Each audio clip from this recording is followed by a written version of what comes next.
God damn it. Hey, Julie. I should have known that. I was working on the hands-off time-lapse last night. Anyway, I'm doing good. We just shouted out Killer, so we're also going to shout out Julie. Julie Pixels. Yeah.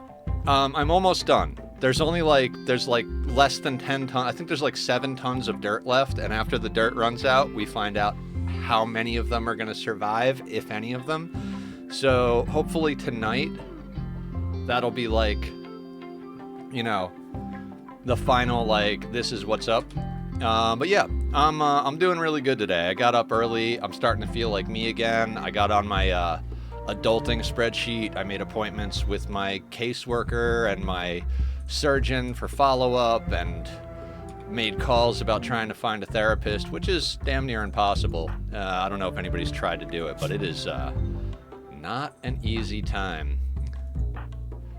You got to find someone who gets you. I won't go into specifics, but there's some stuff that I need from a therapist in order for me to be comfortable, and it just seems like it's not something that you can get. Okay, so we did get a rhinoceros. We need to do the new set of rituals. That's right. We just switched over. We've got 2 genies that are chilling in prison. Well, kind of in prison. Where are you guys? You're gonna take a lifetime, right? Yeah, absolutely. 56, 57. Yeah, of course, Killer. Sorry you couldn't hear me when I started.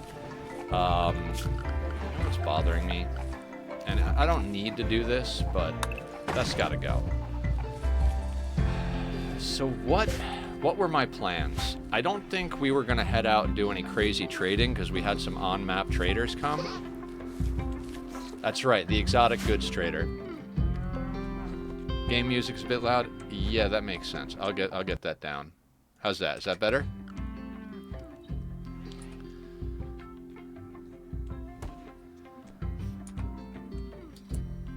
Wolf's going to drink a beer. We've got some of that. I did put down a hand tailoring bench. We've got things assigned there. We've got somebody assigned to tailoring. Perfect. Cool. How you doing today, Julie? What's on your game list today? You star doing? Or you oxygen not including? What's your jam of the day? So we got 3 baseliners, a pig, and we're about to have 2 genies. And our research, and I know everybody says I apologize too much because I apologize for the internet issues yesterday. And that's why we had a short Rimworld session and switched over to Magic. And of course, when we switched over to Magic the Gathering, we didn't have a single extra issue, right? So I got up this morning and I looked at my cables. They're actually not as bad as I thought they might be. I haven't really moved anything, so that's not really surprised. But there are some thicker, heavier ones. Oh, I'd set up a caravan for Darklight. I did do that, didn't I? Cool. And basically I took the big heavy ones and I kind of pulled them away from all the other cables and gave them a support, like attached them to the frame of the rack system that I have all of my electronic stuff in, and I just kind of like velcroed it into place and took the strain off of it. So I'm hoping that was the issue and that I've just been an asshole blaming the internet company, but I have a feeling that's not the case. So fingers crossed today works. I mean, the tech that came out was basically like, yeah, I can see the noise on the line and it's on the big line outside. I don't know. Whatever it is. We're gonna roll with the punches and see what happens here. So we've got a bunch of components. We've got a bunch of other stuff going on. Is your cable on poles or buried where you live? I think it's on poles, Zed. Yeah, it's on poles. So here's what's up, right? Just a quick, I mean, this has nothing to do with Rimworld, so we'll let it play on a 1 while I talk. I'm never letting it play on a 2 or 3 while I'm doing a big ramble and looking over here at you guys. I'm going through the cable company, and so they're already about to give out 500 up, 500 down. Right now I have 500 down and like 20 or 25 up or whatever it is. But they're about to give everybody 500 up because everyone in the area is switching over to fiber. And they're trying to milk the last little bit of the non-fiber network for what it's worth. So basically the infrastructure is old and crumbling, and they're just kind of band-aiding it until they're forced to completely replace it with fiber to keep up with the competition. So it's unlikely that I'm going to get a resolution on that anytime soon. In fact, I meant to do this earlier. I cleared all my Post-it notes off my desk, guys. I've got one here about the food for Nightingale. So, what I'm going to do is I'm going to try, I've looked a few times and haven't come up with anything concrete, but I'm going to try and find a new internet provider. Someone who can actually provide reliable internet. Google Fiber will be in my neighborhood in the next month or so. I can't wait. Yeah, I mean, nobody likes the ultra big corporations that are ruling the world now. Yeah, exactly. And I think that's what's happening out here. The internet company we deal with out here is Spectrum. And for the most part, they pretty much have a monopoly, especially on like older buildings and like not as important areas like my area. I live next to a college, and I don't know like if you guys know about, there's always like this like low income ghetto-y type of area that springs up around colleges. I have not heard anything good about Spectrum. No. If you can avoid Spectrum internet, do it at all costs. They're absolutely terrible. Their system is they're like admin and tech. It's all so convoluted that no information actually gets through. Like if I call them and tell them I'm having a problem, they will just send a tech out to test my modem. And then I'll have to explain to the tech, then he'll report back, then they'll send out a senior tech to check the same things. He'll check the lines in my house all the way out to the pole, which has already been checked. Like every wire from my computer all the way out to the telephone pole has been replaced. So there's no chance of it being anything in the house, because it's been done by multiple techs too. So the tech will come out, then the senior tech will come out, then he'll call the regional guy. If he's available that day, he'll come out and meet. If not, they'll come out a third time with the regional manager guy. They'll do a whole thing, then they'll talk to me, then they'll report back to headquarters, and then nothing will happen. So it's a whole system. So like I can't call them and be like, hey, the problem is persisting, because all they're going to do is send out another, like, oh, we can send out a tech, because you're not talking to anybody important. You're talking to someone who has like two options, like, you know, open an account, close an account. Three options: open an account, close an account, send a technician. That's like all they can do. So whatever. Where is our mood? That's right, we're raising a child. Ugh. Oh, and Julie left us. Julie walked off the map with good gear. Right, Julie? HOA is that the HOA management company does all that junk. Yeah, I bet. Yeah, you had things to get done, and you couldn't handle the screaming baby, right? You were living with a couple, raising a newborn baby in the same room as them while we fought ghouls and ghosts. It's just awesome. Yep. Could you imagine living in this room? There's a dirt floor, a sarcophagus of someone who died, a table for you to eat at, and some books. A place to cook, and you guys are all just crammed in this corner right next to each other. You got to climb over the other person's bed to get into your bed. Quick thing, don't be sorry for liking. Oh yeah, Killer, of course. Killer, I'm gonna say this, and you can take it with a grain of salt, like you always tell me, like advice and stuff. I logged out of your stream as soon as someone did the jump scare thing. I can't handle loud noises like that. When those, like, I'll hang out all day, I'll lurk all day, but the moment you have that screaming noise going on, I'm gonna close out and leave, because I hate that stuff. It startles me. I feel self-conscious because I usually have my door cracked and my roommates can hear things that come through here. So then I've got my roommates getting upset because there's screaming noises coming from my room at a loud volume. Okay, cool. I just personally don't like that stuff, and I avoid streams like that. So I'll hang out all day long, but if those alerts start coming through, I'm probably gonna leave or mute you. Just saying. Next to the dead body, is there a dead body? Yeah. Oh yeah. There's a rhino. That's our rhino. I think he's okay, right? Oh yeah, he's in the room where we stick some food. He'll be fine. We have a pet rhino. Is there a dead body? No, these are not dead bodies. These are two prisoners we have that are also in the same room. They sleep on the floor. No, there's nothing. It's a harmless rhino. I thought about making the rhino dinner. You know, making him dinner. But rhinos are good tanks. They got a lot of HP. So if we get into a tough spot, I might just use the rhino to be a meat shield. We do have point redemptions for naming colonists and pets. If anybody wants to name the rhino, you can.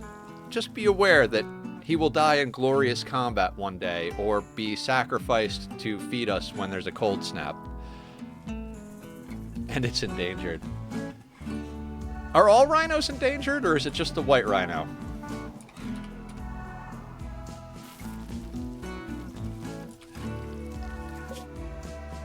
Still okay, this is what it's like. Okay, I'm gonna put this on a 2. So if I remember correctly, we're legitimately just researching, surviving, and trying to trade for gear. I wish Julie had left the gear that she had some good gear on her. Not amazing gear, but stuff that I would have liked to give to Wolf for Darklight. She took one of our good guns. I had her with a shotgun because I was like, I don't know, this is like a weird situation. I don't want to lose the LMG or the SMG. And then Danger, who is carrying the LMG, goes into labor and drops her gun. And I'm like, you know what? While Danger is giving birth, I'll let Julie hold the LMG. And then after the birth, I hadn't switched out the guns yet, and that's when Julie was like, hey, peace. Like, I got the good gun. I'm going now. That's all you came here for, right, Julie? You're just waiting for an opportunity to get a good gun to fight the shamblers and crazies out there?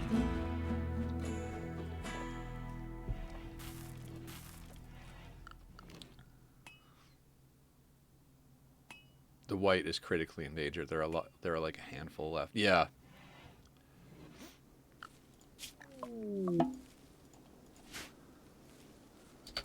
Okay, caravan is there.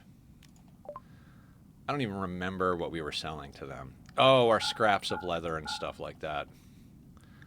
And since we don't have time to roll the smoke leaf, we were selling that. We've got $100. That's just nothing, but at least we can see what they have. They do have a telescope, which we could pick up. They've got a Hellcat rifle. We got to come back here with more money. I want to try that. Can't afford the Hellcat rifle or the machine pistol. Stop. Sloppy watermill generator. IEDs. Okay, so that's reading. Water skip, I'm not worried about. Jump packs, great to get eventually. We already have a animal pulsar, and I gotta say, I don't use animal pulsars that often. A lot of times I'll use them, and then the bad guys will crack a hole in the wall, and we'll be in a situation where we've got a bunch of bad guys and enemy and animals. I'm tempted to grab some go juice. Medicine is probably the best investment here. Can we snag a advanced component? No, we can't even get a advanced component. There are less than 16,000, so not as bad as the black. The black rhino, the Javan rhinoceros, and the Sumatran rhino are listed as critically endangered. So they're probably mostly tracked already, right? Like, we got to keep an eye on every individual rhino at this point. White is on the cusp. What are we going to do, guys? Medicine? I think we get medicine.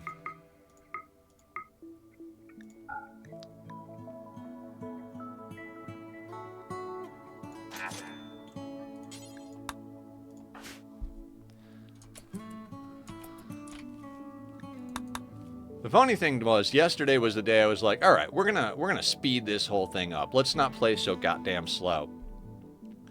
And of course, that's when we had some internet issues. Wolf, what are you doing? What does your gear look like? I don't even remember this colonist. 15-year-old, iron-willed, fast learner, passion in shooting, artistic, intellectual, melee 2, but who gives a shit? There are only 18 left of the Javan Rhino. Oh, Jesus.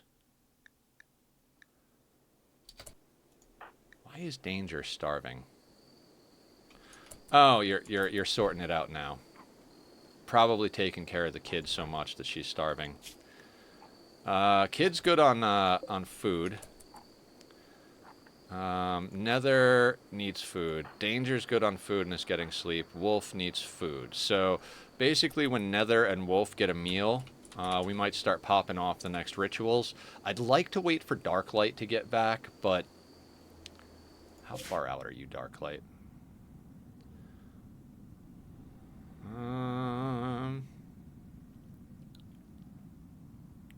Half a day.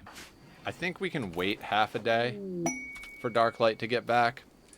Just so, like, we have more people. I think we need at least a minimum of 10 people in order to kind of max out our efficiency on it. And also, like, I want them to have the opportunity to get the mood bonus. Now, we've got 182 tiles, even factoring 25 per, that's that. We should actually expand this rice, given the number of prisoners and stuff we have. How do I want to do that becomes the question. Let's do something like this. Maybe a little something like this. Can we deconstruct that? No, we got to shoot it. All right, that's going to stay there for now. How many hit points do you have? 350, so not worth incorporating into the wall. Make sure that's all within our work zone. So what I've been trying to do the last couple of days is when I'm queuing up stuff like this, I try to put it down to a 2. And then when I'm, you know, like when I'm looking through stuff and all that. All right, here's what we're going to do. Wolf, let's get you a simple meal. Right? We're not going to wait for Darklight for the first one. We need these getting popped off. No, we need the efficient. Yeah, we need the participants. Never mind. I just went back and forth 3 times in 3 seconds, right? Don't want to waste dump. I don't even care what the rewards are. We don't have any way to deal with it, get it off map, contain it, any of that. All right, let's talk freezers. Let's talk freezers. We're going to be expanding upward, right? Our main core base is going to be here. Here is probably going to be our mortars and scanners. This will be our containment. We will need a ritual room. So I'm thinking that might actually expand over to here. At that point, we're going to start... we've got a lot of space at that point. We need jails, too. Okay, there's a lot of shit we need. This is probably going to be...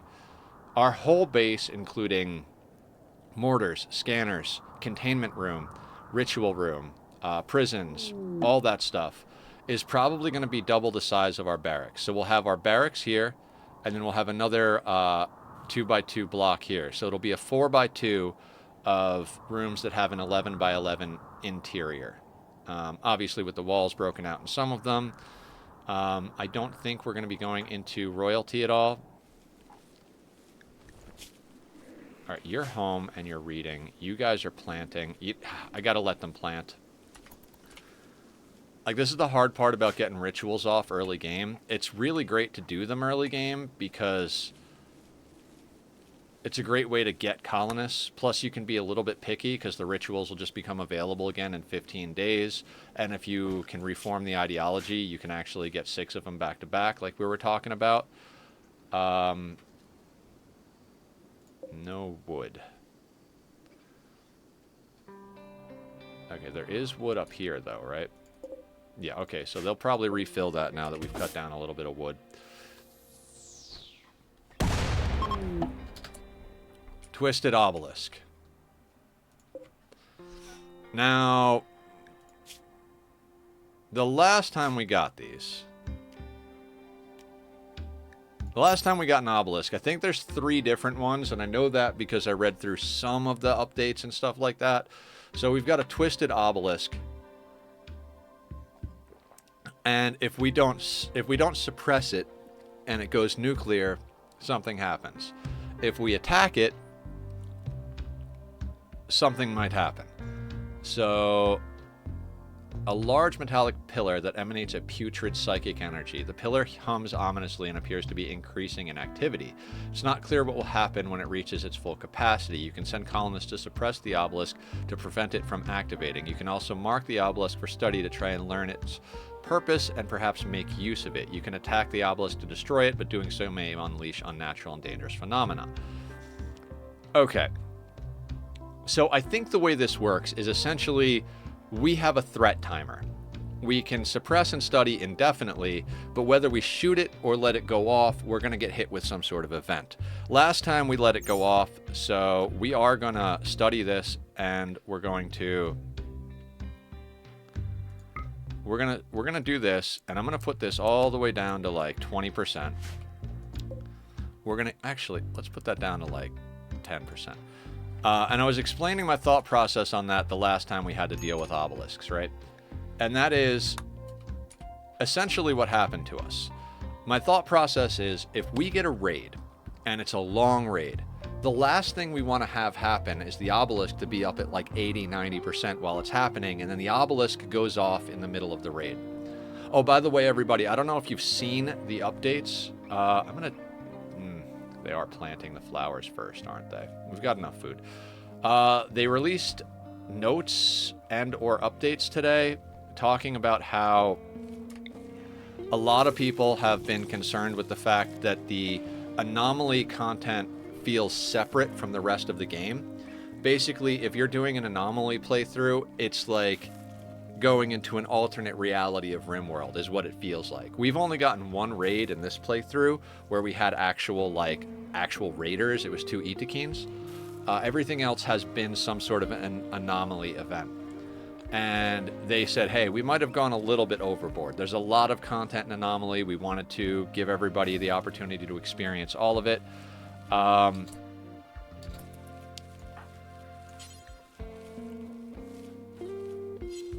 Sorry, let me get this microed.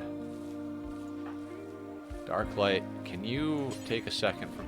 Never do hauling, that's why. Let's get you some campfire fuel. We need warmth inside. It's 46 degrees in there. Fahrenheit. Bubba boy. Tachyon. It was a good kitty. What are you doing, kitty boy? Look at how handsome you are. He's adorable. And that's the end of Nature Talk by Julie. It's okay, Julie. I'm happy to have anybody talk about anything in chat. It keeps me going. I was actually trying to find a bot that puts in prompts, like if chat has been quiet for, 5 minutes or 10 minutes, then it'll put up a talking point prompt like, hey, what do you feel about tornadoes? And then I talk about tornadoes or whatever. And then it gives a new topic until we start getting active chat again every so often. I'd like to find that. I put very minimal effort into doing so last night, I think it was. Is a hot dog a taco? You're going to laugh, but I actually... I gave the idea to producer Moo because he does content with his creation group that's very comedy-oriented type podcast, and then they cut shorts of it, put it up on YouTube. His links are up.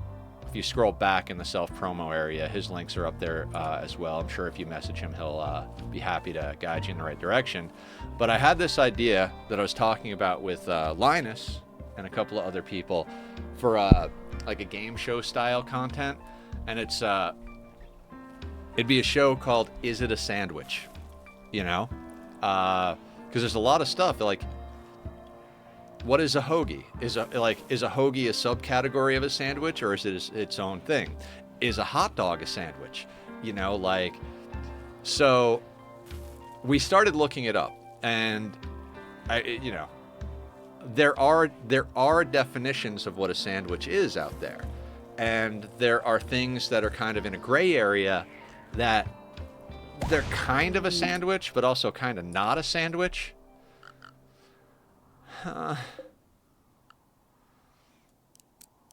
All the obelisks. Suppress it. Study it. Okay, let me slow down for a second. I said I wasn't going to talk on 2s and 3s anymore, and there I go running my goddamn mouth. So we've got a corrupted obelisk, a twisted obelisk. There was also a warped obelisk in the last one, and some sort of other obelisk. If we go into Entity Codex...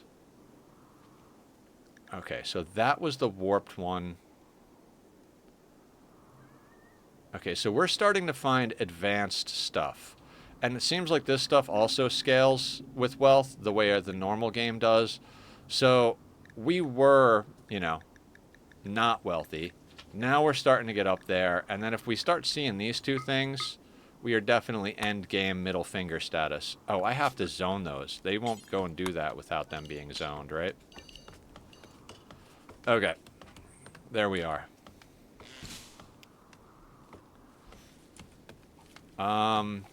Is everybody in a good enough mood? I know, I need them to plant the rice. That's what I just said, right? We need them to plant the rice because we need food.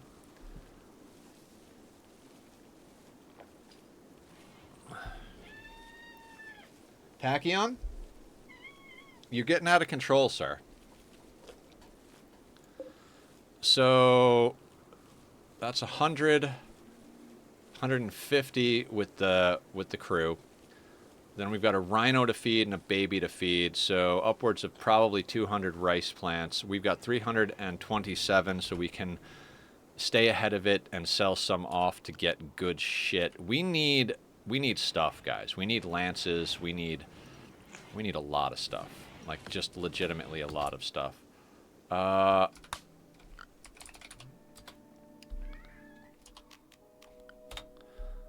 So there's a shard there, and there's a shard all the way over here.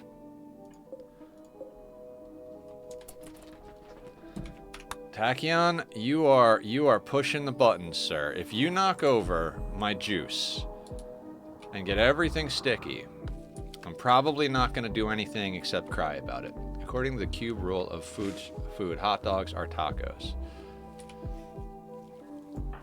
Suppressing corrupted obelisk. This one has been nicely suppressed. Excellent. So now we're going to be able to get advanced research. This advanced psychic stuff, that's going to start getting researched as well. They'll be researching psychophagy at the monolith and from our ghoul. Sir? I need calm. No. No.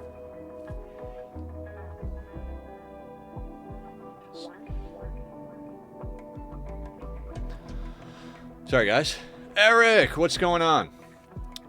We are just reprimanding the parkour kitty for almost knocking things over and vaulting off of the walls.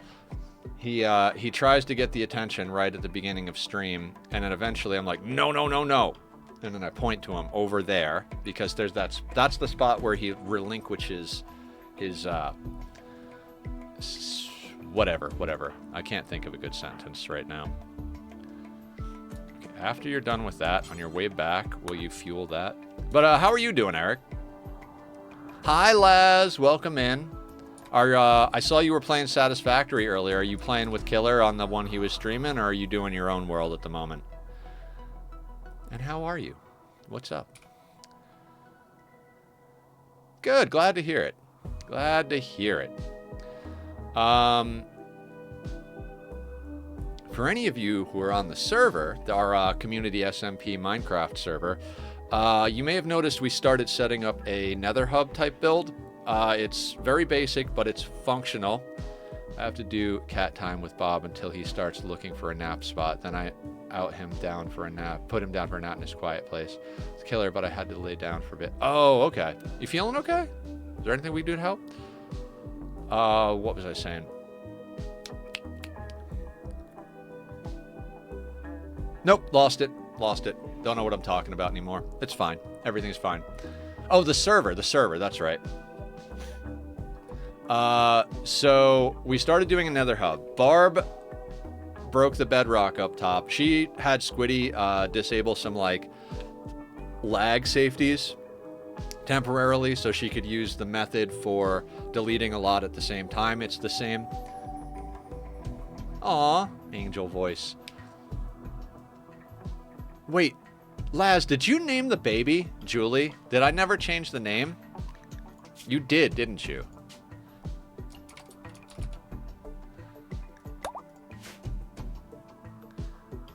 So Julie, you left and the baby got named. Aw. Nobody needs warm clothing.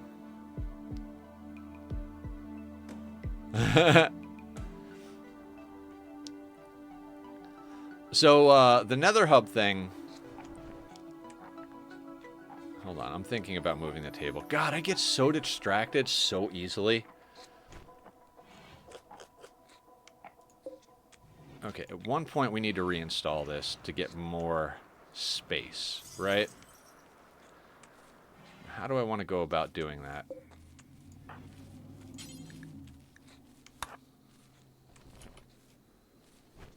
I wish we had oxygen not included priorities in this game. There's a lot of stuff in both games.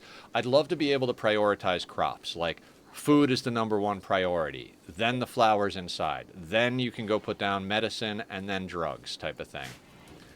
But that's not really how it works. I think they just go to the closest thing when they're looking for a new task. It's an interesting video about how games like this work with... the way resources broadcast what they have, and when a colonist is looking for something, they will select something based on like percentages and some RNG because of what is being broadcast. It's an interesting thing. Oh, you're cooking a simple meal.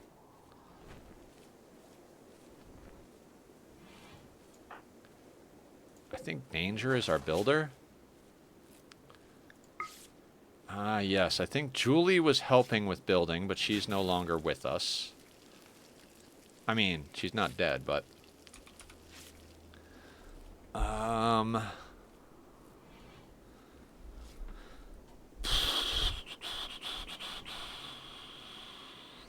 Danger still has muscle parasites. How long is that going to last?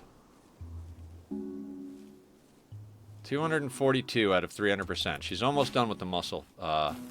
Julie the second or Julie the first? Oh, you can do it, Julie.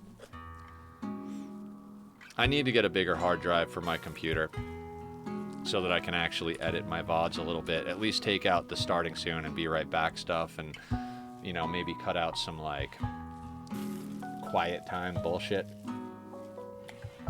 Although I am pretty good at just running my mouth nonstop. It's not a perfect thing. So they are up there doing that. Wait, Julie the second or Julie... Oh, Julie the first wandered off map. The grown-up Julie wandered off.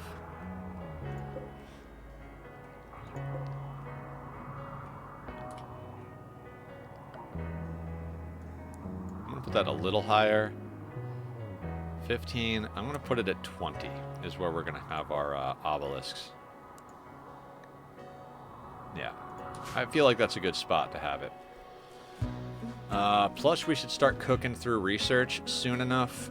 The thing is, we've been trying to hire more hands to get more done, but the more hands we have, the more wealth we have. We've got these dips as people go off on caravans. We're up to 25,000. It's a little... What's up, Squiddy? How you doing? I'm going to do a shout out for Squiddy over here. Squiddy WTF. I mean, you guys all know and love Squiddy, and if you don't, go check him out. Good dude. It's the whole reason we have a server. I always say that, but I like to give credit where credit is due. You are also our warden. Yeah, we need to get more seating, so I'm going to move the whole table setup.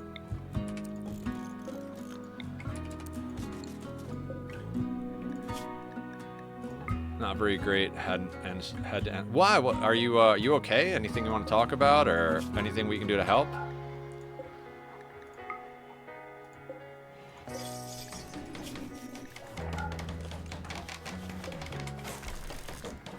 I'm gonna have to move that chair you're making. I'm not sure, just feel like trash. I mean, the easy answers to feeling like trash are drink a bunch of water and go for a walk in sunlight. If you do those things and you still feel like trash, then you got to figure out some extreme measures. But that's been the advice. That's what I heard. Like the whole time I was going through all of my health stuff, the whole time I was in the hospital, that's like literally what everyone said was like, it was just like, hey, if you're feeling bad, do those two things. Eat a meal, get some rest, is what my dad would always tell me. Yeah. Food, water, sleep, and sunlight. Those are your friends. Not that I follow my own goddamn advice, but I should. Usually when I feel bad, I just wallow in sorrow in my bed, but I digress, often shamelessly. Sudsy! How you doing? Hey guys, Sudsy started streaming again. We're doing all the shout-outs for our streamer friends and family here. So Suds started streaming. Hasn't done it in a long time, but was doing Dominion on stream. I'm using the alternate command because I just shouted out Squiddy, so it's going to be on cooldown. I have the alternate one because that's what I used to use exclusively, but when Twitch integrated the shout-out, I kept it because it does have a timer. At one point or another, and I've been saying this for years, I'll figure out how to automate it. Good news is that I started snapping back into myself. Last night it just hit me. I was like, I'm getting shit done. And I started cleaning the room, doing laundry, which I do, you know, just, it was like, I'm going to get that done while I'm time-lapsing Ani. I'm going to make phone calls. I'm going to post everything that I need to sell up on Craigslist. I'm going to go into my organization spreadsheet and make sure that everything is laid out the way I need to. This morning I got up, I made phone calls, I made notes, I did everything I needed to do to kind of set myself up to move forward. There's a lot of stuff I still need to dig out of my closets and stuff and post for sale because I'm trying to pare down my existence. Had a lot of financial struggles come into play while I was going through health stuff, and I haven't used so much of my equipment in so long, and it's just kind of like we need to trade general wealth for tactical wealth, as I say in Rimworld, but IRL status. So that's kind of what I'm working on right now.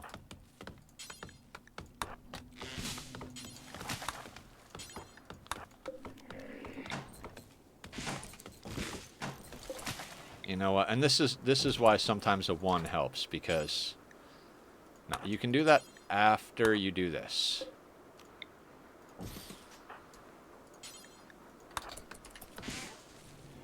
Like when I play on a 2 or a 3, I wind up pausing a lot, and sometimes I wonder which one is even better, like which one is better or worse, right? It's like if I play on 3 but I pause constantly, is it really any faster than playing on a 1 and leaving it going? I did that this week too. Kids and I picked up the whole house the other day, and that was so messy from us being sick. Yeah, good for you. Good for you. Fuck yeah. I've been in this situation where, like, I haven't been able to do anything except be sick. And all along the way, like, and for anybody who's watching back the VODs or new, just lurking out there, I've got chronic problems with my stomach, diverticulitis, which led to some really fucked up shit happening to me over the last 4.5, 5 years or so. 6 surgeries, really just out of it, then all sorts of complications, pneumonia, ER visits, dehydration, all sorts of stuff. And I'm finally healed up after like 4 or 5 months since my surgery. Enough. I won't be fully healed for a long time, and I can almost guarantee you guys I'm going to have to go in for a follow-up surgery because there's going to be a lot of scar tissue, possibly some hernias, and et cetera, et cetera. But now that all of my guts are fixed, once all this... I'm going for a follow-up. I'm not 100% sure. Based on how I'm feeling and what I'm seeing with my body, I'm pretty sure that in another 6 months, year, whatever, I'm probably going to have to go in for another one. But hopefully it won't be too long. They need me to heal between surgeries. Last time Doc was like, your last surgery was 6 months ago. We can't work on you for at least another 6 months. So I think I'm clear for at least 6 months to a year before I got to go into surgery again. But when I go in for my follow-up, we'll find out what's going on in general.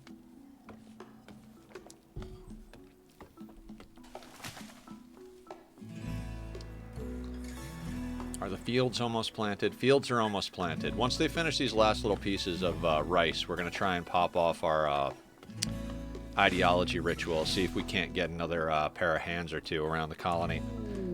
Danger is doing way too many things, and she's taking care of her kid. Nether's got a...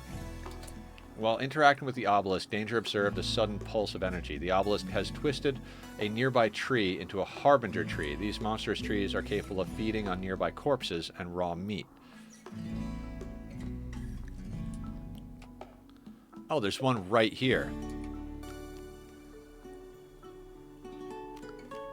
Fuck it, let's create a corpse pile. Do we have a corpse pile? This was our corpse pile. Fuck that, let's feed it to the tree and see what happens. This might be a horrible mistake, but, you know, we make those on the rim sometimes. Occasionally intentionally. Now, does that actually get us? No, we've already had a harbinger tree. These are flesh beasts. We saw those in the last attempt. I don't know what these are. I don't think we've ever unlocked those. We saw this obelisk last attempt. I think this is something where you got to get all of the stuff sorted. Sorry, my nose is itchy, guys. I apologize for scratching my nose all the time. In addition to all the other nonsense that's going on, we lost our ghoul the other day. And I don't want to say it was to a stupid mistake. It's not. It was to a learning experience. We had a new event where we had a bunch of shamblers come on map while we were in the middle of a... No, the Dark Pale was last time. We had a bunch of shamblers come on map, and I was like, oh shit, we gotta... They started pounding on the walls, we started dealing with it, and what we learned by the end of it, after the ghoul that we had got killed, they have a 24-hour timer, and so if you just avoid them, kite them, have big enough walls, they'll eventually die off. So, similar to a Manhunter event, although I think they are attracted to your structures, it seemed like. But I'm imagining if your colonists are outside, we could just run in circles and keep their attention in aggro. We'll see when it happens again. It's bound to happen again, whether it's on this attempt or we fail this and get another one. That whole losing is fun thing, we're definitely on that right now. I don't anticipate being able to beat this anytime soon, as far as the anomaly ending. Maybe I'm wrong. Maybe we'll knock it out of the park. We've got a lot of learning left to do. I'm trying not to do spoilers. I love watching other people play the game.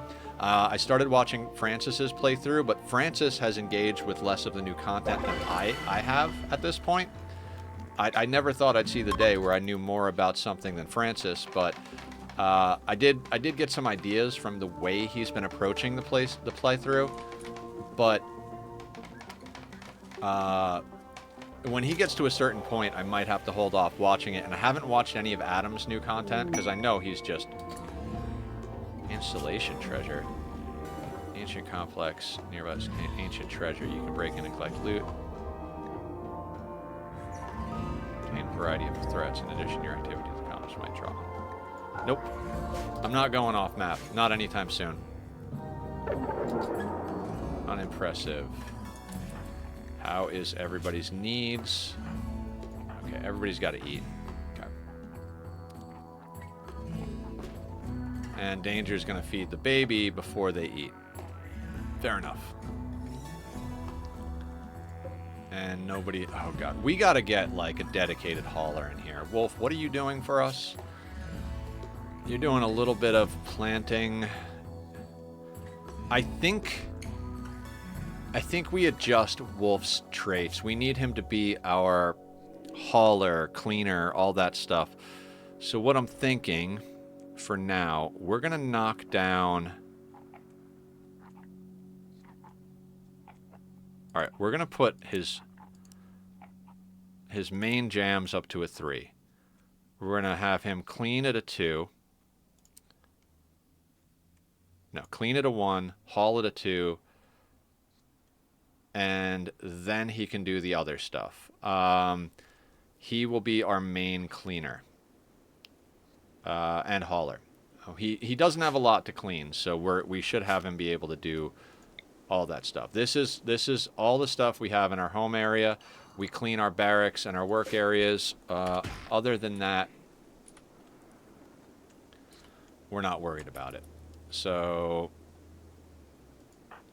I think once Danger eats, we can knock out the next festival.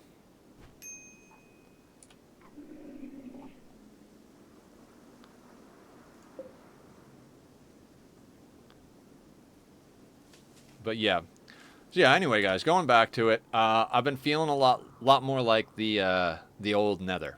The Nether who works on content after stream every night, does stuff on the weekends, runs stuff in the background while he's taking care of life stuff, keeping an organized spreadsheet, you know, doing the things. I've been in this really bad headspace, and I think a lot of it has to do with the fact that I've been healing and just not capable of dealing with life for quite some time now. And I don't know what happened, but I just hit a spot where I was like, it was literally like a switch happened yesterday morning. I was like laying in bed early, and I kind of like forced myself to stay in bed. Like I was like, oh, I'm gonna sleep late anyway, and I kept laying there. And then at a certain point, I was just like, I'm ready. Let's get you going to do that. I'm gonna go for a walk. My recreation is damn near full, but I'm gonna go for a walk. Visiting grave. Okay, that's recreation. And so it's weird. Like, I realized it. I got up and I was like, I'm back. I'm back. And then last night after stream, I did all those things like I was talking about. And this morning I had an alarm set, and I woke up and I was like, you know what? I'm gonna sleep a little longer. Like I woke up way before like an hour or two before my alarm. I was like, I'm gonna push it by an hour. And then the tack started meowing. He came over and we started playing fetch. And then, you know, played with the kitty for a little while. And I was like, well, I'm awake now. And I got up and got going with the day. And here I am. I feel organized. I feel like I might actually be on top of things. I made a call to try and find a therapist. I've been trying to find one for like almost 2 years at this point. I'm very discouraged because of my criteria, but at least I'm on it again. You know what I mean?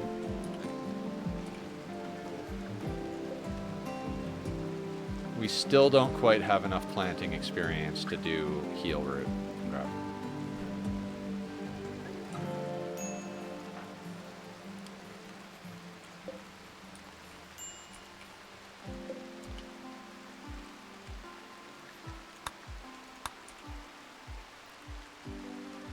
So yeah, general goals today, research, get a couple of more people.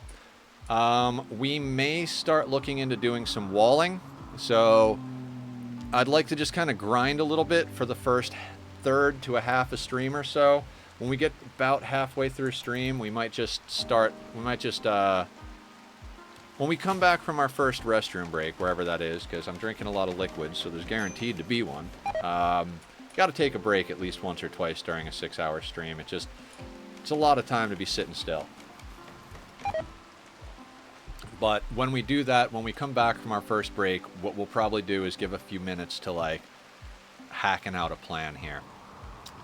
Because I've got eventual plans for a wall system, but we're really close to the right side of the map. I mean, not really close. We're kind of centered.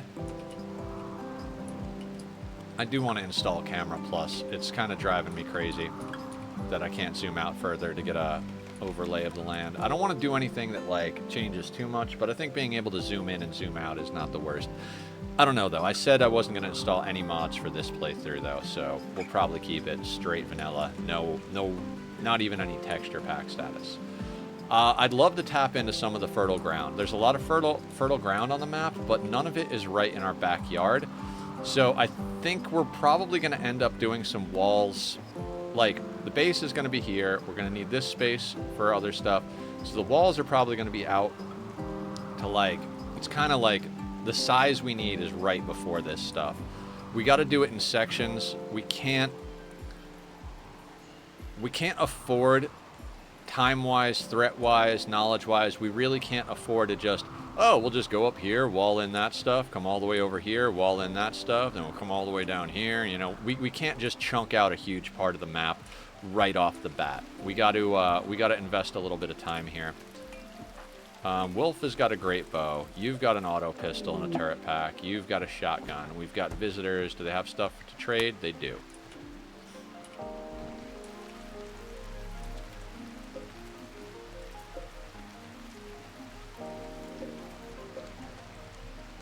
So the tree is consuming flesh.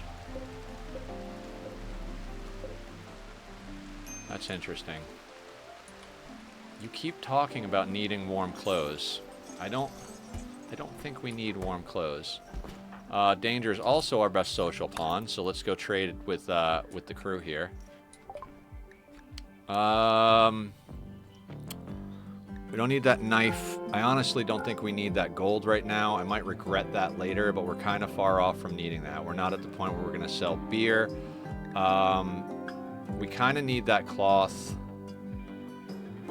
I mean, that's it, 124 bucks. Now, what can we snag off of them? Been a big fan of medicine lately. And we'll take their pemmican, I guess. Pemmican lasts a long time. And that puts us in a good spot. Okay, good enough for me.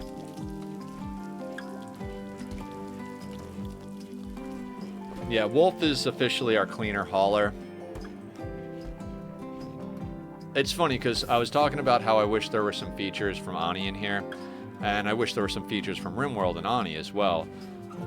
But playing both games really gives you a different sense of how to manage things. I tend to specialize a lot in Ani. Like, we look for a builder, we look for a digger, we get a hauler, we get a doctor, we get a cook. Now, a lot of them do have sides and other stuff. Some of them multitask. If we're doing like a challenge where there's a super small map, we'll wind up... Danger is now making clothing? Really? Danger is literally our warden, the mother, the warden, the cook, the builder. Like, she does everything. Is she the best builder? She's the goddamn best builder, too. Okay. So, cook, warden, or no, childcare, warden, cook, then build and plant. Okay. Our fields are nice and planted. Everybody is sleeping except Nether. Of course I'm up while everybody's sleeping, right? And more or less, I'm trying to keep an eye on the baby. Everybody else we can push a little harder, but the baby needs to be fed. First two rituals did not get us anything as far as people. We got one point towards our ideology reform. I think as we progress through, we might pick up the... Flash storm. Okay, that scared me. I was like, are we getting a third obelisk on map? Because I'm going to lose my shit. That's loud. Unforgettable. Wonderful. It's going to burn our crops. Unfortunately, I'm going to have to expand our home area.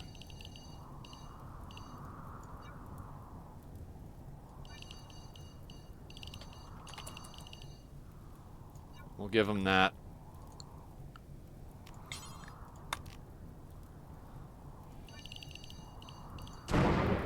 That fire's going to spread close to us, and then they're going to have to do that. Wolf will probably end up doing some cleaning that I don't want him to do, but for now, that's okay.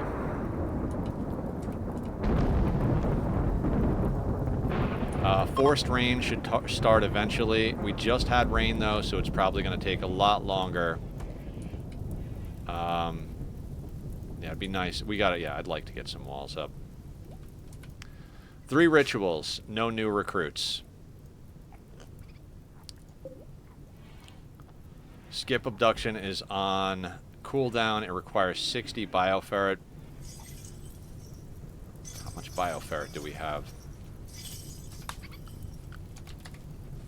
50. So we're going to have to start harvesting that real soon. We do have bioferret harvesting. It requires electricity, so that was about us. That was definitely us needing to get electricity up. I have to think about how I want to do that.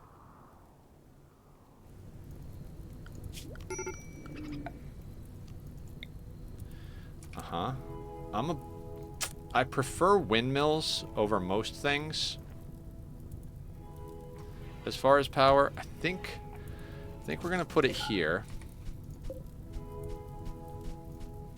Wolf, what are you doing? Beating out fire? Excellent.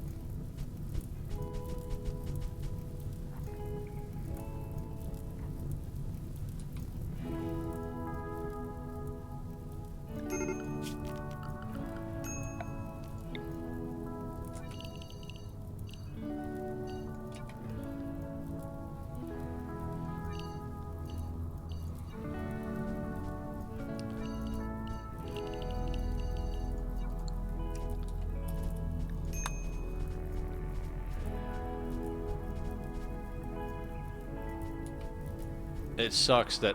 Jesus, look at that map burn.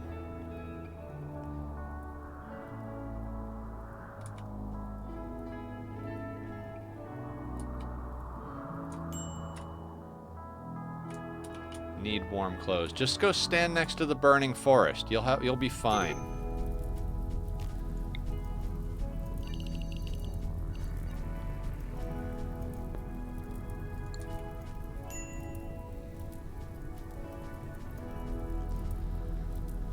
Oh, beat back the fire. Beat back the fire. Please.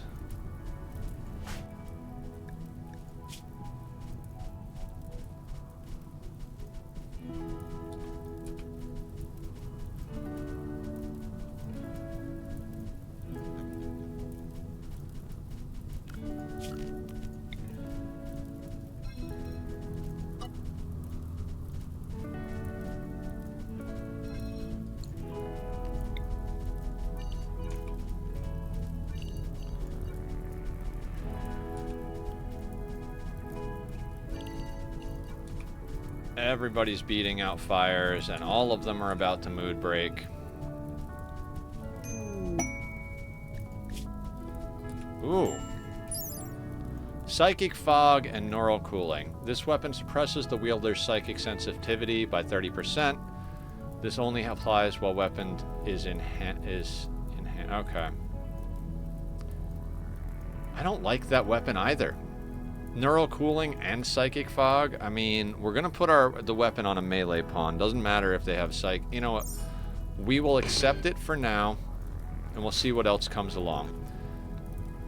Because usually my meleeers are Psycaster vampires, right? We are not near the tree.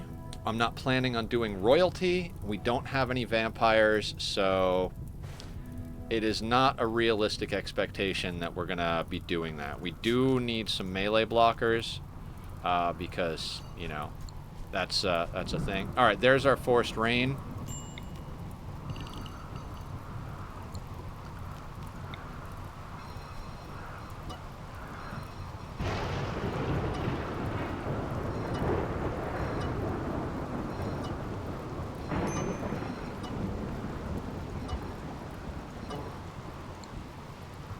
So let's try to get back to whatever it was the hell I was planning.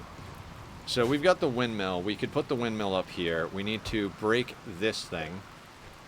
Ancient Tank Trap 500. Darklight has got a pistol. Hey, Darklight. Let me get you over here.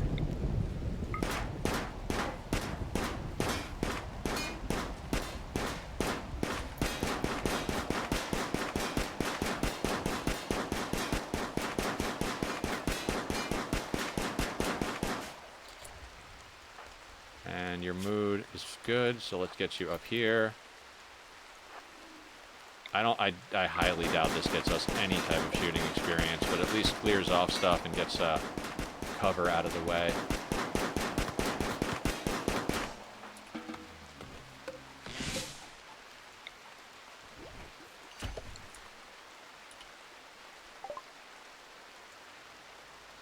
Perform a psychic ritual which deadens the target's psychic sensitivity and temporarily boosts the ritual's psychic sensitivity. Okay. Chronophagy.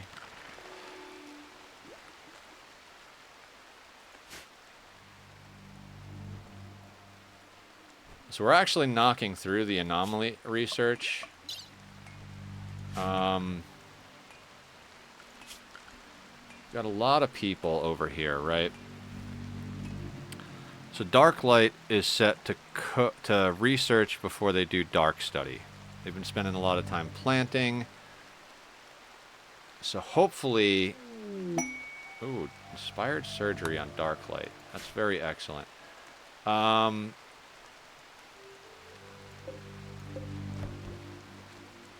had fresh corpses over there, I think. We're going to get rid of that.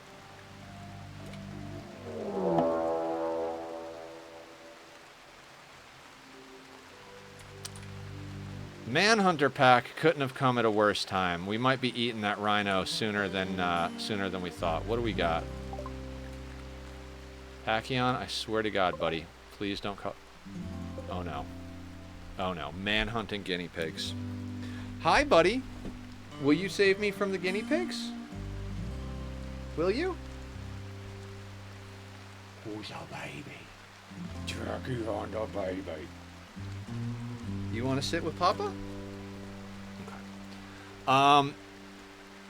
If you guys have seen any of my playthroughs from before I started doing 500%, I've lost a couple of colonies to guinea pigs. I know that sounds insane.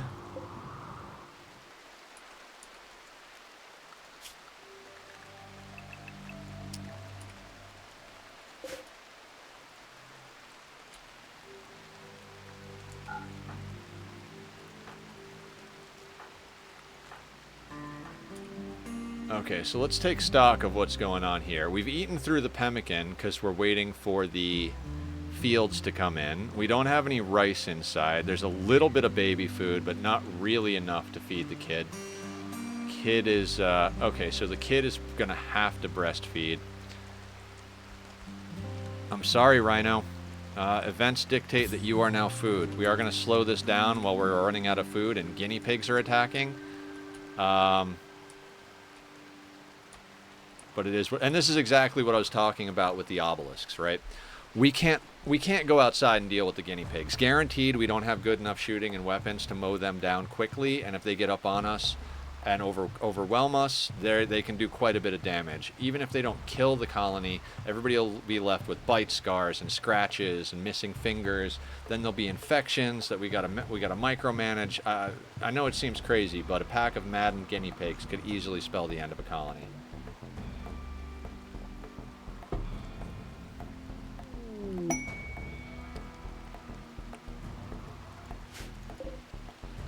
$13 of them against our 4 colonists. Hey, Barb. Well, come on in. You're in time for the pack of maddened guinea pigs. Thank you. I appreciate that. You look amazing every day. Okay, so we had to butcher the rhino, which Darklight is sorting out right now. That should be a substantial amount of meat. Hopefully it gets us through enough time to deal with this guinea pig invasion. What are you doing now there? Cleaning blood. No. Let's get you cooking, buddy. Let's get all of that meat cooked into meals. We got people we got to take care of. And we got to get through, like, literally a few days of stuff. Now, they seem to be hanging out on the right side. It's possible we might be able to sneak out the left door and pop off a couple of shots at one of, you know, isolate 1 or 2 of them, get a shot, go back in. We might start playing with that, but I'm gonna get Nether to cook a few meals here. Thank you, Killer, for naming a pawn after me. We do have 2 more pawns if anybody wants to redeem points to name them. We've got Darklight and Wolf. I believe Killer wanted to call dibs on Wolf. He's got a couple of more points to save up, and I think he's doing some stuff in status right now. So he's lurk status. He'll probably come over and do that, but if he doesn't name Wolf, we'll see when he gets back in, but Darklight is definitely available. We've got 2 prisoners. Aw. Alright. We will, can we give you asterisks? No, we can't. So, we're gonna go Killer's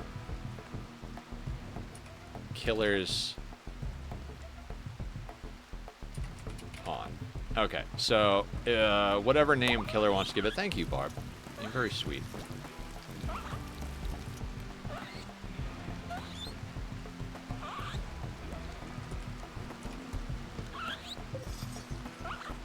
Seven meals. It should only take a day to get rid of the guinea pigs. They eat 2 meals a day. We've got 10 people. We need 20 meals out of that thing. We've got some pemmican. It's gonna be close.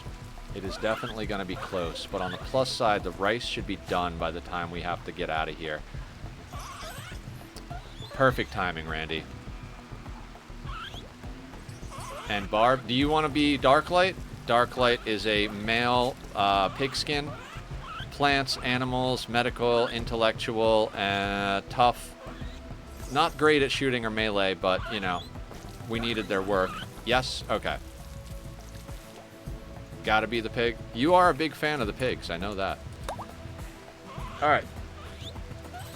I don't even know what number Barb this is. This is like Barb number 4 or 5, isn't it? It's fine. This playthrough.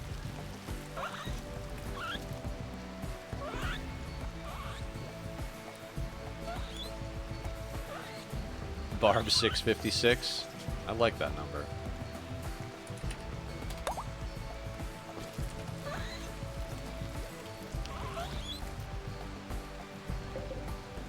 $12 meals, still cooking. I told Nether to cook non-stop, so he needs to eat soon himself, though.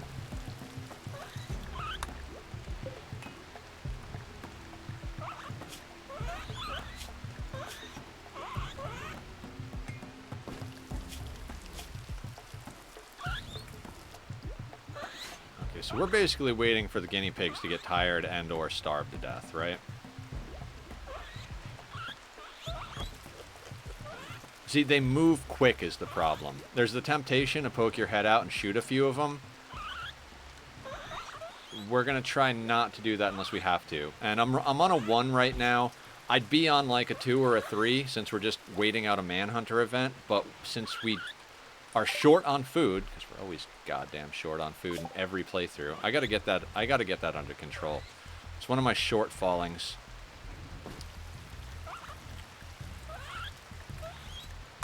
I'd love to say microelectronics, but we don't have any type of power infrastructure. I'd rather go straight into gunsmithing. So, you know what? Fuck it. Guinea pigs are here. Let's do a little planning, right? So,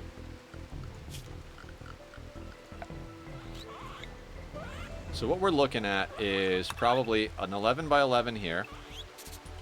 Another one here. Like, basically in a block, right? Now, I won't draw all of these, because there's going to be the base over... Well, actually, I do kind of want to draw them. We'll take these out of the way, so we're not, like, looking at them constantly. But basically, I want to get a sense of how big our base is, and then I'm going to try and figure out where our outer walls are going to be, roughly. So, that's going to be essentially our whole base. Now, we could move these, like, up here. Maybe that's a better idea. Yeah, you know what? And that's why we plan, right? Let's not put these here. It's too close to the right side of the map, right? Let's put these up here. And by these, what I mean is... main barracks. Let's call this the... It might change which one is which, but we've got main barracks here. We've got... We need a mortar and scanning room, you know, the inside-outside room. We need a containment room for the creatures to be studied and harvested. We need a ritual room. Oh, God, because you stream for a long time, Julie. You're like an absolute machine. It's impressive.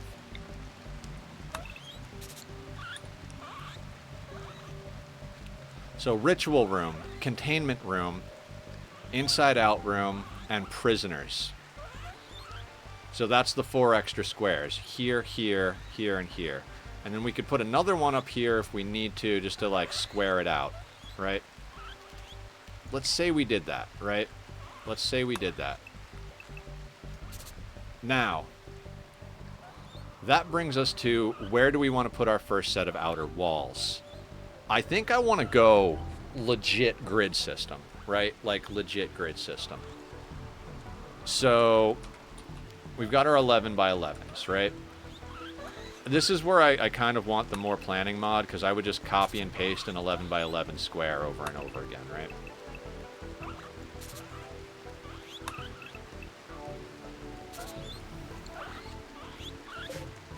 $15 meals. They already ate a couple. We have a little bit of pemmican. That should be plenty of time to outweight this. Because what I'm thinking, this will give us a good line to determine, rather than arbitrarily decide, hey, this is where we're going to put this. Which, you know, I don't mind doing that, because we've got a geothermal here, right? So that's going to create an odd shape here anyway. So this is not actually going to be rooms down here. This is going to be just my way of looking at where things fall. Because there's always the possibility we might need to go into mushrooms if we get an event that causes us to stay inside for too long. That's going to be a whole thing with building an interior and whatnot. So this would account for a lot of the base, right? But we don't have this bit in just yet. So what I'm thinking for the first set of walls is we basically just go out to this level, right? One box in each direction. That gives us outer walls. So then we can expand out in chunks and sections, which is going to be a lot easier. So we could basically do this wrap around. We can then, you know, we're going to have to do some crop shuffling, of course, because we always need to do some crop shuffling. Probably drop a bunch of crops down here in this corner.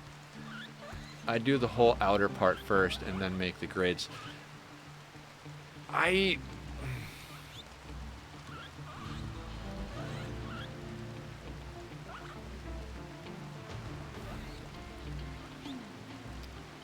hear you, but it's also a wealth management thing.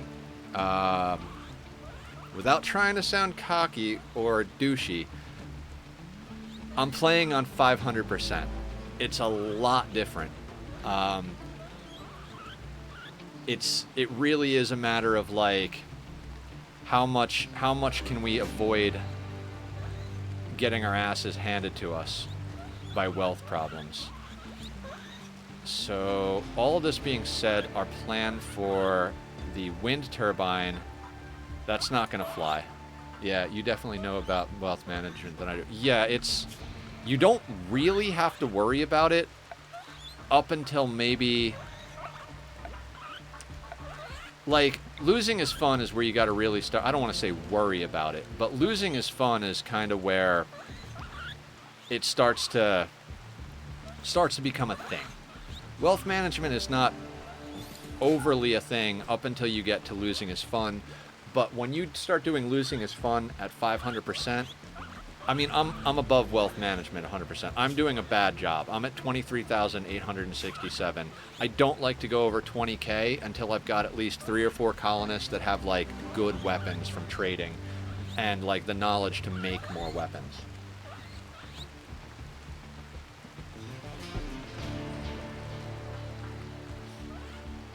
It's gonna take an eternity for these guys to go down to. God, Danger's got a 14 social, and we're only doing 1 or 2 at a time on reducing resistance on these guys. Fortunately, they were easy to convert. They're just not easy to recruit. 50.1 resistance. We're going to be feeding them, and they're not going to be on our team for so long. And we're playing Anomaly, too, so we're not even sure what the threats are going to be, right? I've got a question. This might... Yeah, that slots in there pretty nicely right there.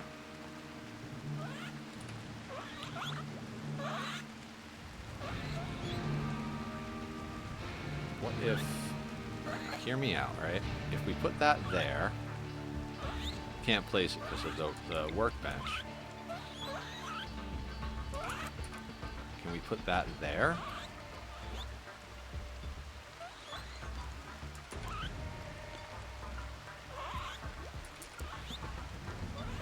Not quite. The windmills will get in the way of each other there. So if we put one here, fuck it, they're inside. The closest we'd be able to put it for the second one would be there.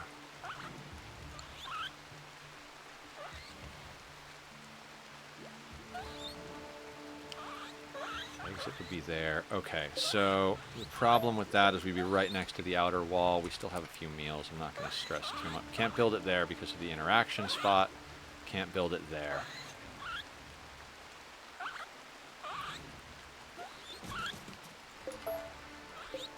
Alright, so there's where our windmills are going to go. Our first two. Which means what I'd like to do... I'd prefer not to have the batteries in the main room. But we could theoretically set up like a little something, something, something. You know what? While we're in here as well, let's build a roof here.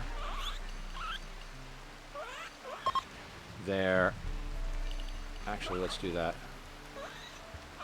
That way they can come outside and research this without being in the rain when we can actually go outside our damn base again.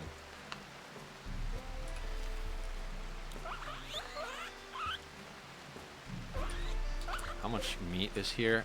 8. I know this is going to cause a mood debuff, but who needs a little bit of food?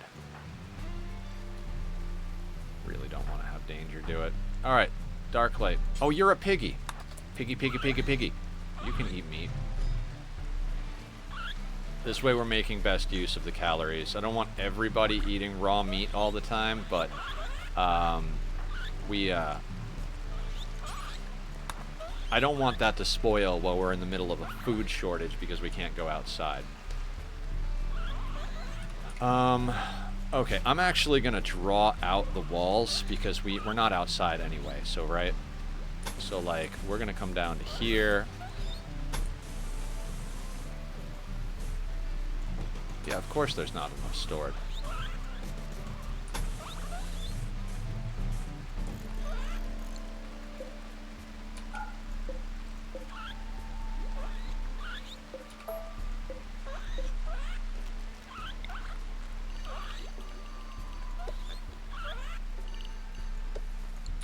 Like I said, it does mean we're going to have to make some adjustments to our fields.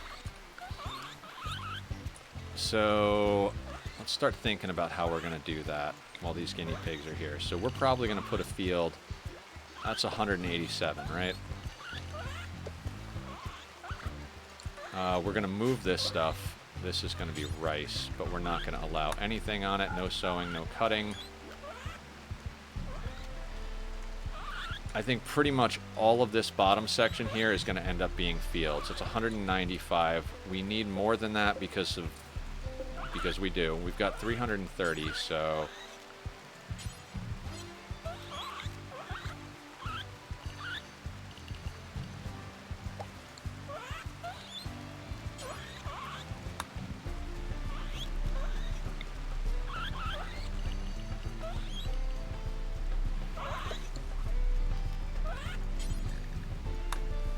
and this thing is going to come out to here.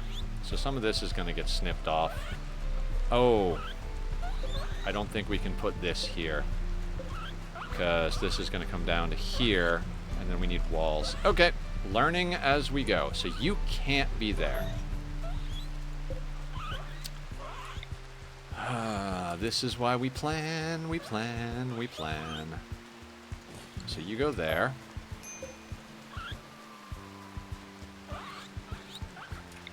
And we're going to put you here.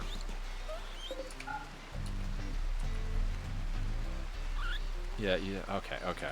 If anybody has any questions about why I'm doing anything in particular, I try to explain as I go. Even if you're watching the VOD back, I apologize for the loud noise out there. Even if you're watching the VOD back on YouTube, please feel free to comment. If you want to talk directly in any way, you can join our Discord, ask questions there, talk about game stuff. Everybody is very helpful. Barb knows a lot about the game. Killer knows a lot about the game. We also play other games. Oxygen Not Included is up high on the list, but we've been taking a little break from that as we're diving into the new DLC here and playing some other games.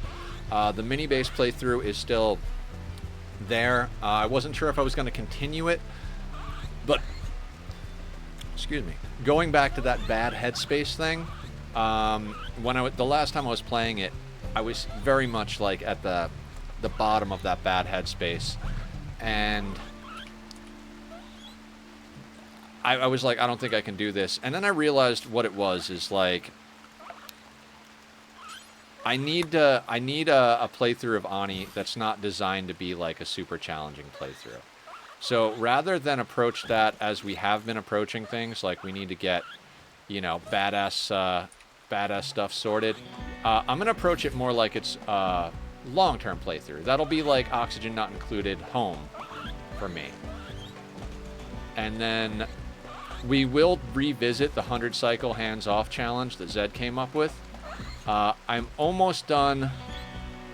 1, 2, 3, 4, 5. Okay. I'm almost done. How do I explain this?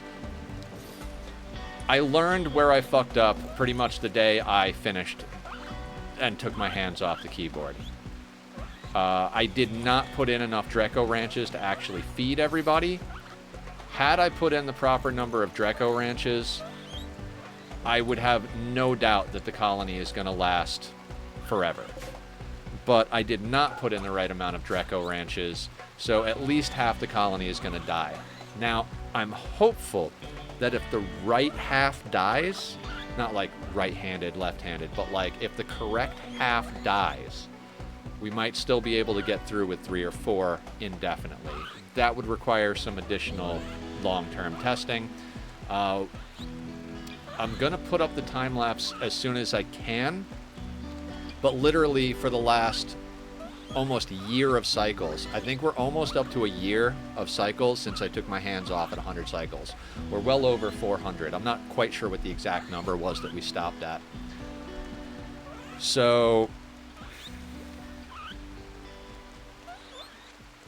what am I talking about? I do want to revisit that. I don't want to play it on the same map, though, our community seed. We have a community seed that we post. We used to do it monthly, but now we do it when it feels right. Flower found it, and it's a really great seed. Great if you want to do any type of achievement. Like if you're doing an all achievements run, it's a really great map for that. I believe that's what Flower started on that map doing. What do you call the thing is with the hands-off challenge, I'm 100% sure I could do it on the same map. I know exactly what to do. I would just do a more efficient version of what I did, and I would just turn the whole top of the map into Dreco ranches, basically. Granted, there's some RNG to what pawns you get. We got lucky with a glossy Dreco, but we had almost 25 cycles. I hit 75, and I was pretty much like, I think we're sustainable. And between 75 and 100, it was like, what are we looking at? And we would just go through and check and think about the problems, like, and there were a few, oh, fuck, we should be doing this. Oh, shit, I forgot to do this. Oh, you know what we should make sure we have? So, yeah, see what I'm talking about? We're waiting out the guinea pigs, and these are up to 44% and 31%. In fact, I am going to drop this back down to 20%. I was like 10%. Sorry, it was at 20. We're going to keep these things suppressed to 0. Because it's not like a normal event, right? Like, our colonists got teleported to a maze. And if we can get teleported to a maze, it doesn't matter whether we're inside or outside.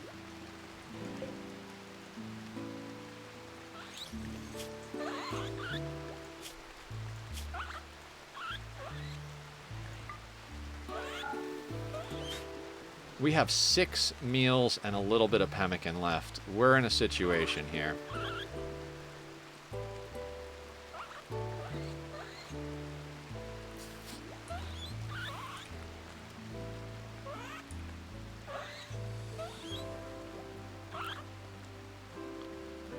Like I said, the problem is they're fast. If we pop out a door to try and shoot this guy, before we can even get a shot off, the rest of them are going to be there. So that's a problem.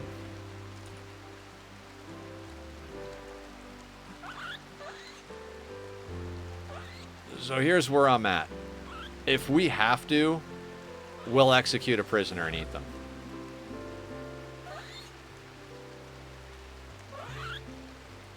I remember I liked Barrel way more than Locust, but we got both of them, and I was like, fuck it, we need colonists. Fast Walker. Delicate and Wimp are genetic traits. Brawler is overwritten, as Barb pointed out. That's why it's grayed out, because of their genetics. 8 shooting. You're not going to have a Wimp and Delicate do melee ever. Crafting is through the roof. They can help with Doctor and Study. Locust, Careful Shooter is why I don't like them, which at this point... whatever. They're a good crafter. They've got a passion in shooting. Does Barrel have a passion? Barrel doesn't have a passion in shooting. Locust does. Plus, they can do building. They're both going to be specialists as far as that goes. Once this guy gets recruited, he's immediately going to be a production specialist. Same thing with Barrel. Barrel can't build, so Barrel's straight up going to be making shit left and right.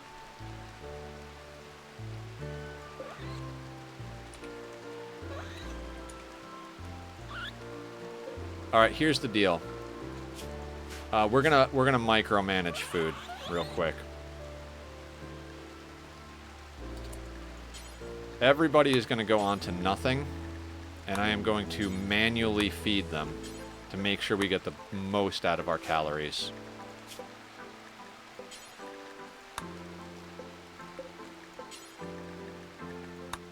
Oh, your asthma is going untreated. May just eat Locust. Okay, so everybody's going to be on a nothing diet, right? This is something I noticed. So, Danger needs food. When you wake up, let's get you a meal, right? This guy doesn't need to eat yet. You don't need to eat yet. Child will breastfeed. Oh, inspired recruitment by Danger.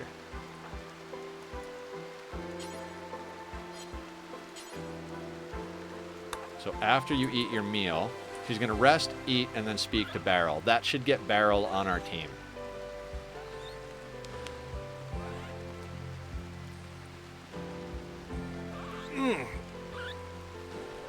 God, good stretch.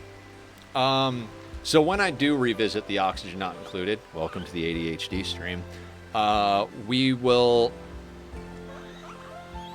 When we're going back, I'll be doing it on a new map. I don't know what map. I don't know what my criteria for choosing that map is going to be. But we're definitely not going to play the same map because I feel like it would be a little... I don't want to say boring. Boring's not the right word, but definitely wouldn't...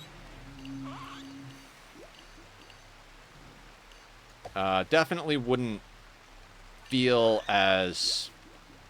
It definitely wouldn't feel like we were doing anything crazy. It would just feel like, oh, let's run it again. I kind of feel like if I was going to play the same map again, I might as well just find a way to go back to cycle 75. I saved at 100, but maybe there's an autosave back around 75, and then spend the last 25 cycles just mass-producing Draco ranches up the top. Because we had enough...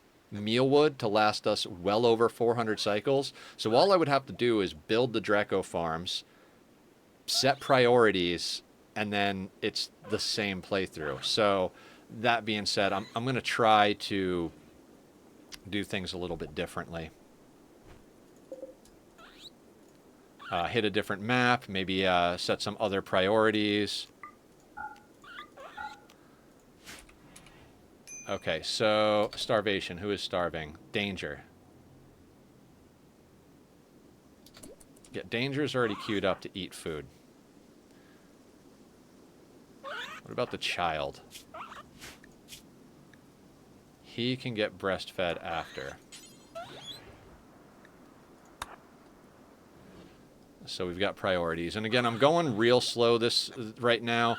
I've been trying to get my speed up a little bit in general, but being how close we are to food, I think going slow, micromanaging people's eating is going to get us through this Madden guinea pig nonsense, which is just about over.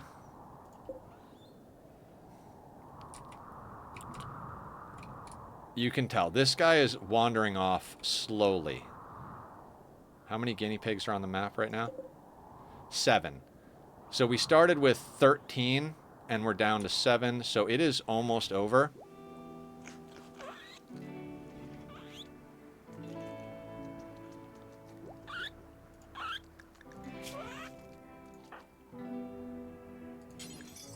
Damn it, Danger.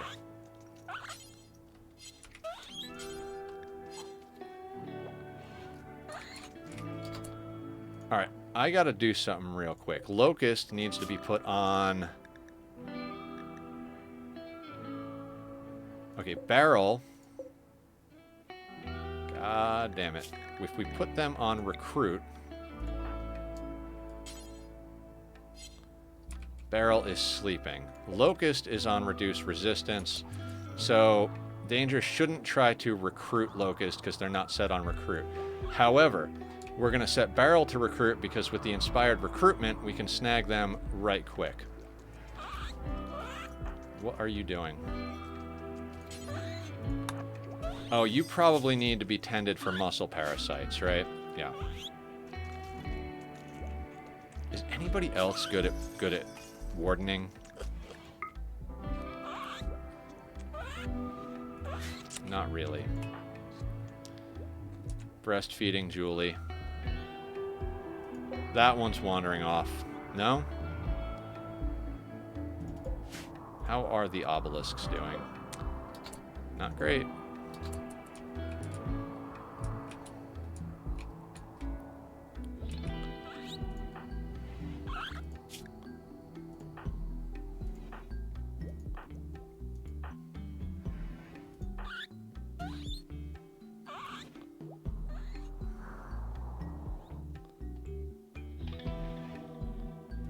So Nether needs to eat soon. These guys. Barrel and Locust.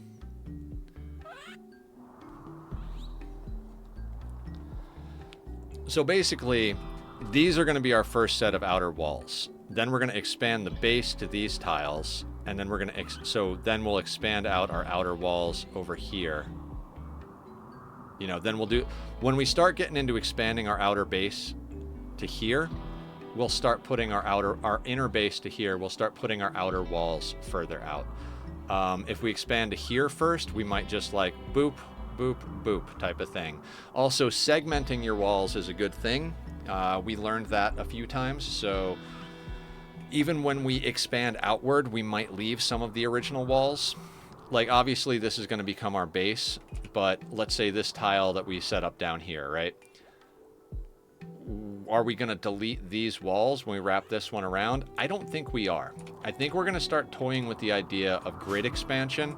Now, that can't always be the case because sometimes you've got to live next to water and move around it or account for fertile soil, all that stuff. You have to make accommodations.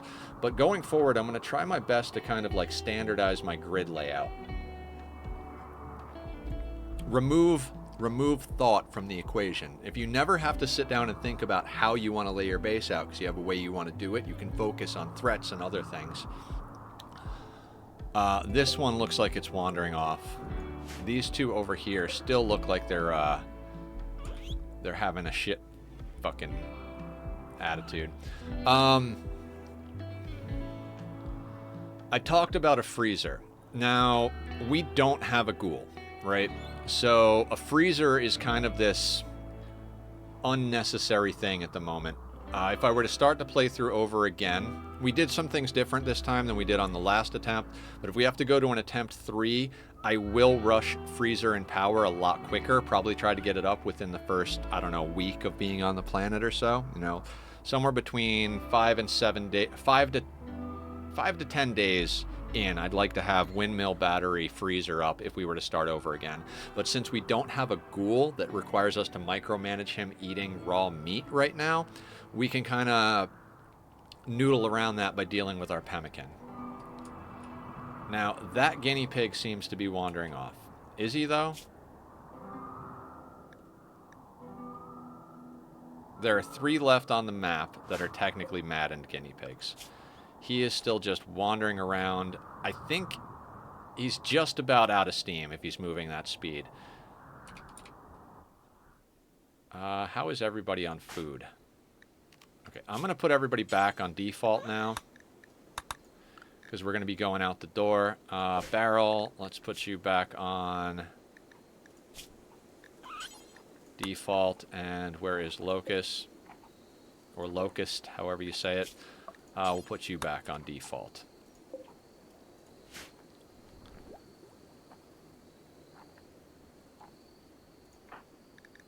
Danger needs to be tended. Who's our second doctor? Doctor? Doctor. Let's get Barb to tend.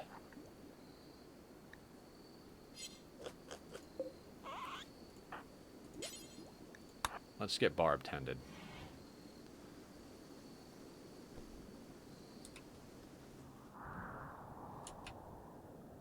Alright, I think the squealy little bastards are gone.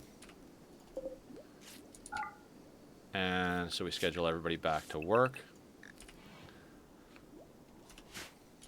I'm not going to hit that 2 or 3 button until the last one walks off map.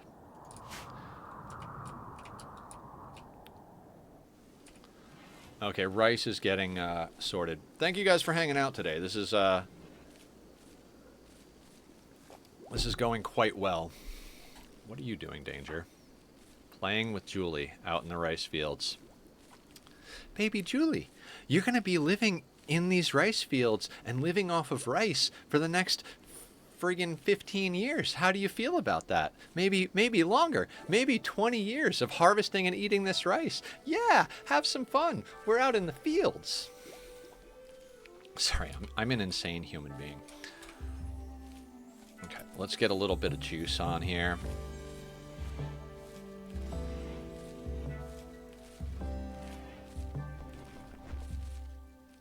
Nether, I need you to wake up and cook.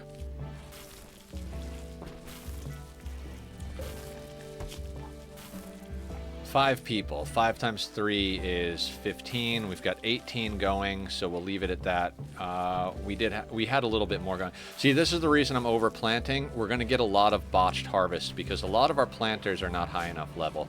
So between the botched harvest, the fact that we need baby food, and the fact that we need to stay on top of, like, trading wealth.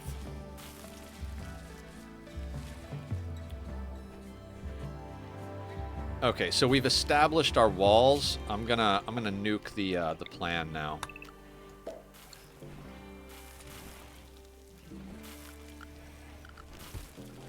Why? You, Danger is your mother, and she's carrying you, the baby, out to the rice fields to play with you. How many harvest botches are we gonna get, guys? Get it together, Barb.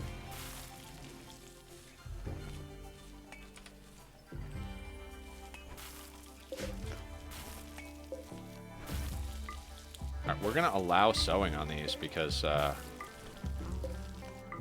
we're botching a lot of harvests, and I'd like to get that stuff planted. In fact, I think we're gonna disallow sowing over here. So once they pull in this crop, we can get rid of that and then start getting that wall in there. We're gonna have to do a few things, right? Other thing. Let's set up everything within those bounds needs to get chopped.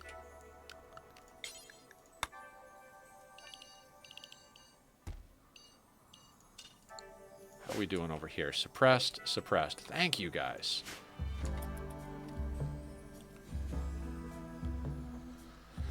All right, let's speed up the action here. We need to...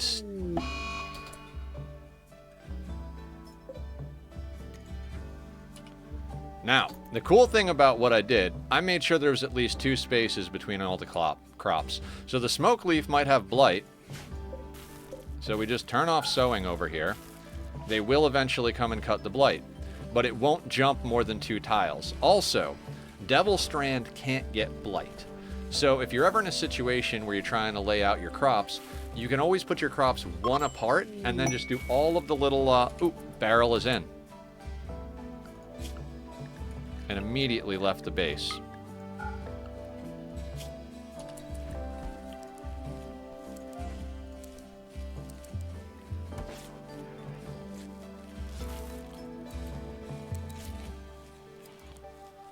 Okay, so we are going to take danger off of all of this. You can stay on crafting. I would like her to finish the thing she sorted. Or started, I'm sorry. And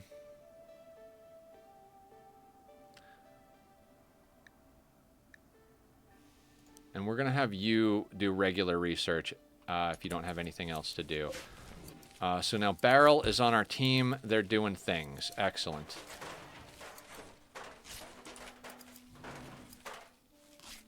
Oh, hang on a second. That roofing area that we did? Oh, perfect.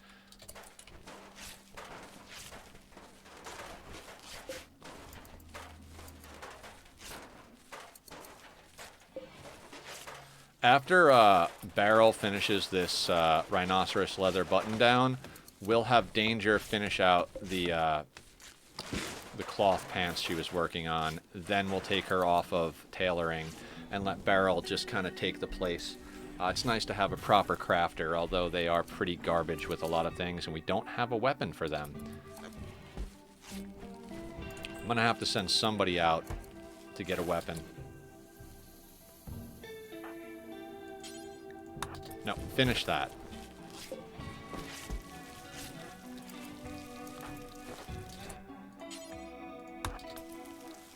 Now I want her to finish that one.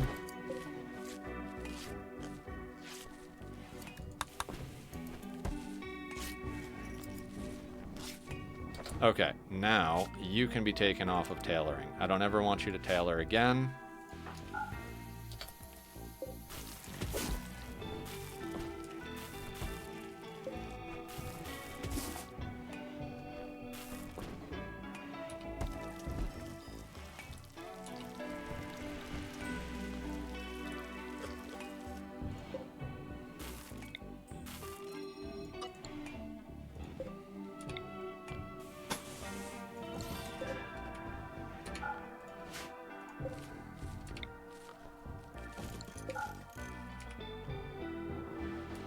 Okay. Okay, we're making some good progress, everybody. Pretty much all of this stuff can stay where it is. We're going to have to destroy that at one point. It's just going to pose an obstacle. I'm not going to worry too much about it. This is where we might want to send Darklight out again. I mean, I don't want to send anybody off the map, but... Or Barb. Sorry, it's Barb now.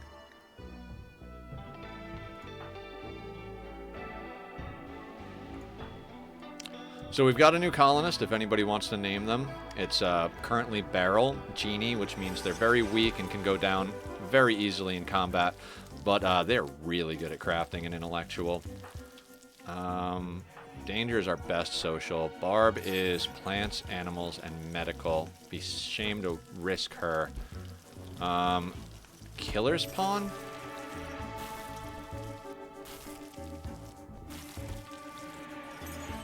I think Killer's Pawn is the best to send out now. I don't want to say they're not disposable, but they're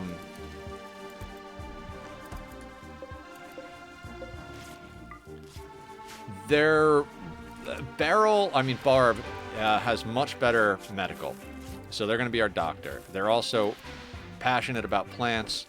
I believe they're the one we have set for handling. Killer's Pawn over here, they're eventually going to be a good shooter. They'll eventually make us some artwork, and they are going to help a lot with research. But at the moment, they are the least essential part of the equation over here. And we need guns, and we don't have the means to make anything decent. Here's what I might do, though. We can't make... I should have just went into bows. We're going to need them. Oh, it can jump 2 tiles? Fuck me running. Alright, I gave everybody misinformation.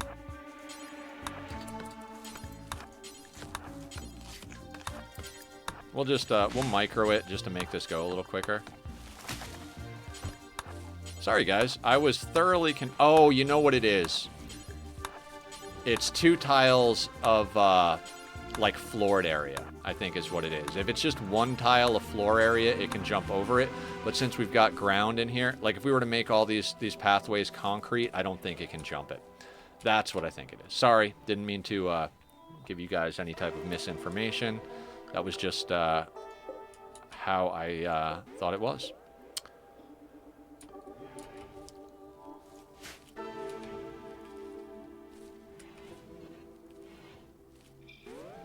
How much rice do we have in stock? 540. Yeah, they're botching a lot of stuff here. Oh shit, it hit our rice plants.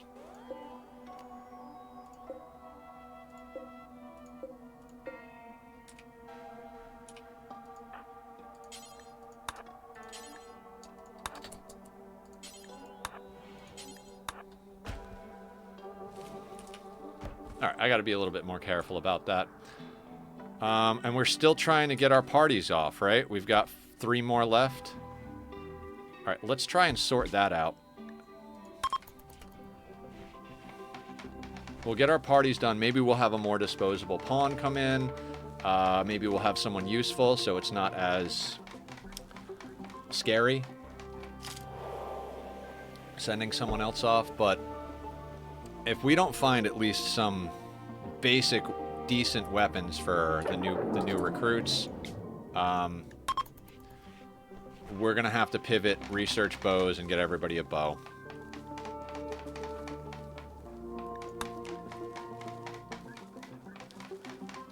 I don't like having to use, like, bows. If we are gonna go into bows, short bows I don't think is even worth making. We might as well... Friendly visitors. Wonderful. Is everybody going to eat now? Probably. Barrel went back to work. Danger is breastfeeding Julie. Alright, when the breastfeeding is over, we'll run the last ritual. 5 rituals, 0 recruits. 50-50 chance? My butthole.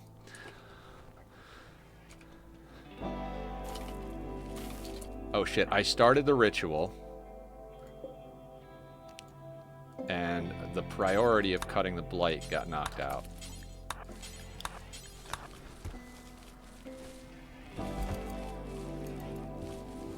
At least the blight hit the smoke leaf and didn't hit this whole...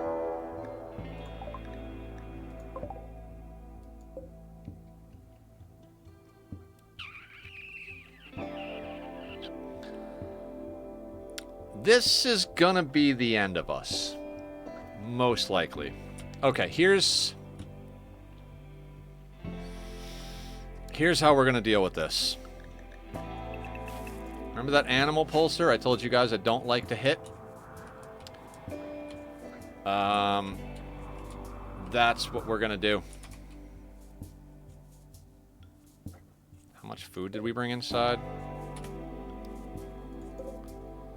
514, 10 per meal. I think that's like 50 meals worth. No, wait, is it 10 per meal?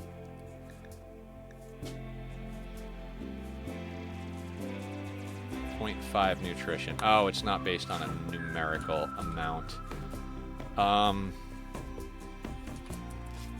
we all get in? We've got visitors, so they're probably going to tangle with the visitors. Hopefully they get some work done, but I think we got tribals versus non-tribals here. They're heading right towards them. Let's pop that animal pulsar. Where is that animal pulsar is the question. Wait a sec.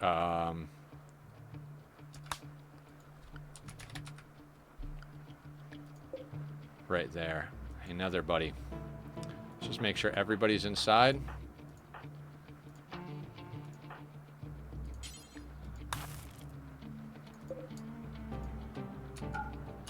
Let's see what happens.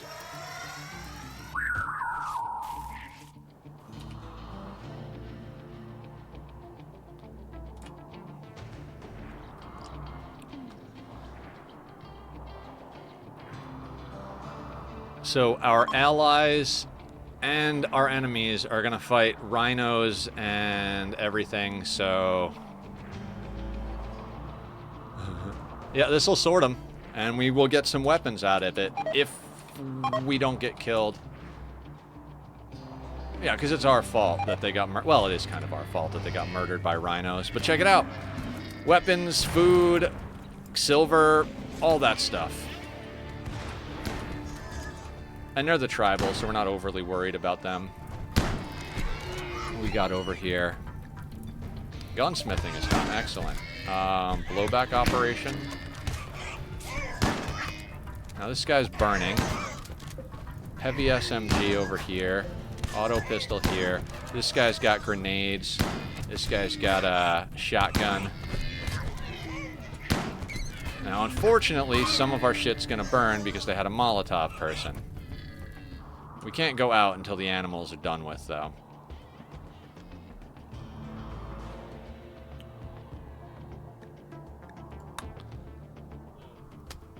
Now, I don't know how long the animal pulsar problem is going to last. We are now back inside with a bunch of mad animals roaming around our base, but the raid is sorted.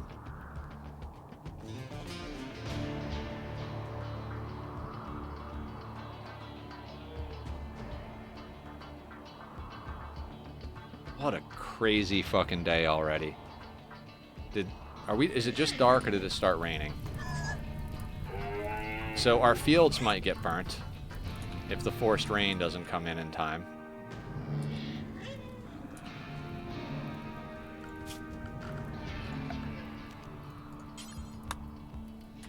Hey, the one Delta Atlas. How you doing today? We just had a raid come in that we were pretty much guaranteed to die to, so I popped an animal pulsar, and now we're hiding inside away from the maddened animals. So, good stuff and all of that. How you doing today? No immediate danger, unwavering loyalty, pyromaniac, absolutely garbage, but we could yank a few organs out if these animals don't go crazy for too long. We just barely brought some food inside, so...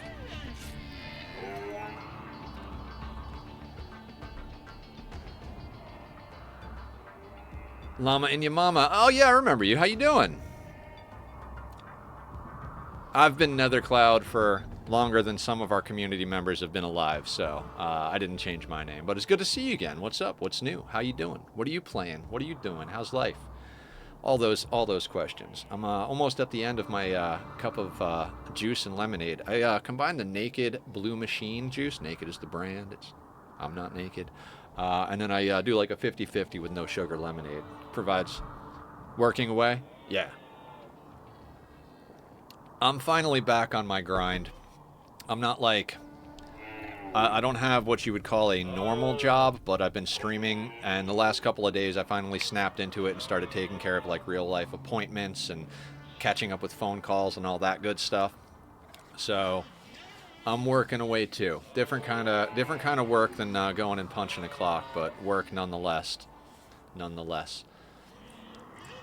Medical Records Clerk Simulator 2024. Ooh. Now that sounds like a specialty niche of games right there. Okay, so are you standing up now? No, they're still down. So some of the animals have already gone unmad. We'll be fine. That's how we deal with the raid. Hopefully, hopefully, not all of the good weapons get burned down. Now, since there were already fires that destroyed a lot of stuff earlier, that's why we're not getting a massive fire spread right now. Very little vegetation actually grew back, so as far as situations go, that was quite a good one. The other good thing is that even though we don't have a lot of food saved up, there are now a whole bunch of dead animals and humanoids all around the map that we can pick up and chop up for meat. So, you know, good stuff. Now I'm feeling like animal pulsars are going to be a big thing in this playthrough. All right, the Molotovs are going to get done. How are you? No immediate danger. You've got good gear. You've got good gear. And the SMG is burning. Wonderful. Might get a machine pistol out of it. Poor quality. Frag grenades will snag. They brought some silver. There's a bow over here if we absolutely need it from the tribals. We were going to piss off the tribals eventually anyway.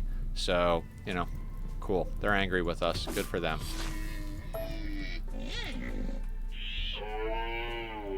Oh. Yeah, they're slowly but surely sorting themselves out, the animals. And in addition to that, we got a bunch of animals nearby, so we could always hunt or tame as we need to. Feeling pretty good about that. And that's why it's important to snag a bunch of different stuff when you go out on trades. Shock lances, insanity lances, animal pulsars. The soothe pulsar is going to help a lot once we get into more colonist-based combat. Oh, that went an explosion of one of the weapons right there. I think that was the Molotovs.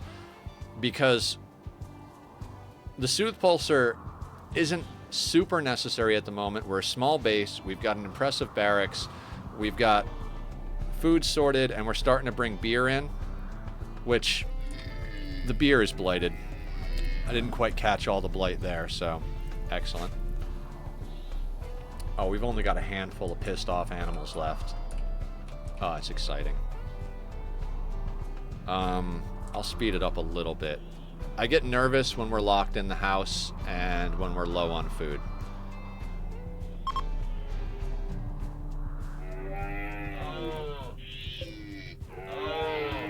But it does look like we've got a decent amount of food. And if we go into the bills, yeah, we've got 17 meals. We've got plenty of rice to replace them. We've got baby food for the baby. We don't have meat to make pemmican, but that's going to change the moment we're able to get these doors unlocked and go collect corpses.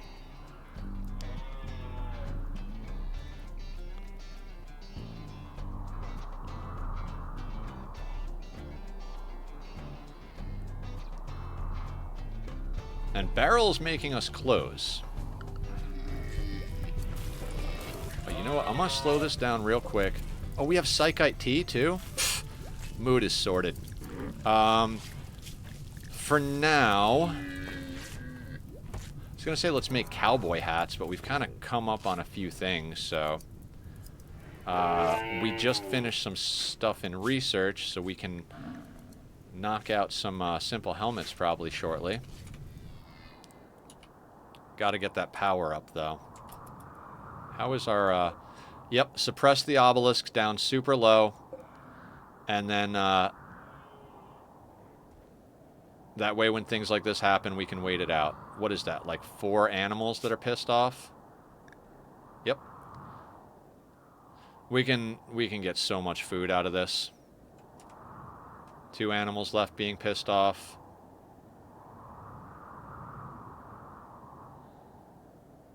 That donkey and that muffalo really, really are annoyed.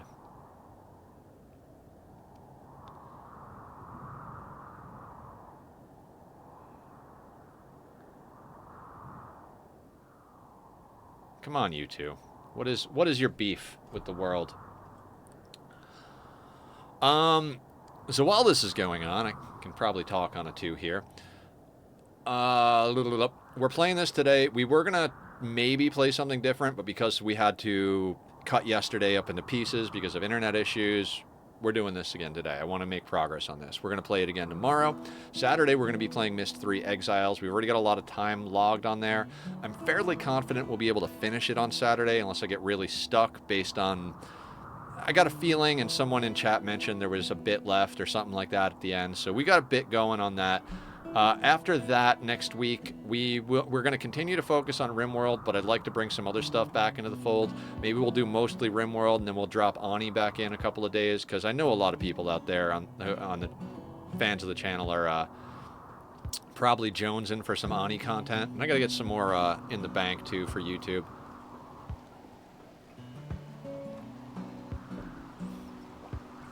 Are they ever going to stop being pissed off? Rain's coming. I was worried about the fire. I was like, damn, they're not going to stop being pissed off, and then the fire is going to get all the way to our doors and burn a hole inward. You guys are so angry.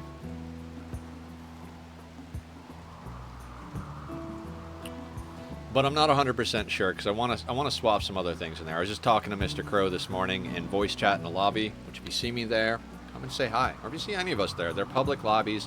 They're designed for all of us to hang out, have a good time together. So if you see people in the voice chat lobbies, feel free to pop in. No need to ask or check. Just come say hi. And he was playing Planet Crafter, which I did a playthrough of way back, well over a year ago, when they were still in alpha or pre-release. They just released their 1.0 not too long ago. And so there's a lot of new content, including new story content that I want to give a try. So we're going to try and get that on there. I still haven't logged the time to do a Hollow Knight playthrough. We've got 3 more missed games after this one. And I feel like I'm missing... Oh, we're playing Satisfactory as well. We'll probably kind of put that one on the back burner a little bit and focus more on the other ones I mentioned for a while. God, do I have to kill this donkey in Muffalo? Are they just never going to...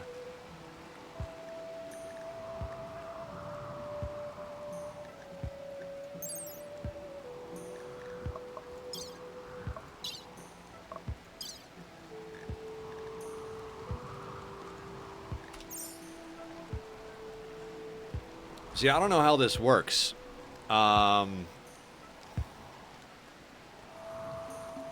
Usually, when I use a pulsar, it's later game. And the vast majority of the animals get taken out. And then we go out and just pop a couple of the raiders, and that breaks the raid. And then we just stay inside for a while. I never really paid attention to how long it took for them to de-aggro or whatever it is that happens. So now we're watching it, and we got 2 maddened animals that just won't get over it.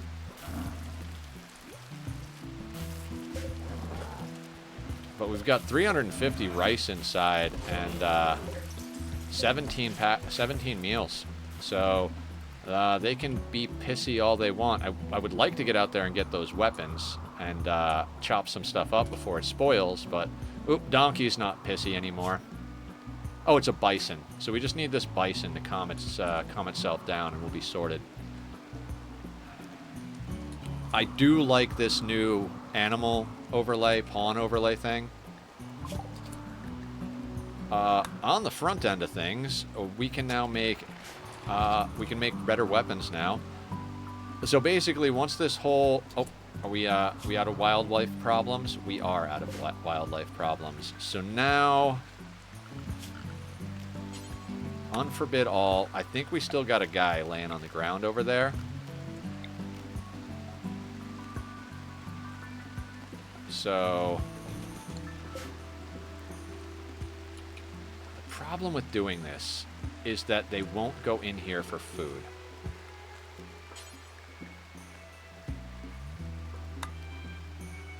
But it's okay, because we're going to switch everybody to work so they can pull more food in from the fields, right? I'm going to have Killer come up here and capture this guy. And I'd really like to get all of this stuff hauled in, right?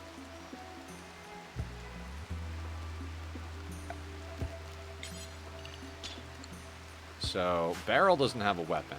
Let me get you out here to equip that. And then I'd like you to haul the horse back. Fuck, everybody can come up here. Barb will never do hauling. Nether's not doing anything. Danger is researching. so now we got everybody hauling.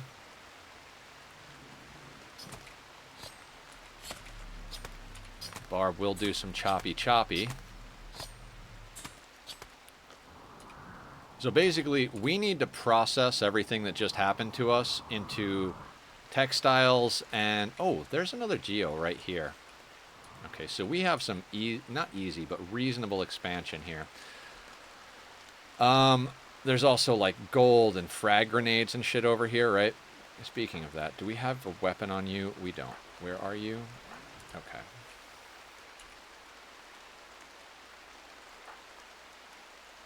Making a duster. How about... Oh, let's clear the one spot first. Where was I clearing? I don't even know. Over here. So... Unwavering prisoner. Yeah. Haul the raccoon. Haul that raccoon. We're not going to have you tend to anybody. Stout. Doctor care, no medicine. Nothing to eat. Oh, no, wait. We want them on... Yeah, we bought medicine to pull organs for wealth, right? Who's our best doctor now? Danger, seconded by Barb. Barb has a passion in it. So where is Barb? Butchering. When you're done butchering, let's have you actually clear that. When you're done butchering, can we clean this room? You don't clean. Alright. When you're done, do that. Killer and Barrel are going to pick up the raccoons.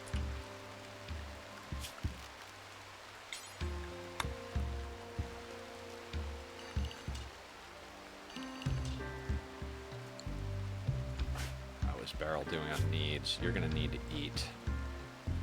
Killer is good to do some more hauling. You're going to haul the frag grenades. Nether is making bulk pemmican. We need them to do that. Suppressing, removing body part.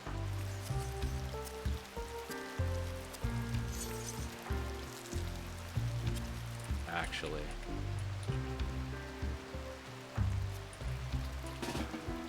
Oh, you dropped the raccoon in the door. Let's get the raccoon out of the doorway. Where are you hauling that? Oh, no.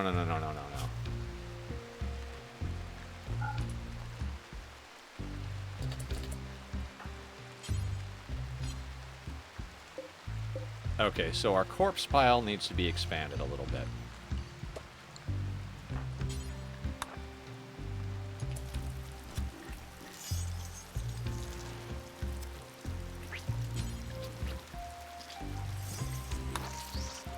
Let's get everything chopped up here, guys.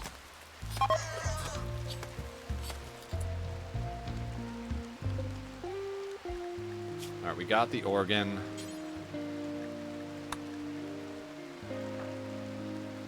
Don't tend, operate.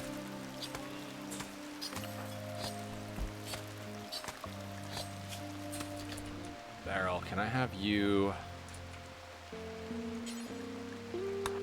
haul that guy, then haul that guy? Actually, no. Haul the grenades. Haul the faraway corpse, and then haul the silver.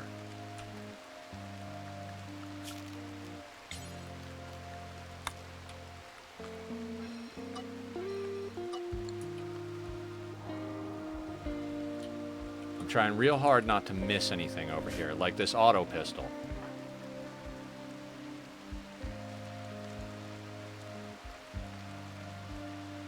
Is it a poor auto pistol? Good auto pistol?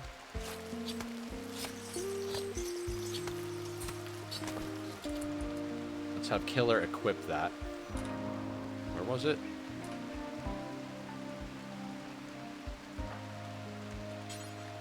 Equip the auto pistol. Let's make sure we have that zoned. And after you've equipped the auto pistol, haul the piggins. Oh, I've been having internet trouble as well the last few days, Atlas.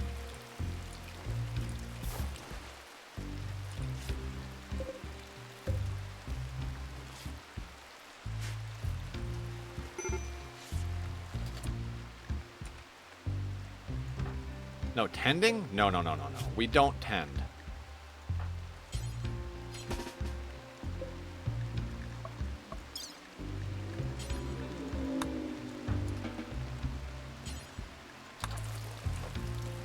Tend with no medicine.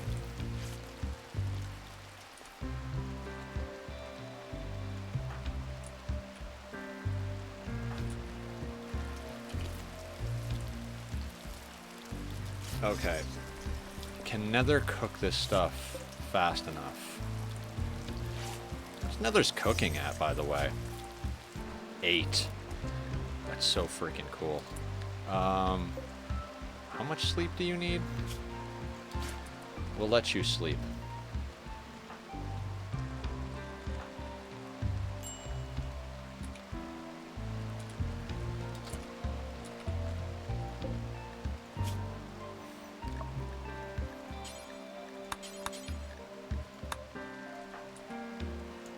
After that, operate on the pig. We definitely have to get a caravan out now. For me, it's because we live with my partner's sister until July, and the electrical stuff here is insanely set up and honestly dangerous. We get fuses blown all the time. I wish I could show all of you the way my my childhood was. It's there was a lot of stuff. It was just one big fire hazard where the house I grew up in. It's pretty insane. We've got steel over here as well. And then what about animal corpses in the backyard?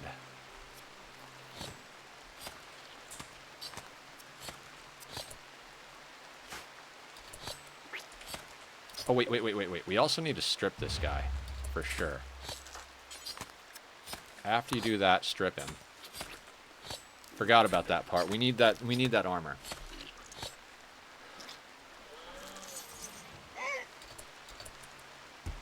Okay, so what do we got as far as gear on people? Yeah, same here. The landlord doesn't give a fuck either. It's been this way since his sister moved. Oh man, I'm sorry about that. What do we got here? Do we let them sort them? Okay, you know what? I'm going to give them a chance to put that stuff on themselves. Now that we stripped them down, let's get a heart out of them. Barb is resting. No, operating. You can sleep when you're done pulling the organs out of our prisoner. As far as work areas go, what's going on up there? Butchering. You know what? You haven't gotten to the table yet, so let's deprioritize that, and let's haul this and haul that real quick. You're actually pretty good on mood, so let's also haul the pemmican. Am I missing anything?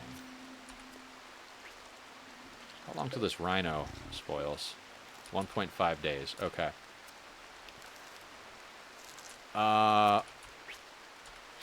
We need fields harvested for rice, and we need nether cooking pemmican.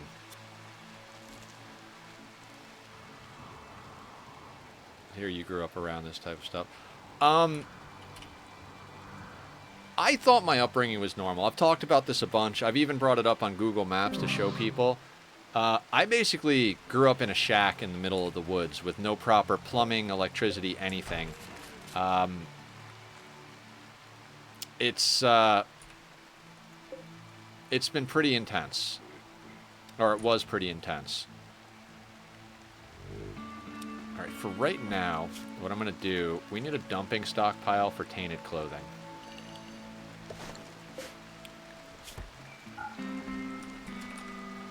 But yeah, I have been through it over and over and over again.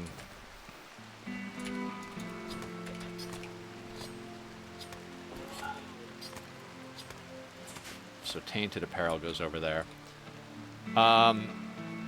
It was an intense childhood. And the funny thing is anybody who was a friend would come over and they'd be like, dude, I want to go hang out at Nether's house. It's so cool. Their parents are like, they're very like, you know, sorry. his parents are cool and let you do stuff, and like his property is neat, and they got all sorts of like random stuff, and it's like, yeah, it's fun to visit, but it's not fun to live through, is kind of how I would think about it.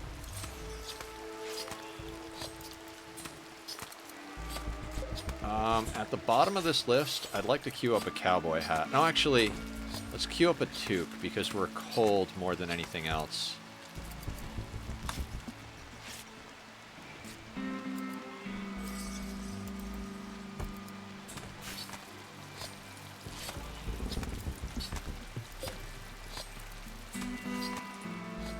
Yeah, I got out of there, and I legitimately have the kind of relationship where I don't have a relationship with any of my family.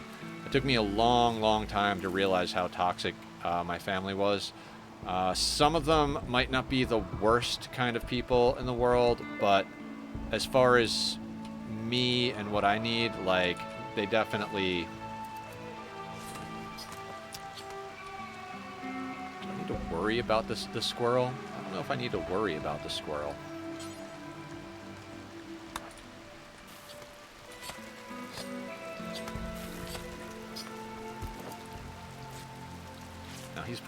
He's also gonna chop up the rhino, of course. Does anybody work in the fields? Nobody's working the fields, are they? Oh, that's right. Barb is sleeping.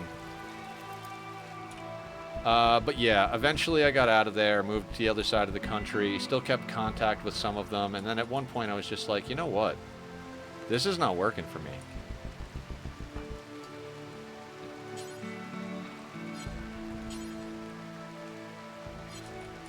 Okay, no empty spot for anything, because this whole place is just jam-packed full of garbage.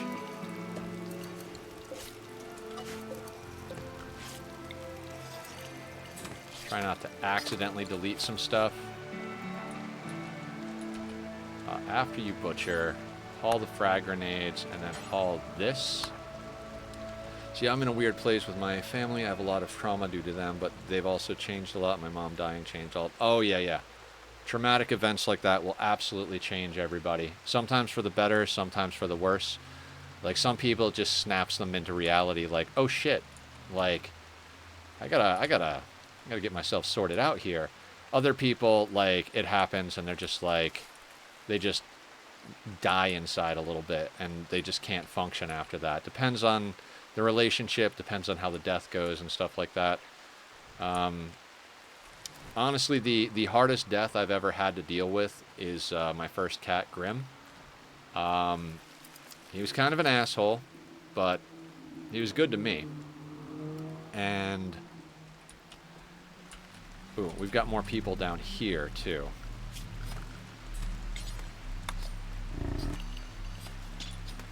Expand the work zone down to there.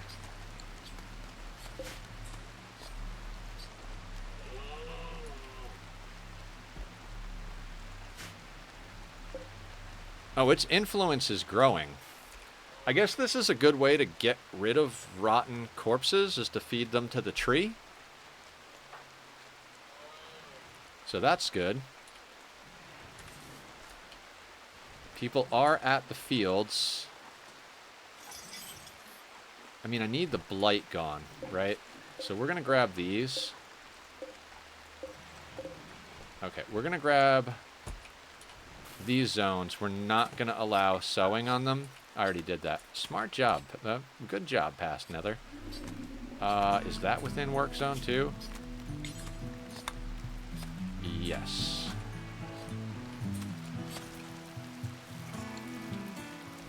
Alright, Nether's got a lot of cooking to do. We've got to... Hey, Nether, when you played Ark, did you ever play PvP?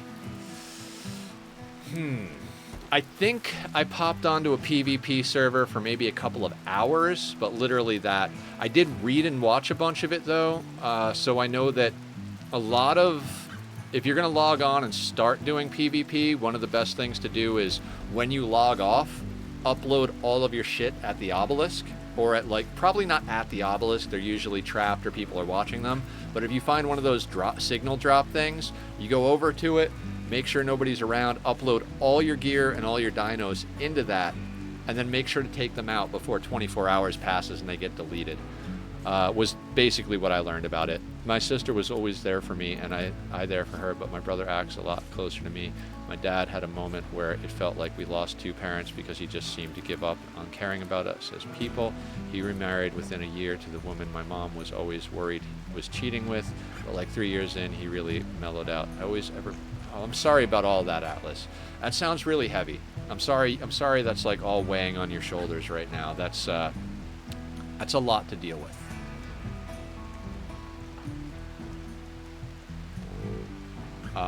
And Eric has, I always ever play PvP with people who block notes are annoying.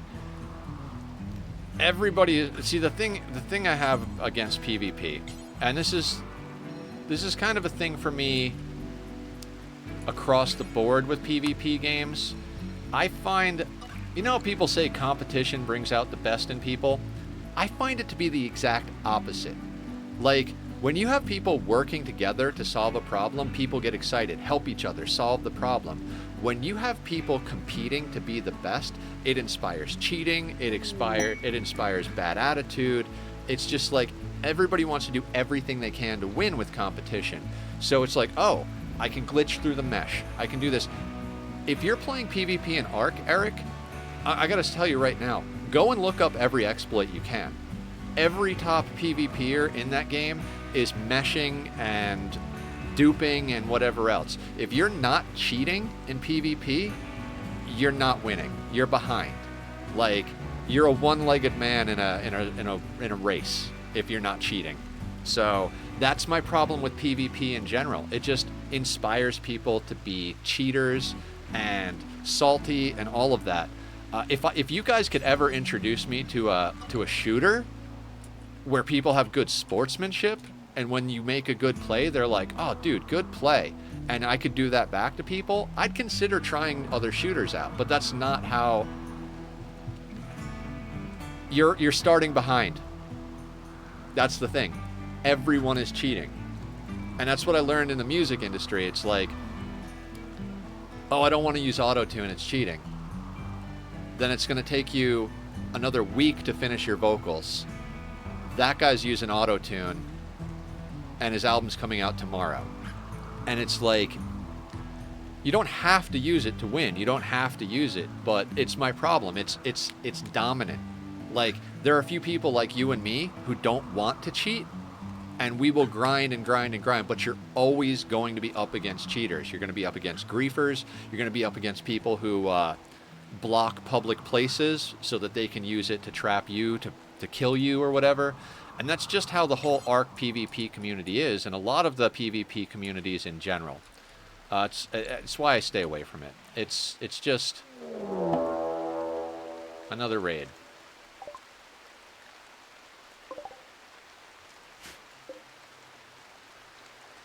Impids. Alright guys, let me do this. I'm going to take a quick restroom break. I will be right back. I don't want to fight a raid of impids while my teeth are floating. You know what I mean? Give me just a second. I'm going to put up the links to Bobby's music. If you enjoy any of the starting screen, be right back. Time lapses I do. The music is Bobby. Of one wipes playing against meshes and people. Oh yeah. Well, a lot of people cheating. Let me get into that later. A lot of the people who are cheating are so bad at the game they need to cheat. But then there are some people who are also good and cheat. Those are the ones you got to worry about. I'll be right back. We'll talk more in a second. Give me a sec. I'll be right back.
Okay, everybody, I'm back. I don't know how we're going to deal with this, but before we do, let me just see what I missed in chat here real quick.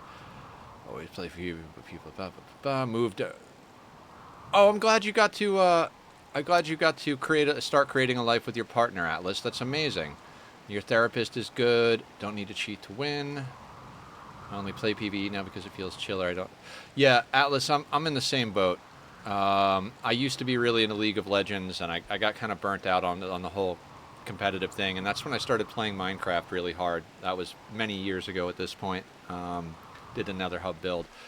I treated the game more like Pokemon. I wanted to get all the dinosaurs I liked. I wanted to get them in the colors I liked. I wanted to have a dope looking base. I liked the build system because the glitchiness of it actually allowed a lot of innovation and nice stuff. Yeah, every once in a while I go back to League, but lately, as far as competitive play goes, I've been playing Magic the Gathering. I just started doing ranked yesterday, but I don't even care about it. Like, if I don't gain ranks, and I'm only doing ranked because at the end of the season, you get cards. And I want more cards. So when I play with my friends and create decks, I can do things, right? Before we start this raid up, I will talk real quick about Ark. If you haven't seen Nooblet's whole documentary type style videos on it, he does the whole thing, so I'll just brief synopsis. There's Wildcard, who is the developer, and then there's Snail, who I believe is the publisher, Snail Games. The reason cheating is never going to go away is they cheat themselves. Snail has a huge mega tribe, and they got raided, rolled back the server. They got raided again, rolled back the server. Raided again, rolled back the server. It's well documented all over the place that Snail's tribe cheats in the game. Plus, they got Wildcard's balls over a fire as far as like releases and stuff like that. Also, Wildcard has a bad deal with the server host, but that's a whole other story. Basically, the whole thing is it's a culture of cheating. And I that's why I don't have ASA. That's why I mean I've got over 7,000 hours in it, so I can't deal with the. I just can't support them anymore. I've supported them for so long and hoped they would get themselves sorted. Atlas, you love Magic? You only play paper. My paper collection got lost in. Yeah, my paper Magic cards got lost in flood damage, like thousands of dollars of cards, probably even like tens of thousands of dollars worth of cards at this point because they were freaking all the way back from when the game started. Are these suppressed? But I got into Arena, and you get free cards every time a series releases. You can do your daily quests and daily wins to get more gold to buy packs. If you want to, you can spend money on it, but you can legitimately play it completely for free and still build good decks. I haven't spent any money on it. And if you want to play with us, our screen names are in there, and if you can't find it, just ask me, and I'll give you my screen name if you get into it. Goes for anybody else, too. If anybody wants to play some Magic, hit up the Discord. Let me know. Killer and Barb also play, and we pulled Linus into the online thing. He's a paper player, too, but last night we had him on, and he was opening packs and building decks. Now, this Impid raid. We are a little lucky in two regards. Firstly, it's a tribal raid. You don't get impids in good stuff, so that's good. Secondly, it's raining, so their fire won't spread. Here is the problem, though. There are 9 of them. Flame bows. Short bow. Great bow. We got a great bow which outranges us. The flame bows won't really be a problem, and the short bows I think we outrange. But 9 of these guys, no traps, no kill box, and we have a handful of colonists that don't have good weapons. I think we just got a couple of weapons on people. That shotgun's not going to come in super. Yeah, I don't think we outranged them with the auto pistols or the machine pistols. How are we going to do this? How? We have frag grenades, right?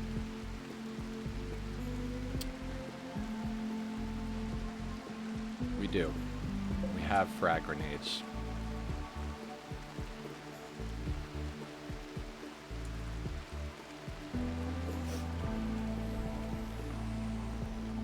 This is a pickle. I do not have answers for this. First thing we got to do is schedule everybody inside so we group up. So if anybody wants to watch what happens when you lose at this game, we are probably going to lose right here. Good chance of it.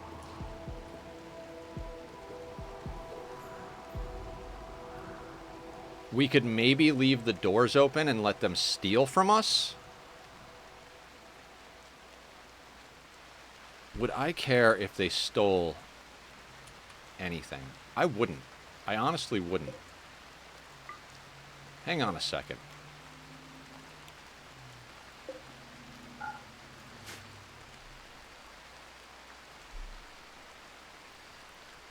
All our wealth is in that room. Basically, if we'd have gotten off a caravan before this happened, it'd be like 3 people. But we just keep getting hit with wealth left and right.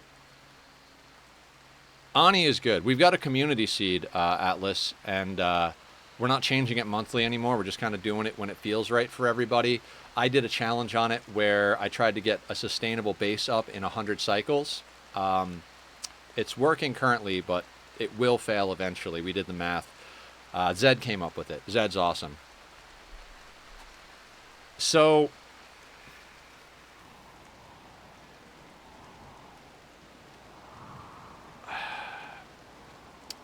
I'm tempted to open the doors and let them steal. If that doesn't go well, it's going to cause a really bad situation for us. Because then they're going to be even closer, right?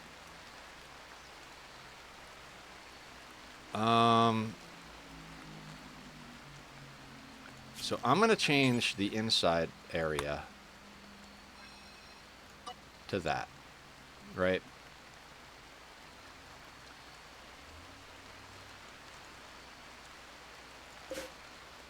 There is silver around the map they might steal. There's a lot of stuff in there they might steal. I'm honestly okay. No matter what gets stolen from this room, I don't care. A lot of it is tainted. A lot of it is meat that we're cooking.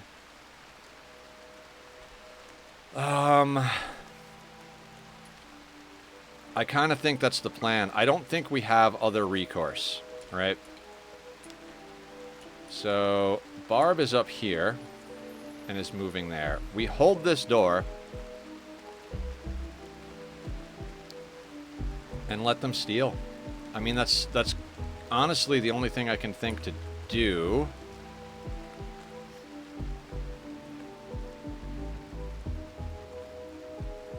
Is there anything I'm missing? If that barrel goes, that would suck. Starfield and No Man's Sky. I am pleasantly surprised by the fact that No Man's Sky eventually delivered on what they had promised originally. You know, started out as No Man's Lie. Okay, so Barb is coming through here, right?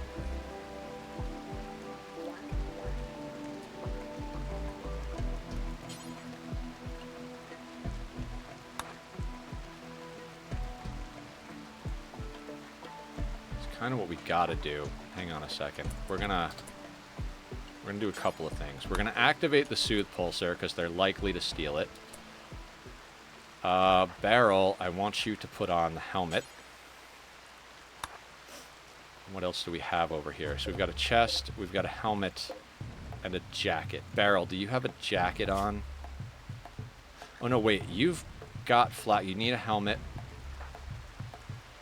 Killer's Pawn is not in the greatest condition as far as gear goes, but he's got a jacket.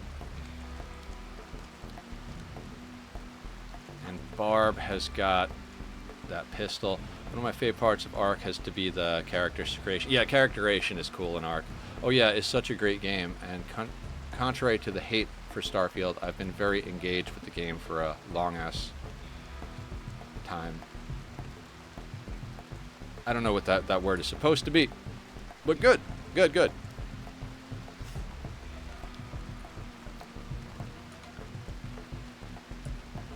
Okay, so Barb will hold the door. I honestly think this is pretty much our only recourse. Now, if they start setting fire to the inside of our base, that becomes a problem. And I really don't want those. Okay, hang on 1 second. I know this is a weird thing to do.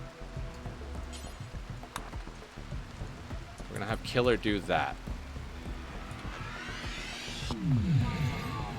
Now we soothe Pulsard because they're likely to steal them. Killer's got that.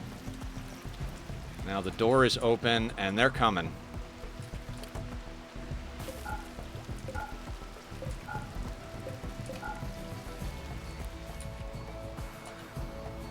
This is nerve-wracking right here.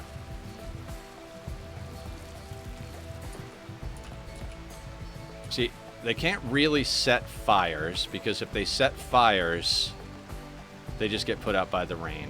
See how quick they're moving? If they don't steal and leave, I don't know what we're gonna do.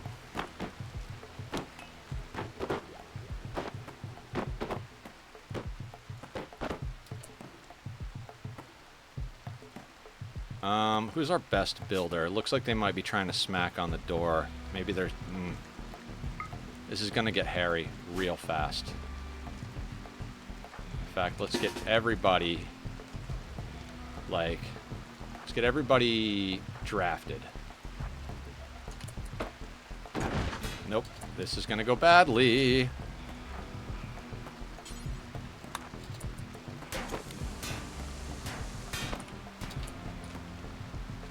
We're gonna have to micro this, but they're gonna smash that room up real bad.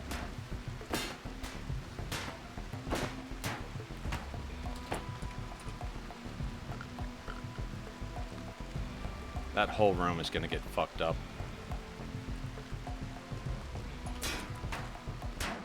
Please steal. Just steal. Please.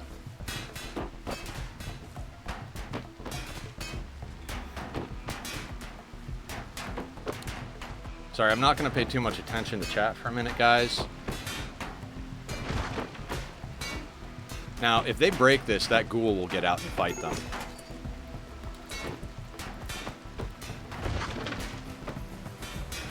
So yeah, they set a fire. That's going to be interesting.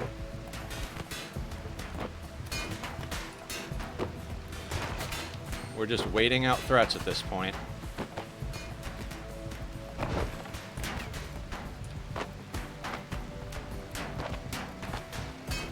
Everything in that room is going to be gone. Yeah, hang on. We're going to let our people eat and stuff, but we got to keep an eye on what they're attacking.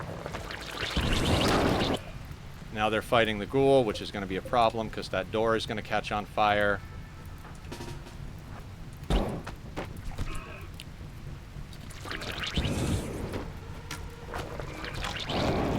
On the plus side, they will burn themselves to death.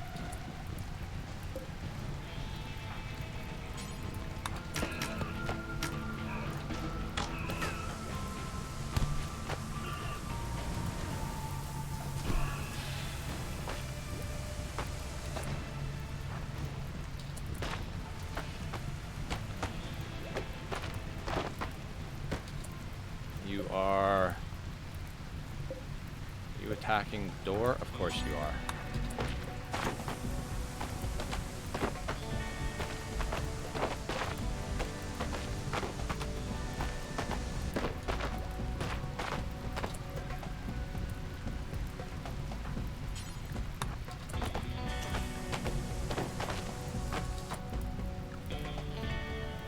Who else is good at construction? This is the dumbest thing I think I've ever did in this game.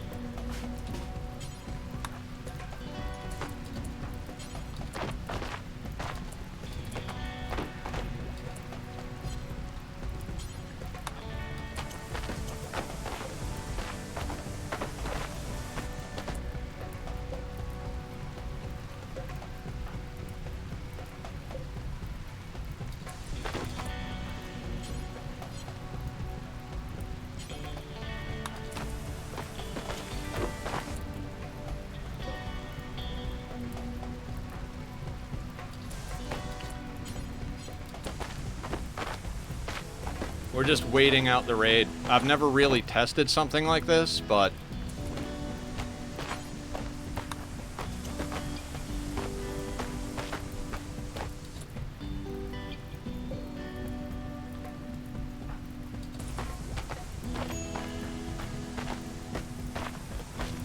they will eventually get tired and wander off. They took some damage. There's a bunch of stuff burning. Like,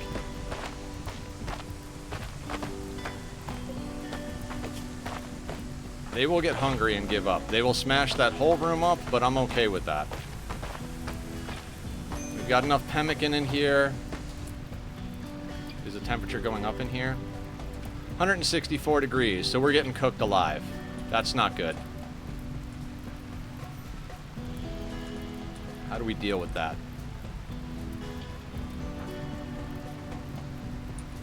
Yeah, this is the problem. Oh, I know how to deal with this. I know how to deal with this.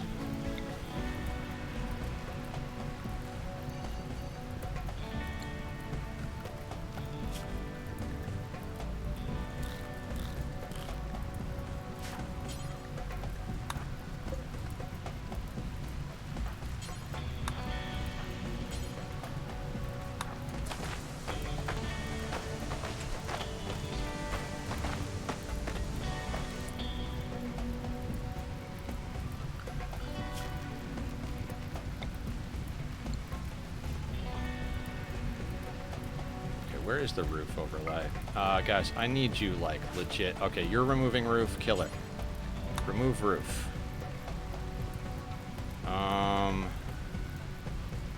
Barrel. Remove roof. Barb is removing roof. Then remove roof. You. Then remove roof. Barrel is...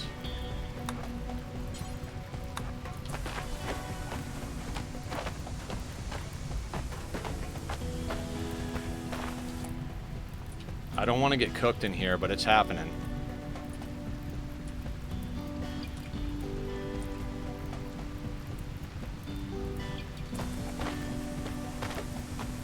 $191. Okay, time to fight.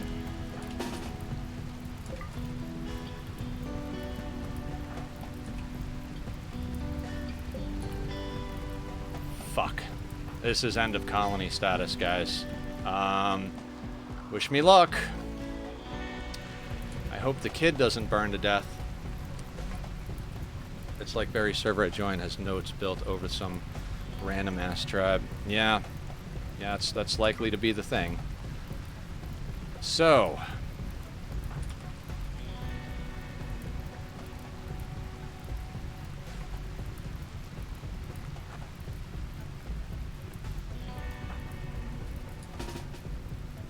let's move Killer over here.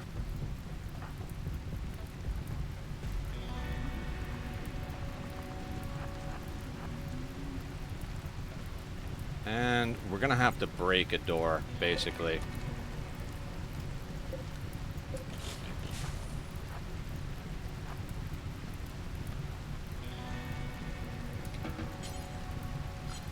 Okay, basically, let's just unrestrict everybody. No, we can't even do that. It's gonna get impossibly hot in here. Okay, welcome to the madness, everybody.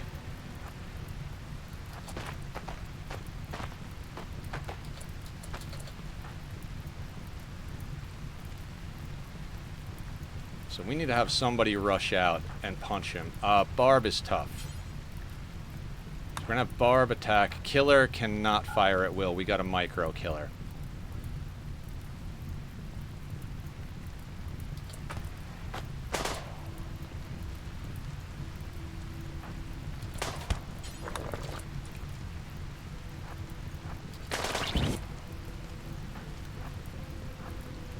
Everybody out. Nope. Okay, you guys. Right here.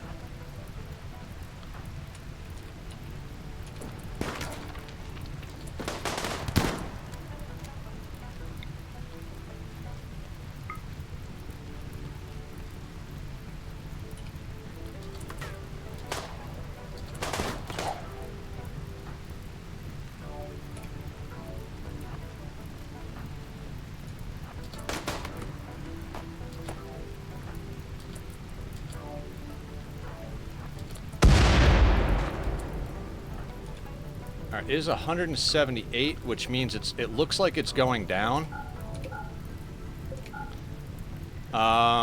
We got some shots off on one of them. Jesus, this is torture. Alright,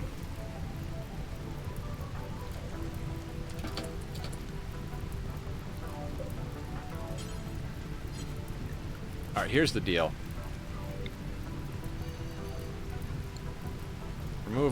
Remove that.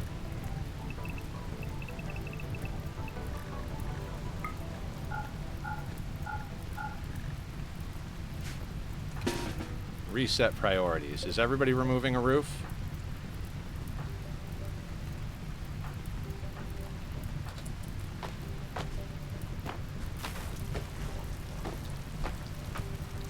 Temperature's going down.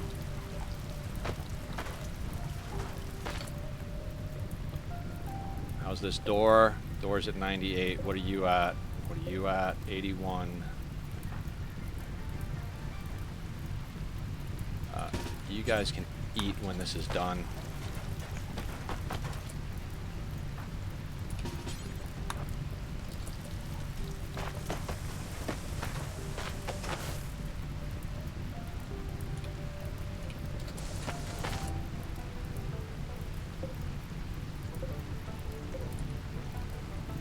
Okay,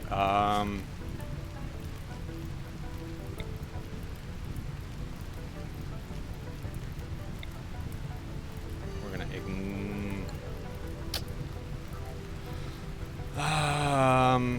how much of this do we want to remove now? Okay, so we're gonna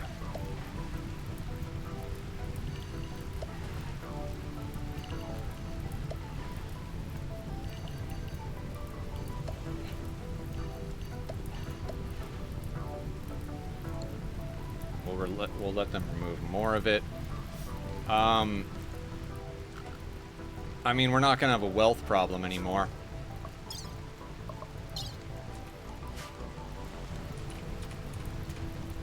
We are gonna have a food problem again.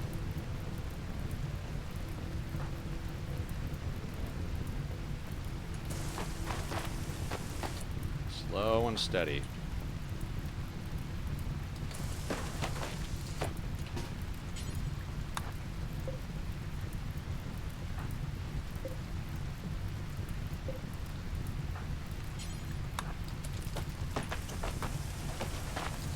See, that's what I mean about slowing down in these games. Sometimes slowing down gets you the answer you need.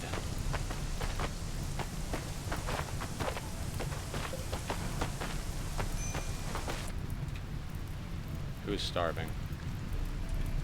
Danger is eating right now. That's fine.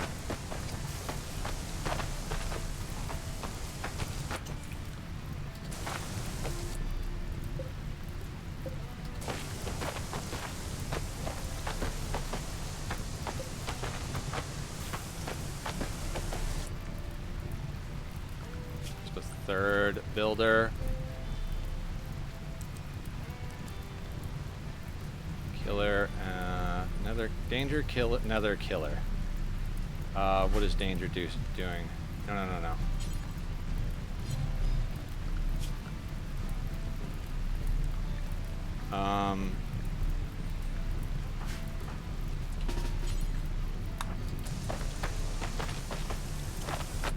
Slowing down during catastrophe in Ani isn't a suggestion, it's a requirement. You will lose people. Yeah.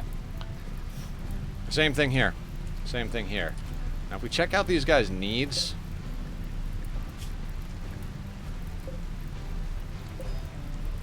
Food is starting to get low on a couple of them, right?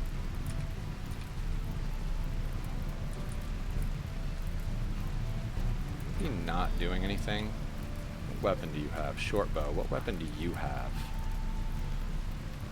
Machine pistol.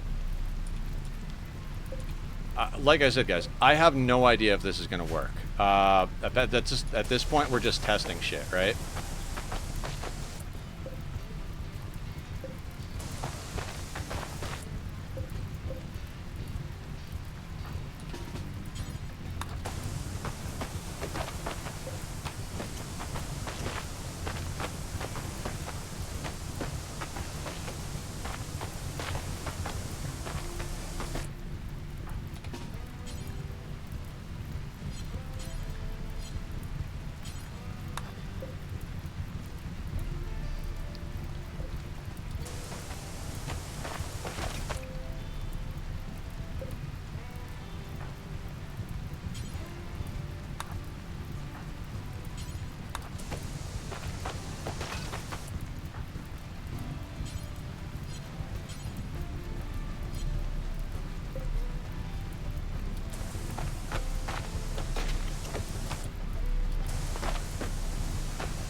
87, 74, 82, 91.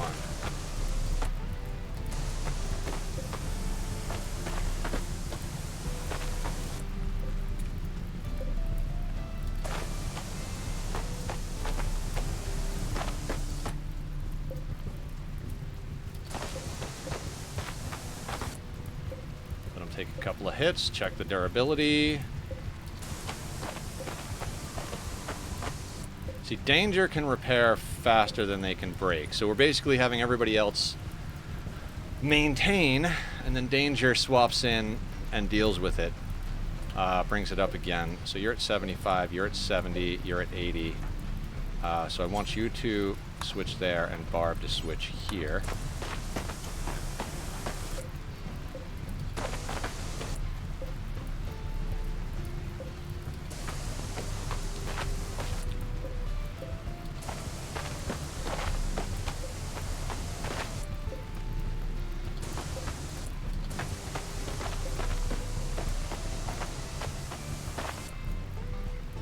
Now we got people on the other side doing it. Okay, we might need to pop out and take a pot shot, but if we do, that really fucks shit up as far as maintaining the walls.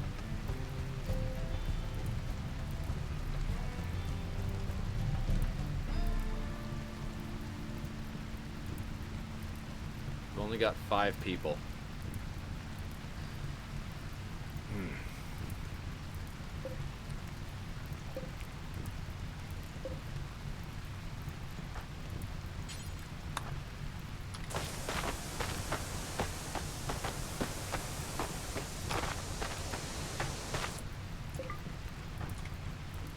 I'm gonna have Barb reset their aggro.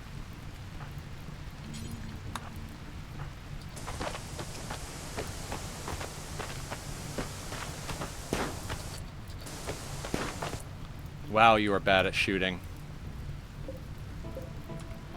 What is your shooting? Of course you are. Actually.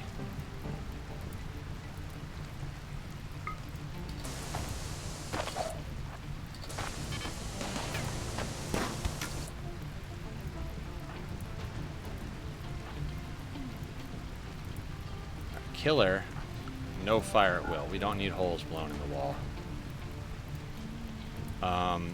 That's a problem with them in the corpse door, though. Or in that door.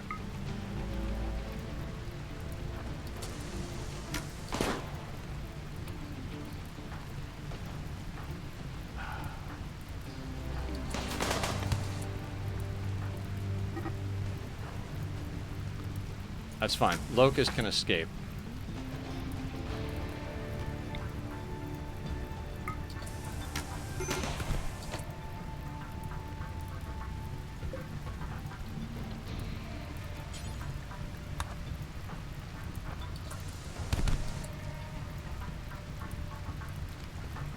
I need Barb up front. That was a mistake I made right there. Okay, Killer.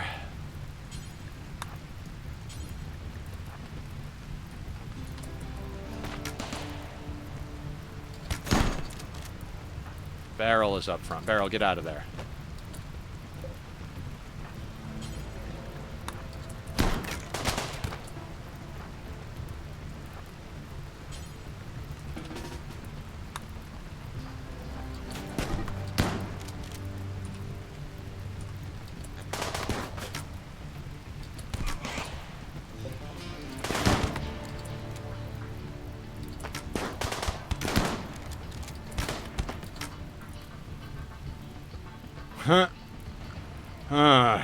Okay.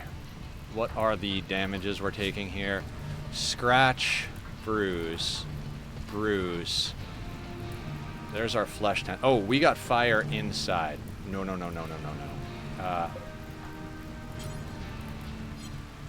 Who's got the shittiest weapon? Killer?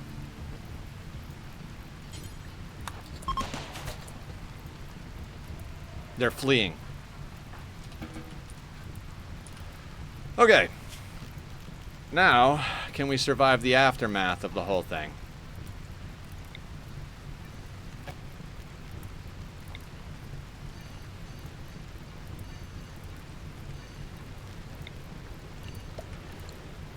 These are the moments we live for on the rim.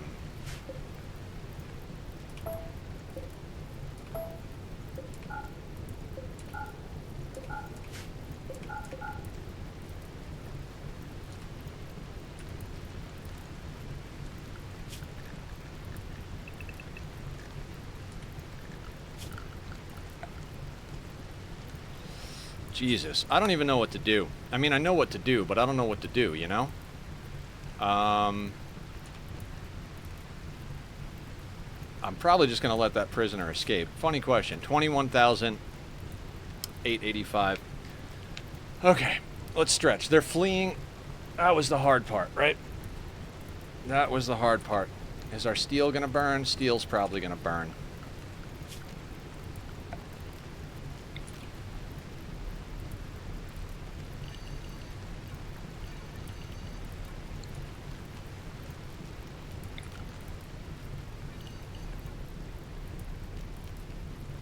Expand home zone? That's what I was looking for. What am I doing here?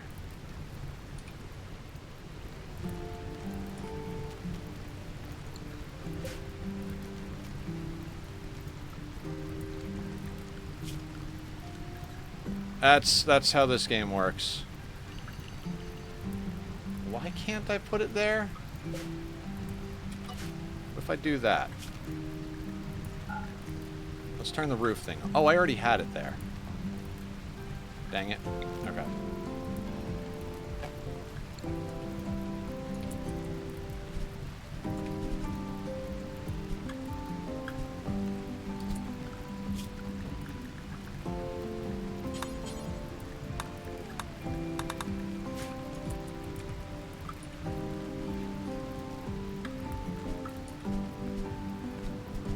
We might even be able to recapture our prisoner real quick. Hang on.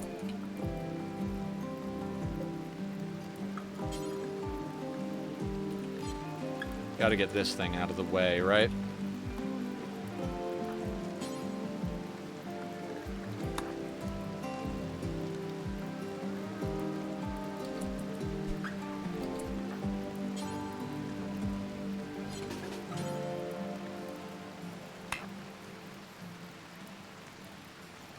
Right, so we do this for prisoners.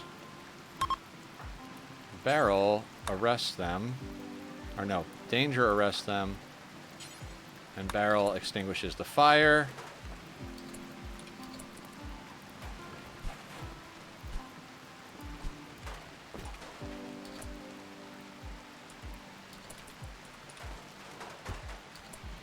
And then we make this for colonists again. Okay, now,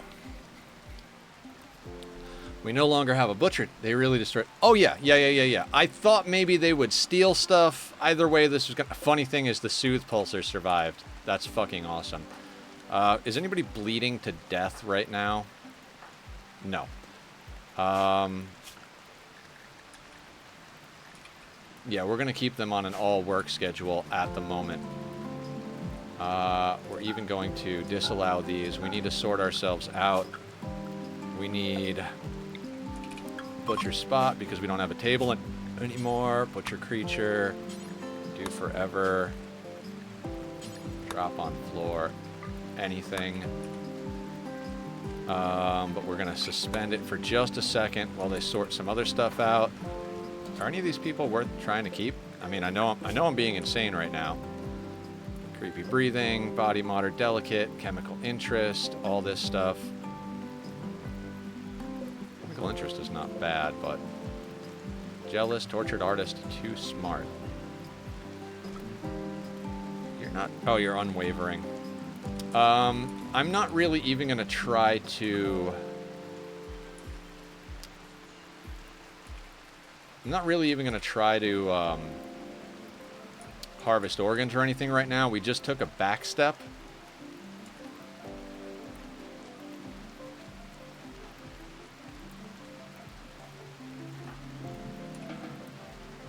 You're going to take care of Julie. That is good. Barracks is going to be absolutely atrocious. Let's get everybody back on a normal schedule. Nether is... What did we have Nether doing? I can't even remember from a second ago. You don't need to be on crafting that stuff anymore. Oh, yeah, that's right. You're terrible at that. So you have a passion in construction. I think... Okay, Danger was doing that, and I'm pretty sure that we had you at a 3 on this. But we do have other people that can plant now.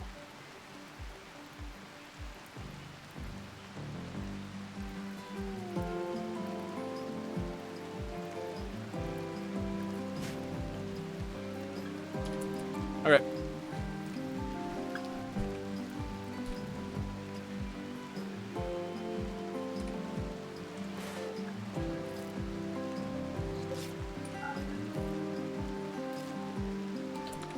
Okay, what we need to do, we do need to put them back on a reasonable schedule, so good job, team.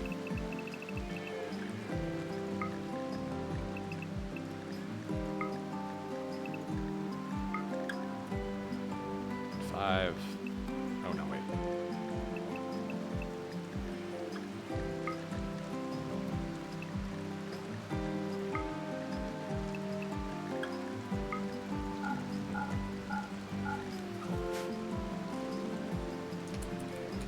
See, the thing about impids, like, they have that whole fire-breathing thing going on, right? They're not immune to fire.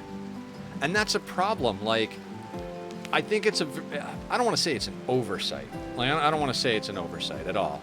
But the thing is, if you can get the impids to start spouting off their fire, they'll burn each other to death. It's fucking insane.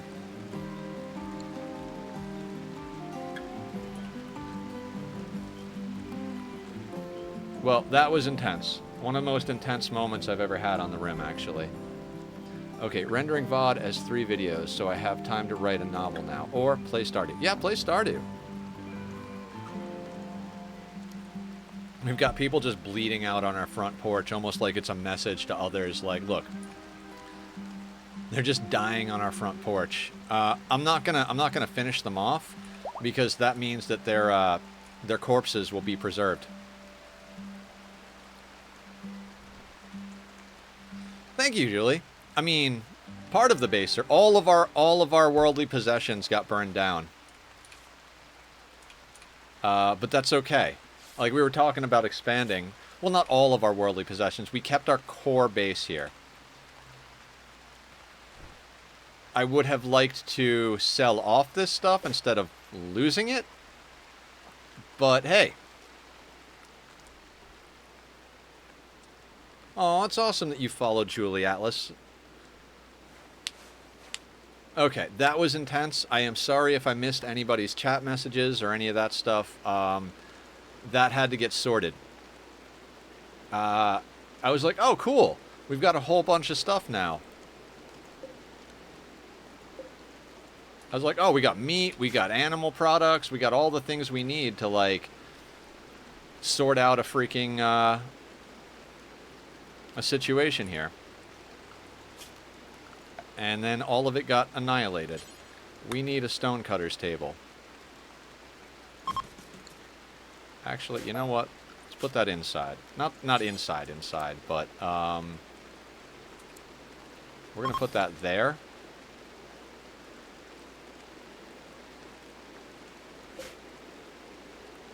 For wood. Okay. It's going to take a little while for everybody to sort their mood out. I definitely don't want to be playing fast right now. I mean, even if we lost everything in the freaking world. We've got compacted steel here. We've got components. All our components are gone. I have not gotten to make good use of the fact that you drop in with a bunch of components in this one.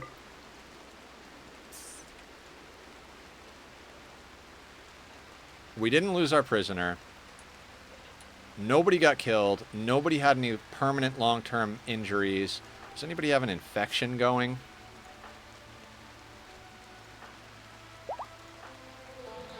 No. Okay, so nobody's got infections currently. we have the smallest amount of food, but we've got some ready-to-harvest rice plants up here.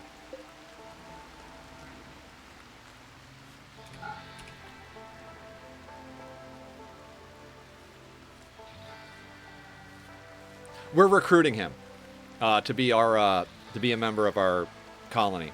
They're a good crafter. So guys, this is exactly what I'm talking about the importance of having good weapons. Now, we have 5 colonists. If they were armed with assault rifles, we literally would have had almost no problem with that. I say almost because we still would have had to deal with the fact that they run faster than us. So when we stepped out to shoot at them, we had plenty of time to shoot the guy down here. I think Barb got off 3 volleys, right? None of them hit, really. And that's the problem, is like, if they're getting off 3 shots and hitting 0, we can't do anything. We could have played that game all day long. We could have popped out and shot them. The fact that we have a tough pig is good. Because, look, Barb is not only tough, but if you go into pig skins, I believe they have... What do they have here? Do they have robust? Reduced pain. So they're less likely to get knocked down, and they have tough. So I'm not going to put Barb into melee. Maybe I will. Oh, maybe we need it. Maybe we need Barb to be melee. She can go either way on that. She's a 3 in either skill, but...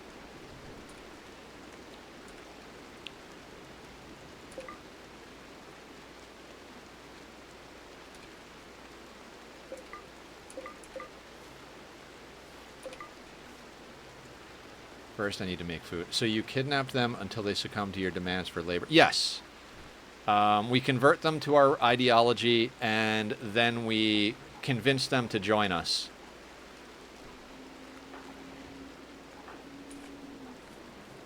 Danger. I'm gonna...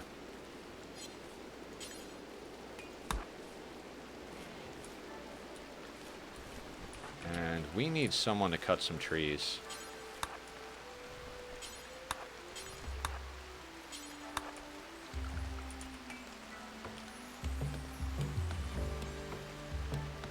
More or less. We're a bunch of cannibals who don't believe in bonding with animals and like to build nice things.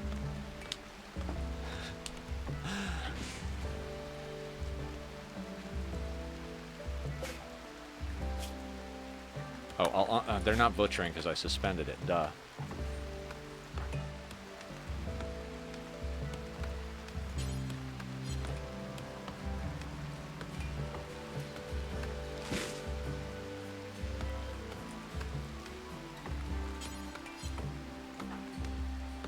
Barb's got to cut trees a lot faster.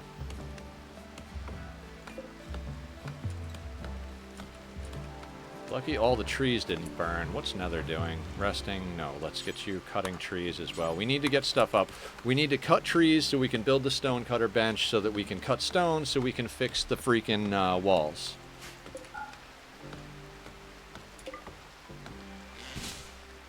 Yeah, no wonder the prisoner was running. Julie had an adult pawn that just decided to leave. It's like, wait, you guys we've been eating a lot of cannibalism, and you have a screaming child. I think I'd rather not be here right now, and just walked off, which was where some of our good weapons and armor and shit went. So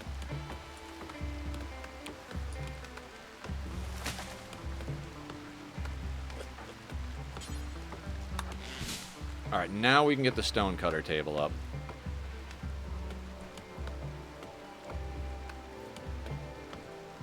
I think that's one of the hairiest situations I've ever recovered from. That was... Honestly, guys, maybe you'll be back. Well, we named the baby after you. I don't know if I've ever recovered from something so intense. We kept the barrel and the soothe pulsar. That's perfect. Those are the things I wanted. Like, of all of the stuff in that room, those were the 2 things I wanted to survive more than anything else. That's phenomenal.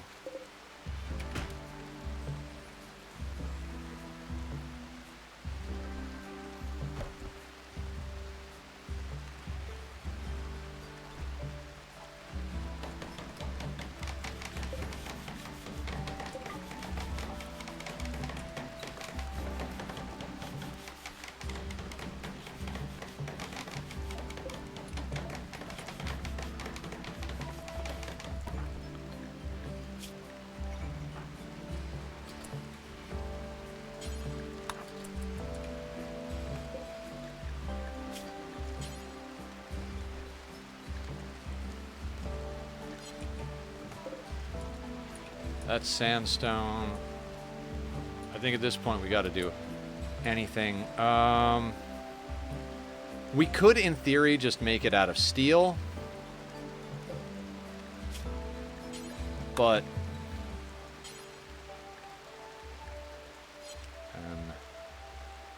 we literally need one. Where is barrel?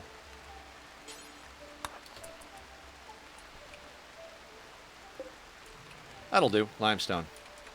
Yeah, maybe you will be back. You're like the guest star of the channel.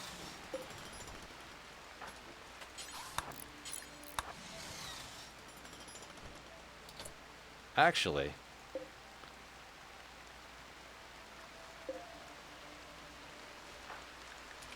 cancel that.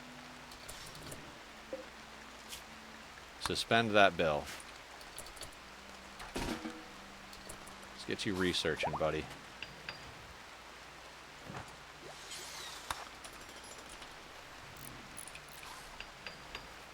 Okay. So we lost our ghoul that we're studying, but we're still studying the monolith. So we've got basic research. These things are suppressed.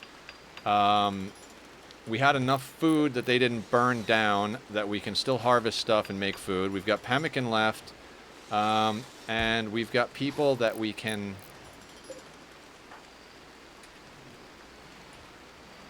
butcher? Let's have you butcher. I don't need any of that stuff to come inside.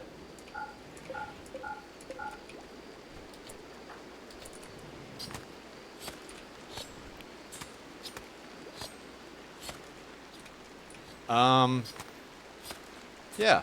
Killer! How you doing? Raiding in with a party of 3. Let's do a shout out for our good friend Killer Jam 25. Guys, go check out Killer if you get a chance. We've been playing Magic. He's been streaming Satisfactory. Good friend. We've known each other a while now in the community.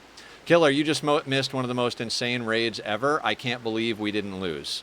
We lost all of our resources and workbenches from this room. We damn near cooked our colonists to death. But somehow I managed to do it. We have people, we have enough food to get along, and we're butchering the raiders, so...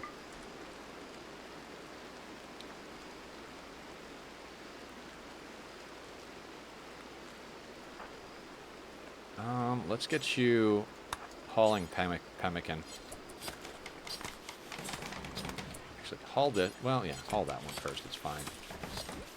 Yeah, it was insane. Absolutely insane. If you want to see what happened, I would definitely recommend going and checking that out. That was a very, very intense moment.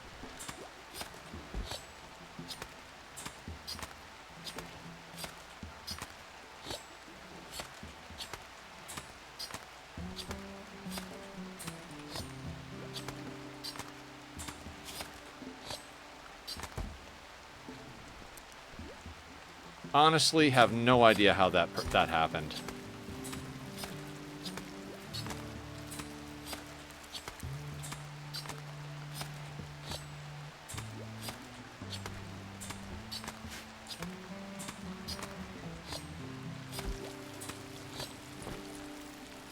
And somehow, Killer, the reinforced barrel and the soothe pulsar survived. Somehow.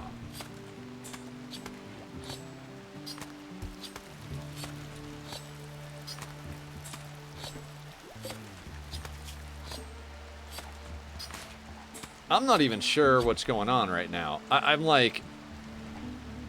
I legitimately don't know how to react right now. In my mind, I saw the raid come on and I was like, oh, we're done. We'll be picking pawns in like 15 minutes. And now I'm over here like, huh.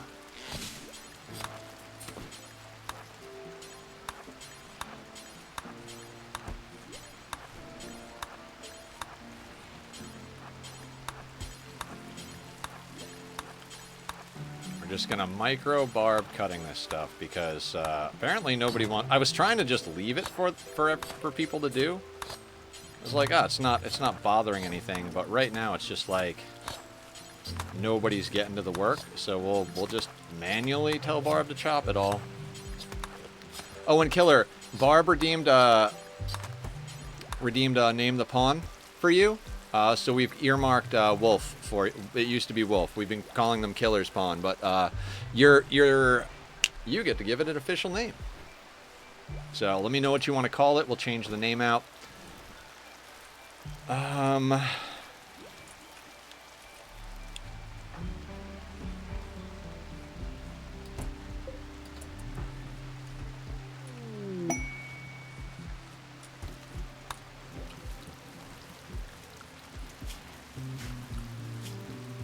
mean, it dropped our wealth back down, but we're still over 20k just because of the number of colonists we have.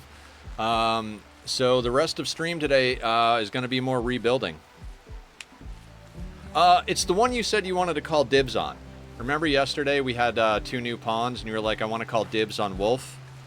That's the Iron-Willed, Fast Learner, Double Passion and Shooting, Artistic, and Intellectual. And Barb claimed the pig, the tough pig. Okay, that's actually a room now. And let them put the light up. John Wick? Alright.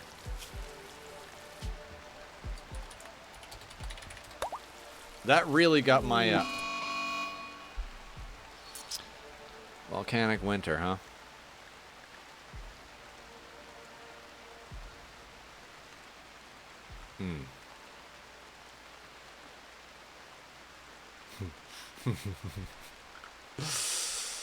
Ah.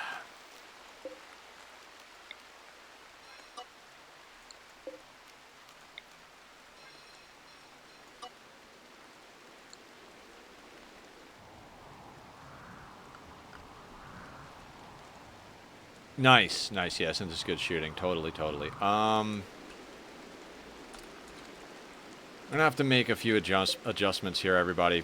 So give me a second. We gotta adjust our zoning for volcanic winter. Hopefully that'll be enough flower fields for everybody.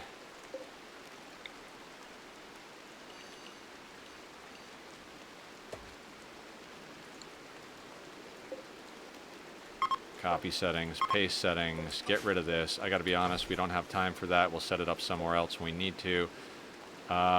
This is the corpse pile. And I think we've chopped up all the corpses already. Yeah, that can go.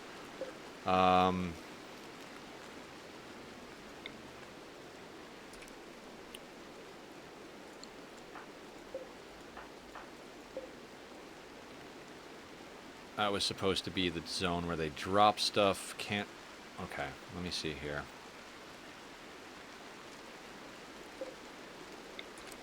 Let's put that there.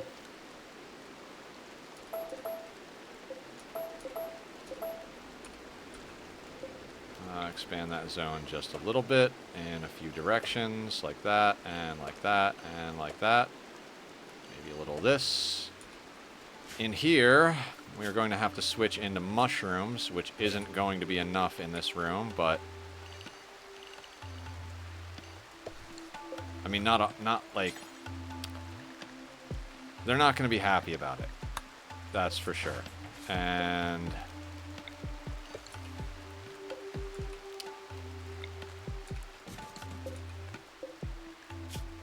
God, I'm not even breathing right now. I'm just holding my breath, thinking about what we need to do to get all of this going.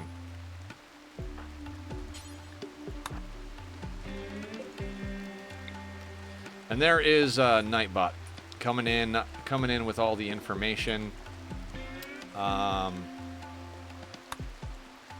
you guys want to, sorry, that whole event, that whole chain of events, just absolutely annihilated me. My brain is just. I'm legitimately gone. We got to get a few things done really fast, including hunt a bunch of animals. And I'm not sure what we're gonna do about it here.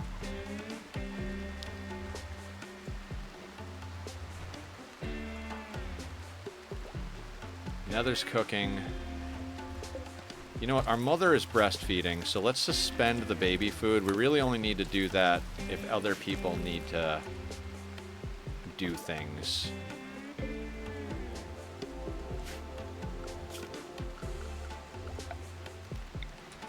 I'm like, gonna have a freaking heart attack over here.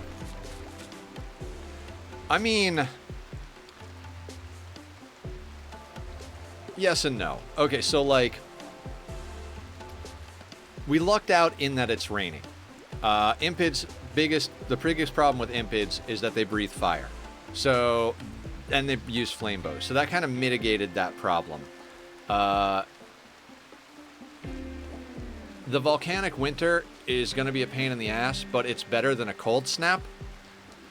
Cold snap would be a problem because we wouldn't be able to grow even inside. The volcanic winter means that our crops outside are going to grow a lot slower. But we're going to augment it with inside mushrooms, which are good down to a way lower temperature. We've got rice up here that's coming in. There's like, it's not the worst situation I think I've ever been in, but why is John Wick in that bed? Oh, because this is, yeah, okay. Danger and Nether belong in that bed. Danger, would you actually do a little choppy for us?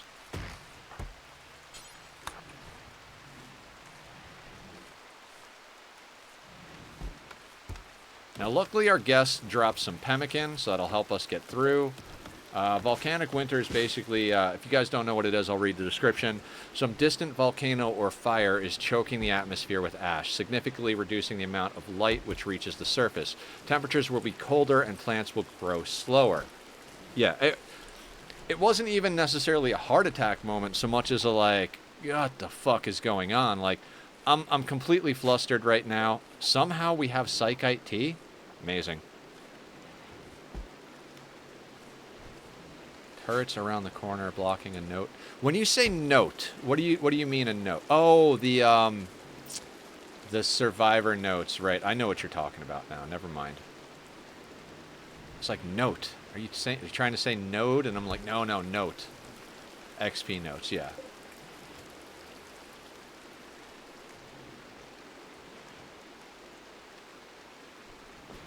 Okay, are we harvesting up there? Okay, Killer is hauling things, which is good. But I need him and Barrel to do some hunting real quick. They're not good, but at least we'll get a little XP doing this. Right?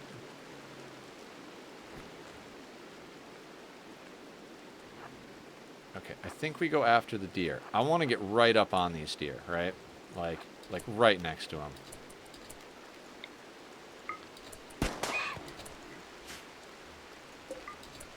The other deer didn't even notice that.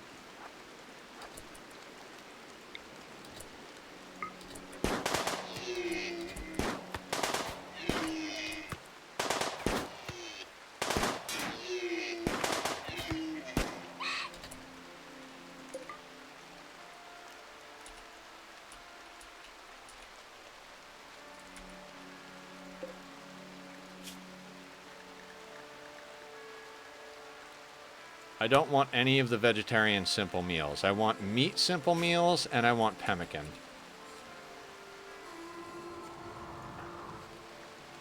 And we are going to expand the work area out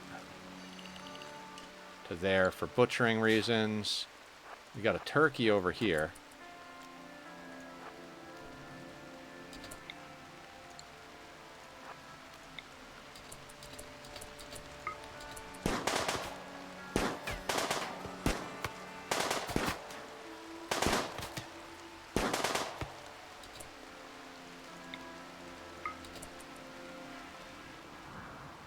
Because the animals are going to start to get scarce during volcanic winter.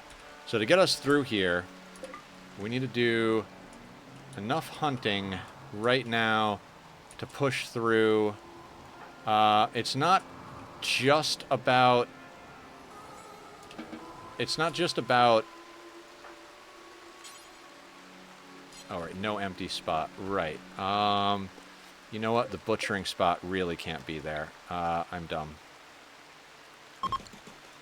That'll make our house so freaking dirty. We need these. I don't know why that's not going. That's gonna be a problem for our mood. We'll wind up burning the Soothe Pulsar just to recover at this point. Killer. Let's get the butcher on. Actually, before we do that, let's make sure this is drop on the floor. Yes. Okay, now we're going to grab a stockpile that we're going to put here. We're going to clear everything off of it, and we're going to do human-like animal entity and only fresh.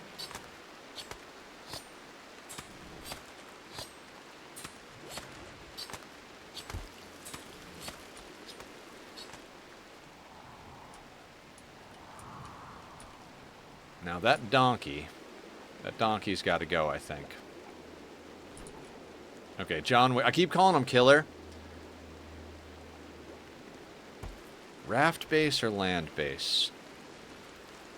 I would say raft base is probably your best odds of surviving, because at the end of the day you can just drive it out to the middle of the fucking water where there's no like pathing for flyers. It's like you drive it to an unpopular place, you put it where there's no like crazy nodes that everybody wants to get at, and you basically just like,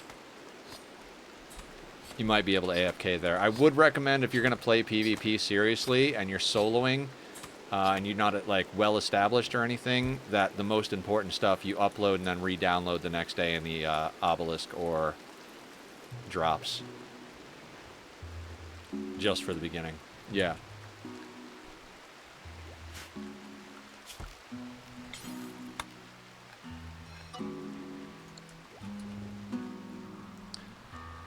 So, I don't know if this makes me want to build walls more or build walls less.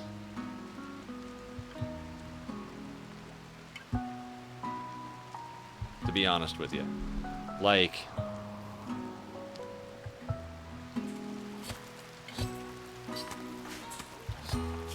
it's like we just got our wealth knocked back down.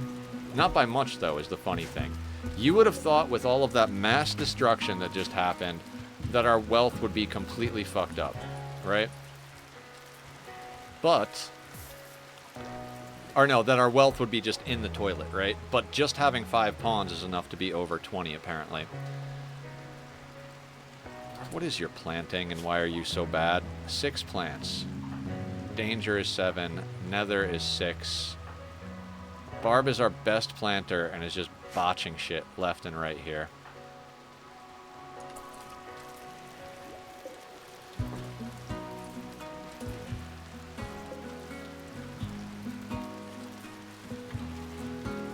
It's fine. Everything is fine.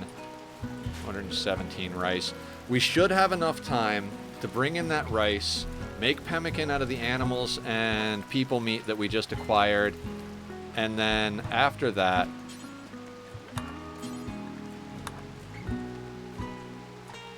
we can take all of the textiles we got from chopping everything up, cook the meat first, then go off and sell the textiles. I think I want to send John Wick out to trade. But we do need to get some trade on. It'd be much better if we lucked up on a on-map trader. I'm probably going to play pretty... Oh, I've still got that mark to be destroyed. Let's cancel that. We're going to slow down probably for the rest of the stream. I feel like, I swear to freaking whatever god you believe in, that the moment you press that 3 button, Randy's like, oh, actually I'm not random. You think you can go fast? Hoo-bah, hoo-bah, hoo-bah. You know, it's, I know it's not true. I think it realistically feels like that because you're passing more in-games. Like, Randy's random, but let's say you were going to get a raid every 5 days, and that equated to 20 minutes of real-life time at 1. If you go to a 3, now it's like every 5 minutes you're getting a raid. You know what I mean? So, the main thing about a playthrough is the research. I think that's pretty true for most of these types of games. Like, if we'd have dropped down to, like, 2 pawns, but they were able to do the things we needed them to do, and we still had the research, I probably still would just rebuild. Because we have our ideology upgraded to have two memes.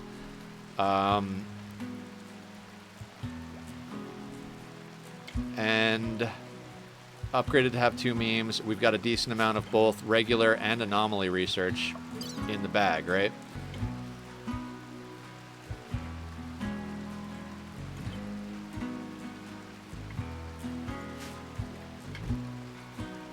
I feel like after I've done a bunch of this and then I start getting into actually watching other people, that I'm going to be like, oh, that's what you need. That's what you need. You know what I mean? Now, the thing is most of the wealth we've acquired so far has been through organs. Like most of the guns and armor and stuff, we've sold organs that we've gotten from our raiders. So I don't think we've got enough money in leathers and cloth and whatever else we've got laying around to actually get us guns and stuff.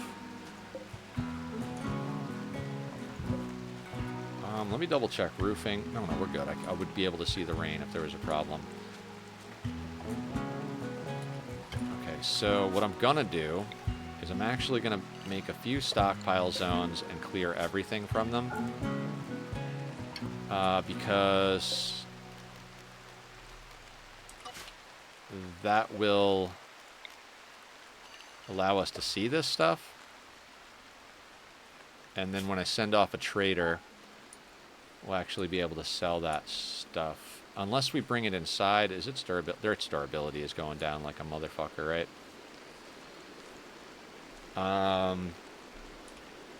Oh, for right now we gotta... You know what? Let's quick like a bunny.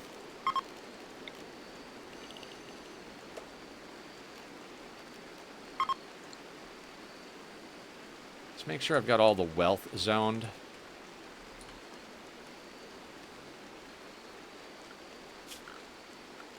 We're going to unforbid all. How is Barb's mood? Quite decent, actually.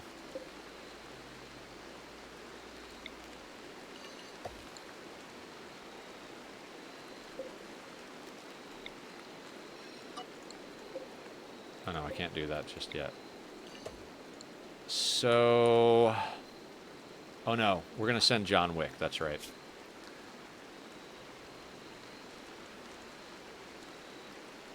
Okay. We kind of got to do it. We're going to send John Wick with everything we can muster right now. We're going to keep the Psychite because we might need it. Soothe Pulsar we might need. But we can snag... Oh. Let's start with the lightweight items first. Because... Oh,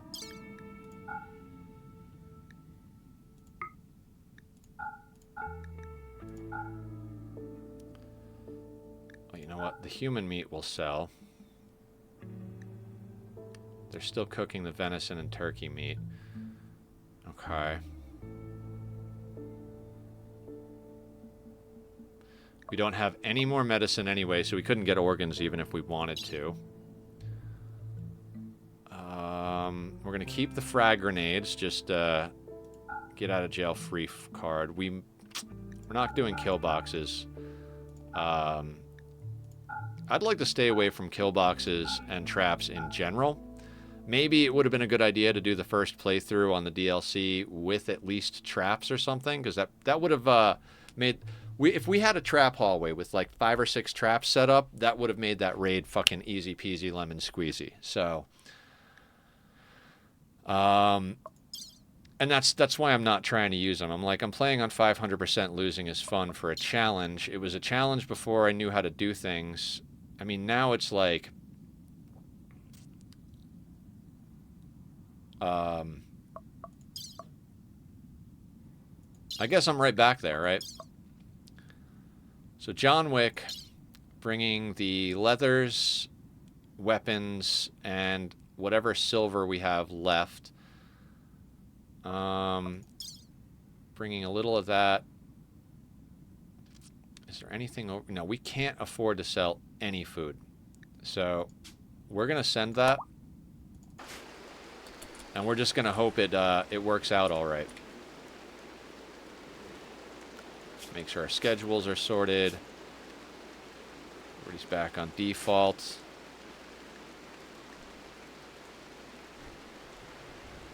Okay, let's breathe.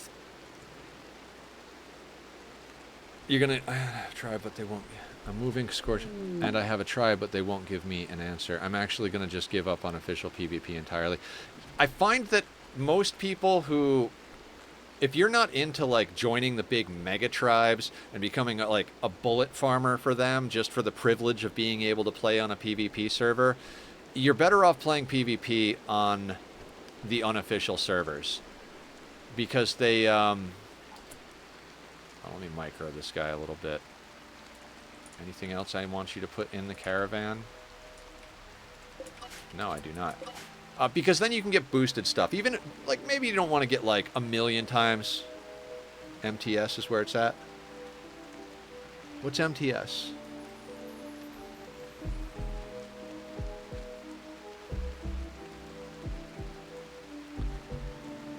Now, normally I'd be sending John Wick out right now to trade for guns and armor and components and stuff more than survivors. Okay, is that like a well-known third-party server?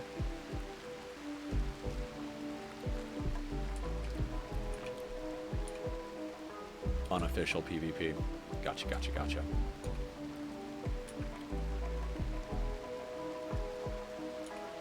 Okay, who's doing planting? We got Barb is our primary planter, and Nether is a planter and a cook.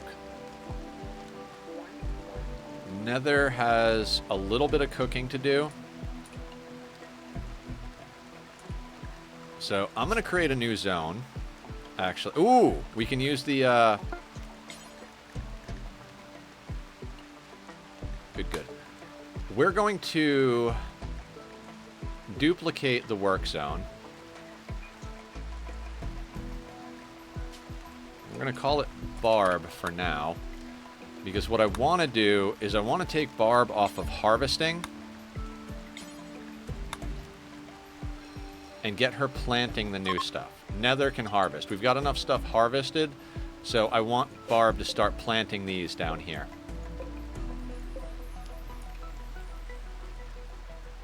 I like that duplicate zone thing is fucking such a good quality of life upgrade. I love it. I'd trade with our visitors right here, but I just sent all of our wealth off map.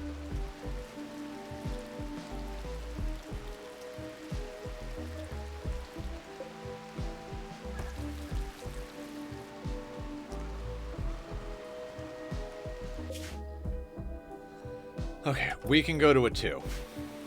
I'm willing to go to a 2. I'm not willing to go to 3 just yet. Okay, so, and I also want to delete this and expand this zone back out. What are you doing?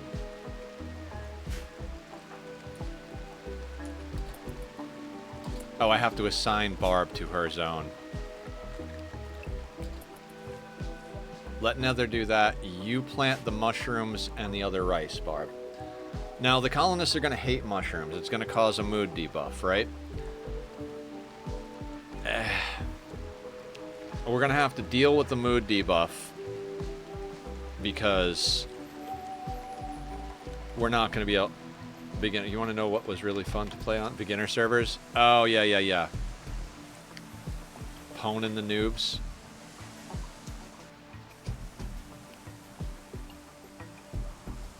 Mushrooms take longer to grow than rice. 370 is not a lot. We're basically going to trade everything we just had in wealth for food to get through this volcanic winter.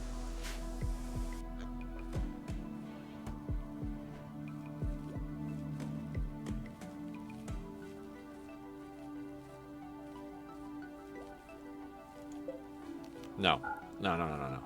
Actually, fuck it. Yeah, we need a barracks for mood, right? It's awful in here. Everybody's mood's gonna tank out real quick.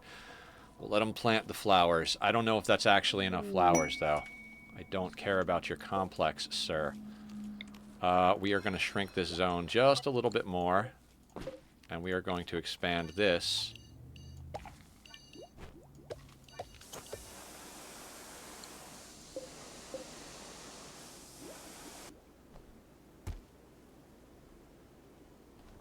What are we looking at? Dull. Okay, we're gradually getting that stuff going. That was absolutely friggin' intense. We're going to get rid of that zone now. Let's go to a 3. I know Randy's going to hose us, but... Oh. That's the thing I missed. That is the thing I missed. We don't have wood for the stove.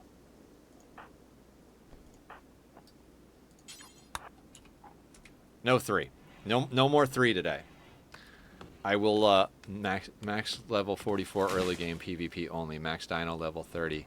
Oh, okay. So, like, low level PvP. Have you tried doing, like, a,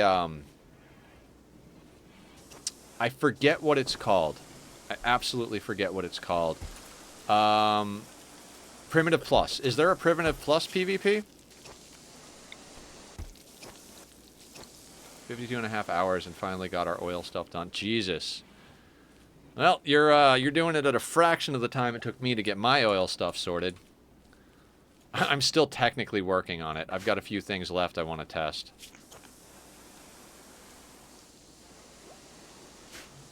Because that would be fun. Maybe.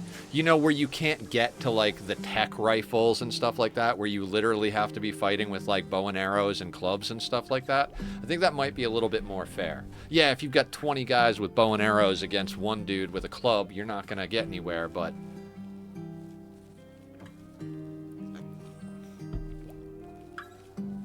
But when you got people sitting up on the hill with sniper rifles and ascended gear...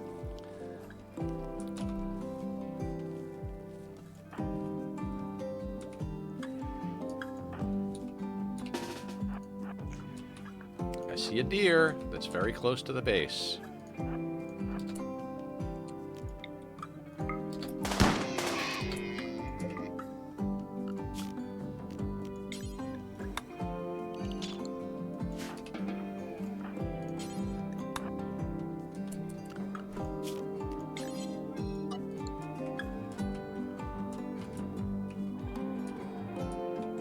Turkey up there we might snag. The muffalo will get angry, so that's why beginner was so fun, because there's no metal bases on the flak, no turrets except for plants. Yeah.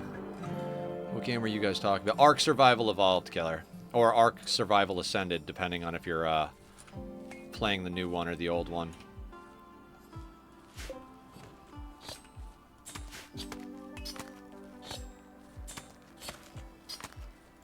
Okay, I'm gonna unsuspend that. I'm gonna take... no, we'll leave baby food suspended.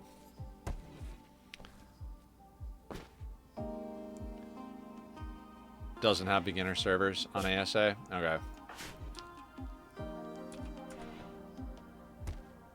Is a bit like Rust.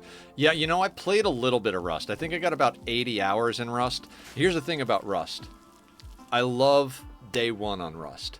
I'm really, really good at, like, avoiding people. Like, I can look at a map and I can say, if I take this path, it's less likely they'll run into people. I know what to avoid and how to find a good spot to set up a beginner base. You know, the 1x2 with the triangle airlock?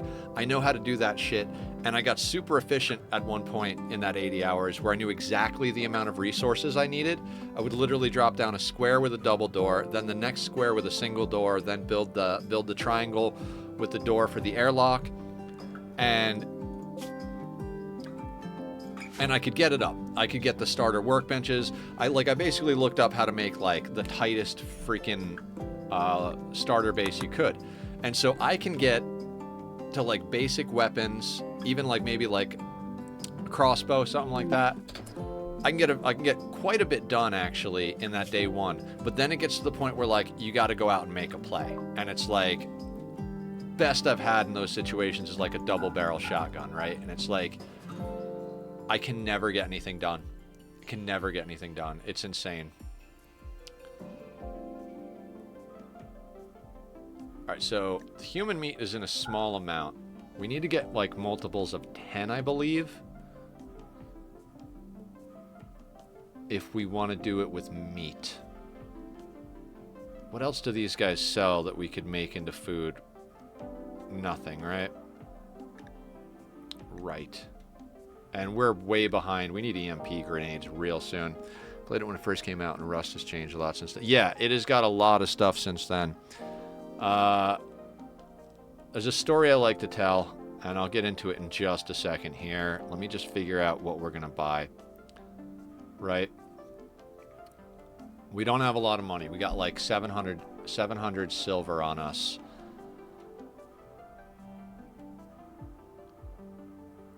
I want to buy components. I just, like, we're going to have to stay in the Stone Age a while longer because of what just happened.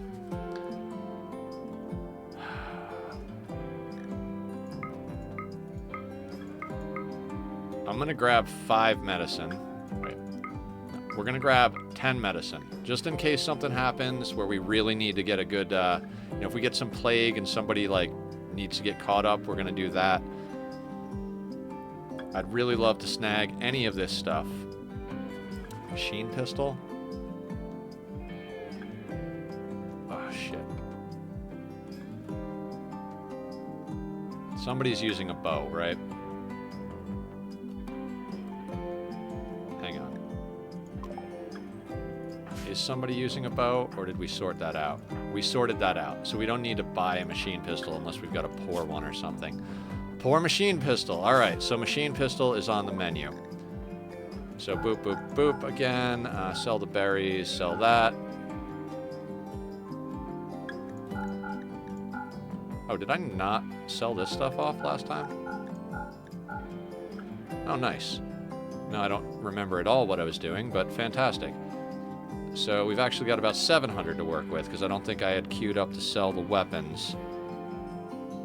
700.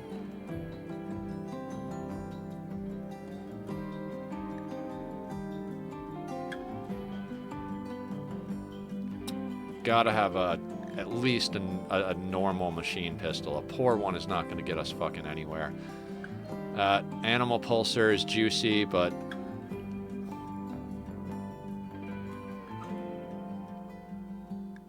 How many colonists do we have?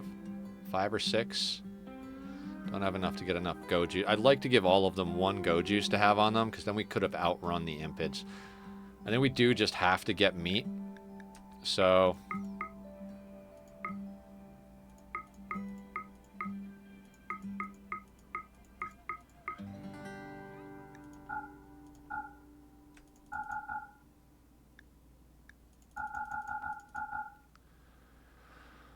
$120 of that. Can we get... No, we can't even get another 10. We need it in multiples of 10 or 20. I don't remember which, but definitely not with a 3 at the end or something, which is why we're selling the 8 human meat. Actually, let's keep that. We'll have the pigskin eat it. Yeah, that's what we'll do. That's what we'll do with the odd numbers.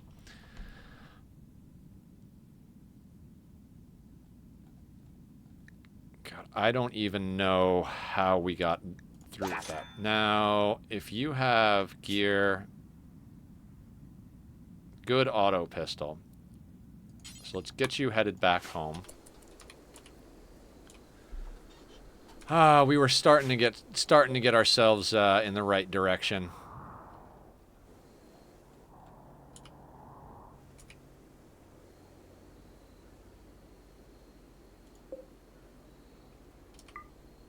All right, we have a somewhat impressive barracks again. You know what? And we're going to shrink this zone back, because if it's somewhat impressive with that much, then... okay. I'm going to let them plant this. Then we'll decide if this is going to be storage, or if it's going to be... Actually, I'm going to set it as storage.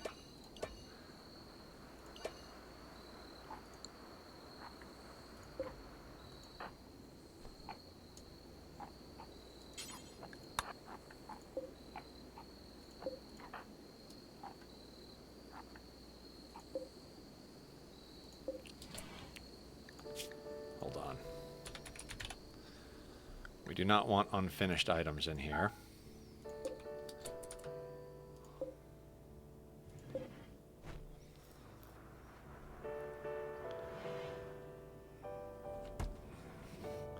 Well, this is why we play Rimworld, right, everybody? We play it so that we have crazy and fun experiences. That was definitely a crazy and fun experience. Tomorrow, we're going to be getting back on it, but we got another 2 hours left with the day. My hope is that over the next 2 hours, we can rebuild enough that when we come in tomorrow, we'll be able to actually make the progress we were trying to make today. Is that absolutely 100% possible? I have no idea. What I do know is that none of our colonists took permanent damage. Our baby didn't die. We kept our research. We didn't cook anybody to death. And somehow or another, we've got enough food to survive for a little longer.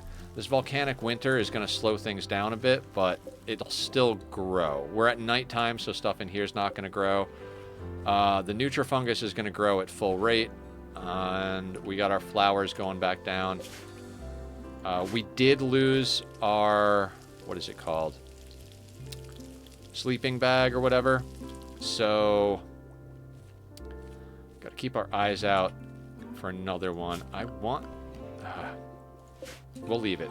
Barrow will finish that duster later. So I'm willing to go up to a 2 while we're doing stuff. We kind of need a rice spot, right?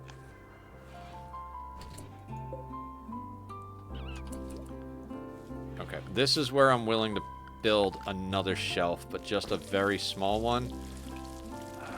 Wood. Yeah, we'll force someone to go chop a tree in just a second. A lot of trees burned down, so we're gonna have problems getting wood for a while.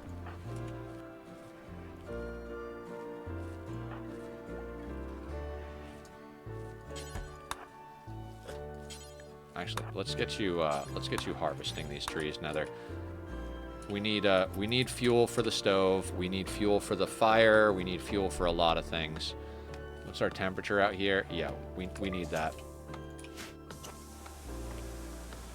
Now, that raid gave me this whole thing of, like,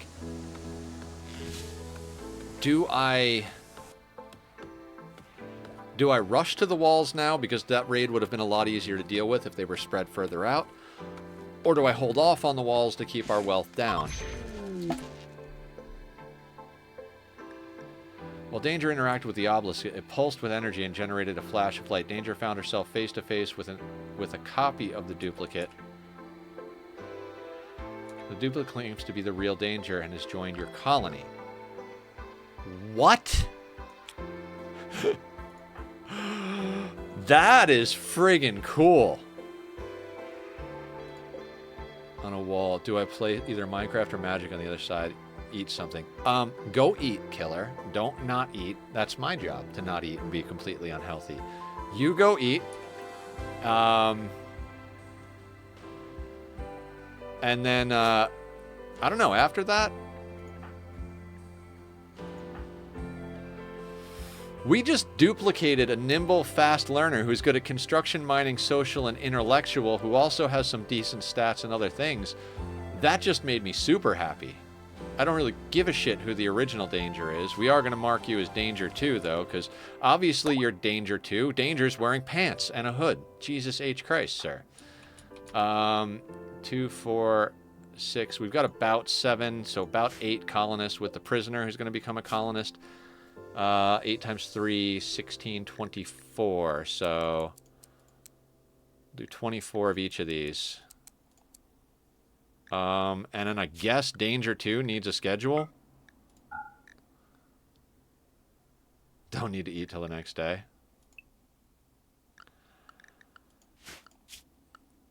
Danger, Will Robinson. Sorry, that was probably really loud.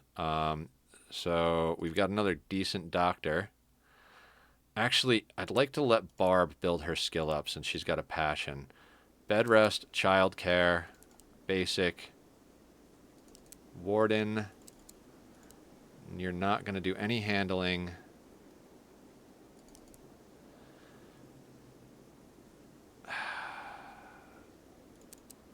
You're only set to do that to butcher. We'll deal with that as it comes. I don't want to... We'll deal with long-term priorities later, right?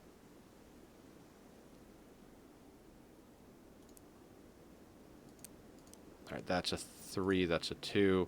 Basically just copy... Oh, we can copy and paste. I should have friggin' copied and pasted.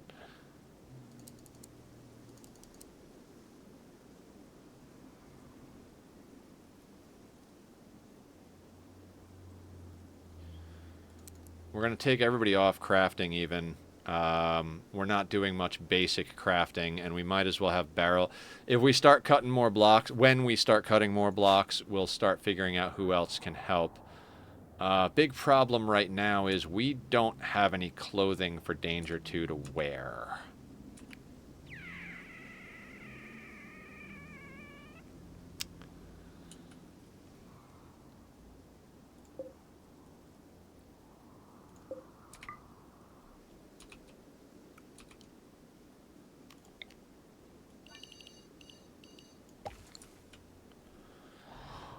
Okay. It's cold volcanic winter, and we don't have clothing for Danger 2 to wear. This is gonna be a problem.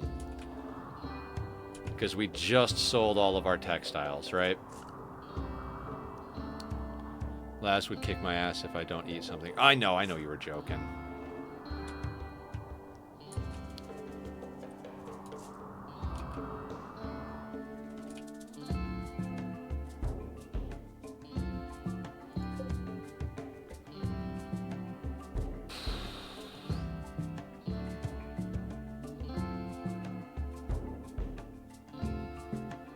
Let me think about how I want to deal with this.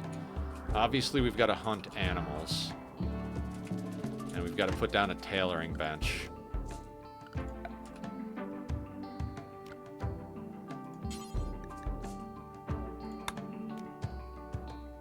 You know what?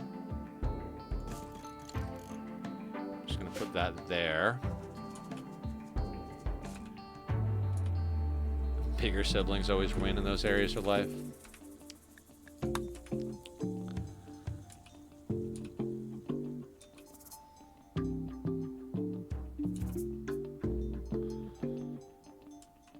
Now, can we put Danger... Is Danger 2 considered the mother of the baby? Friend.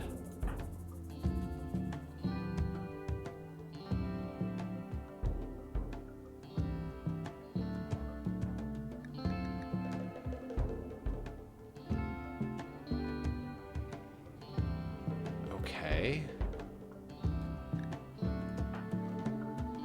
So you're probably not lactating. Oh, you are.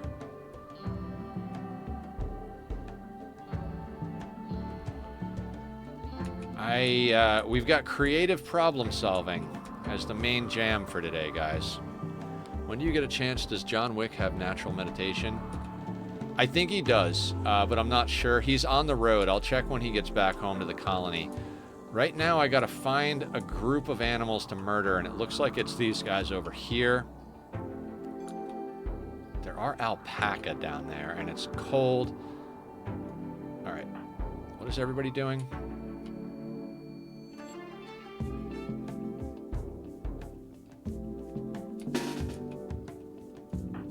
Actually, you can't do anything. Grab these 4. Do we go for the alpaca? Or do we go for the goats? I think the goats are actually closer, but they are near the edge of the map, so we're going to have to be real careful.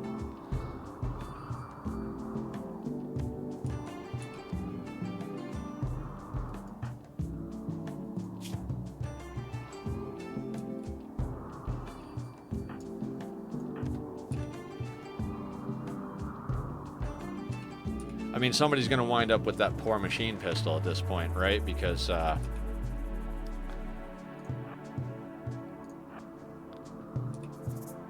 now we need another gun. Danger's moving slow. Why? Okay, we are here, right?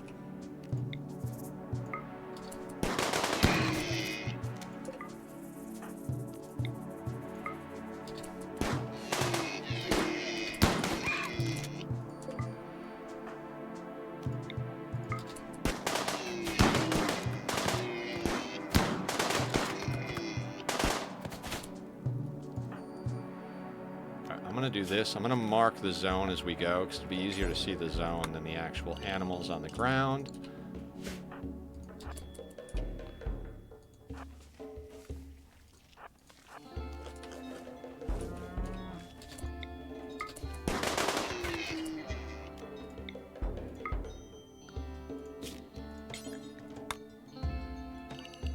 This will all get made very much smaller. Where did the other one go? Up there.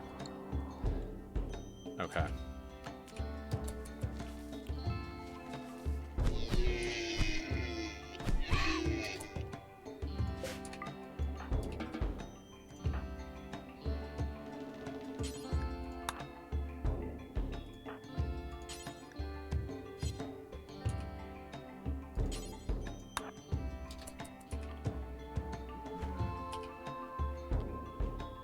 Alright, that is 3 ibexes.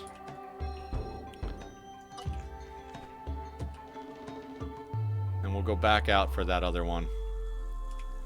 Hopefully that'll get us enough leather to make Danger 2 some sort of,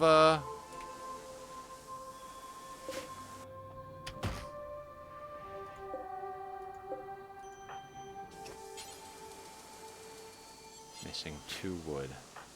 Nether, after you're done there, can you please,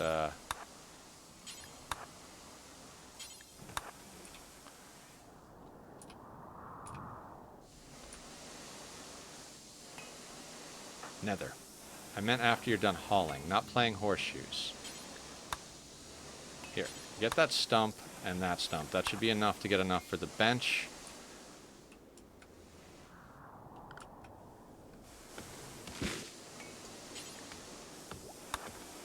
And then I'm going to need you to, butcher those. We're not going to get as much out of it because we're at a butcher spot, but it is what it is, right?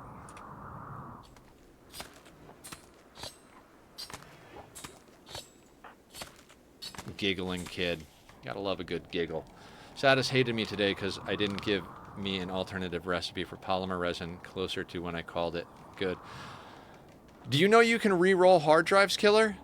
Like, when it gives you the option to pick a recipe, if you just tap the escape button, then you just hit research the hard drive again, you can just re-roll and re-roll and re-roll until you get what you need. Obviously, it's like rolling villagers in Minecraft. You don't always get mending on the first roll. You might have to roll it 10, 15 times, but if you need a specific recipe, that's a good way to do it.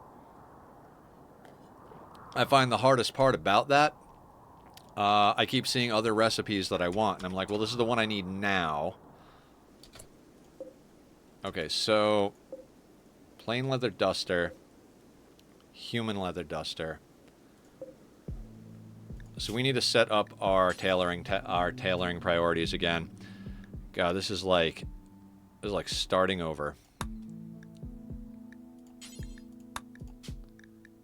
Okay, until you have one with hit points of at least 52. Actually, hold on. We need actual... Let's worry about priorities after the fact. Let's make... What do we got in works? We've got a plain leather duster and a human leather duster that never quite got done, both by barrel. So we're going to set up make duster twice. Now, barrel should... Yep, I'm going to grab the unfinished ones. After that, we need... Yeah, we're just going to manually do this for now. Make pants, 1, and make button-down shirt. Put that there. I will actually make one of these. I know they have an unfinished one, 2 unfinished ones, but...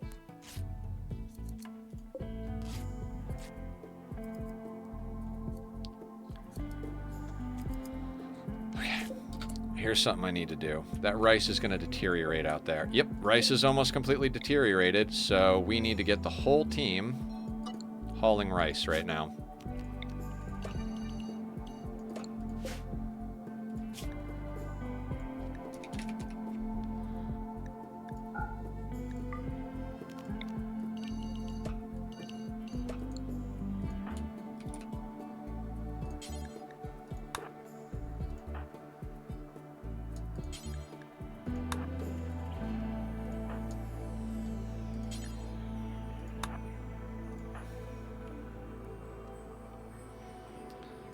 We'll have Barrel get get back to that in a second. We need everybody hauling rice right now. Like our food is just sitting outside rotting. Not rotting, but like it's deteriorating because it's outside. It won't rot for a long time, but if you leave it outside, just like any other item in the game,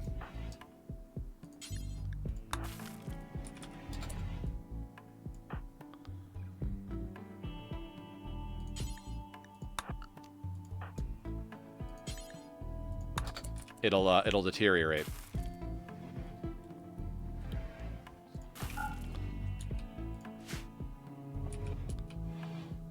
Okay, get the rice inside.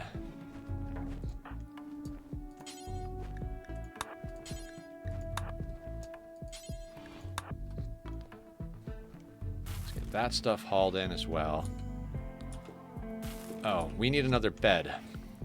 Okay.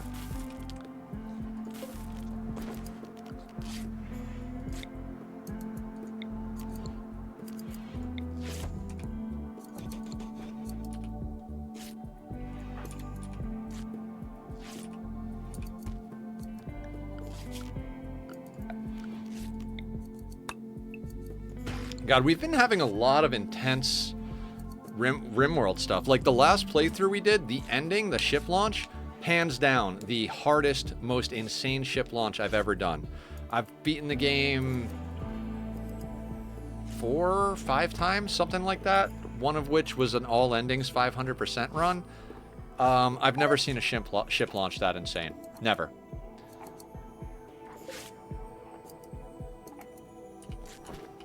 Is all the rice in? Excellent. Now I'm just going to do that and expand this back out.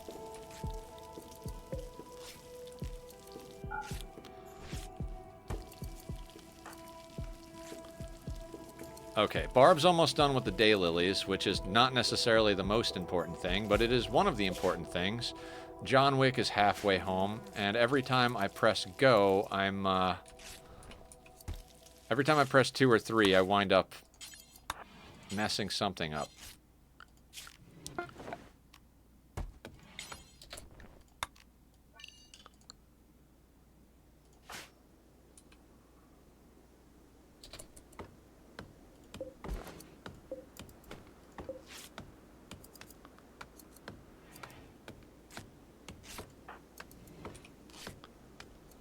Now, that other ibex is kind of far out. What does the donkey give? Plain leather, so we could go at the donkey too.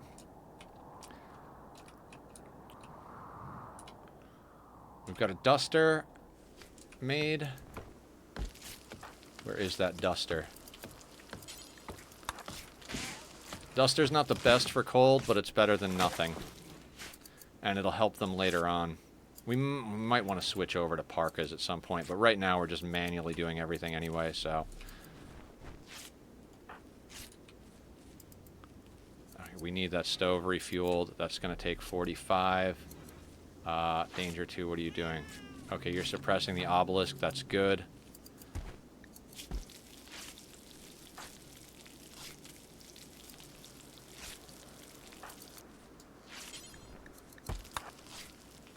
After you suppress that, go and do that. Farming worksite.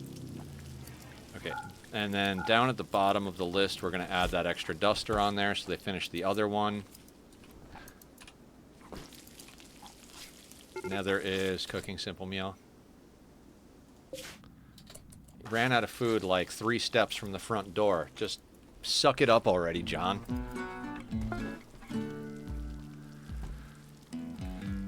Okay, where is the button down? There. So, danger 2. Oh, already snagged it. Good job. No, wait. Did they? Oh, no.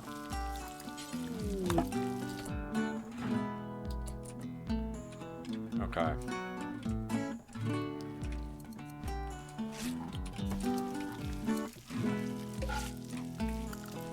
That's right. I was building the shelf to get rice, but missing wood. How do we not have enough wood? Probably because the work zone doesn't go down to where the wood is, huh? I'm going to turn refueling off on that.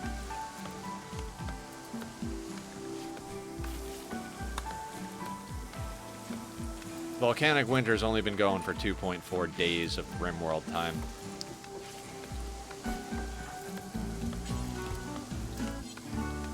Stretch posture check. Thank you, Killer. Oh, snap, crackle, pop. Oh, oh, oh. We're doing good. We're doing good. We got this. Holy shit, we lived. Yeah, cheers. Absolutely cheers. Holy fucking shit, we lived. Like, it just hit me. We didn't die to that raid.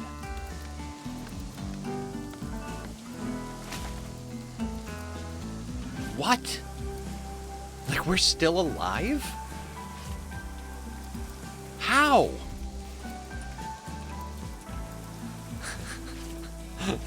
I mean, I'm stoked, but like, what?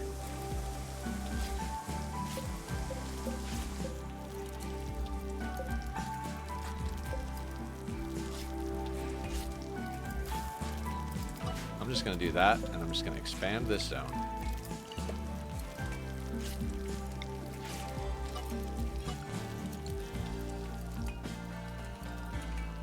I'm happy that this is your second run of a new DLC, and damn, Nether, keep it up. Thank you, Killer. Thank you. Okay. Okay.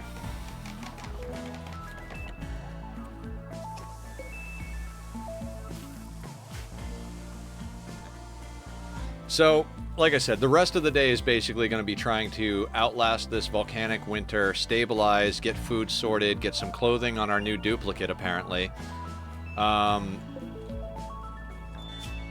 Tomorrow,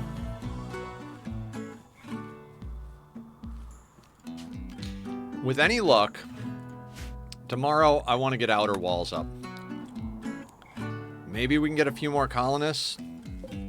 Maybe we... Oh, we have one more festival, don't we? Is that bed built? Don't have enough wood, huh? What do you mean? We have 20 wood right there. It literally just said we needed 20 wood, didn't it? 20. Oh, 24, and we have 20. Or something. I don't know.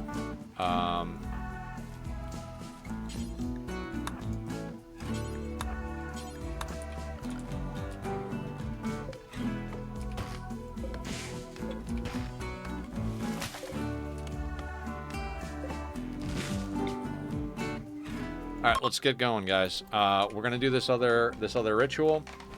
I don't want them to get too far out of sync, and the ideology points are useful. I was wondering, do you know how long volcanic winters last?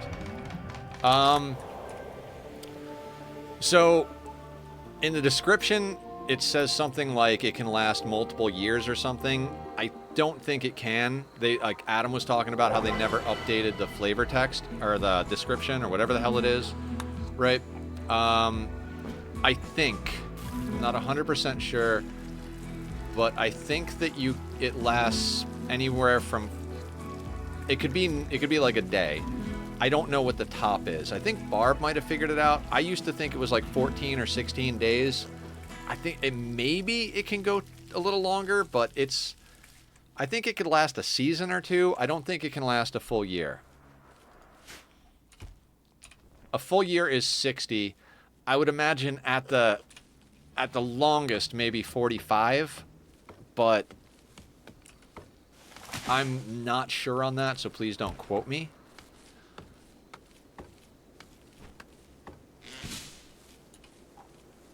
All right, at least we got a little bit of mood buff out of that. We got no recruits out of that round of festivals.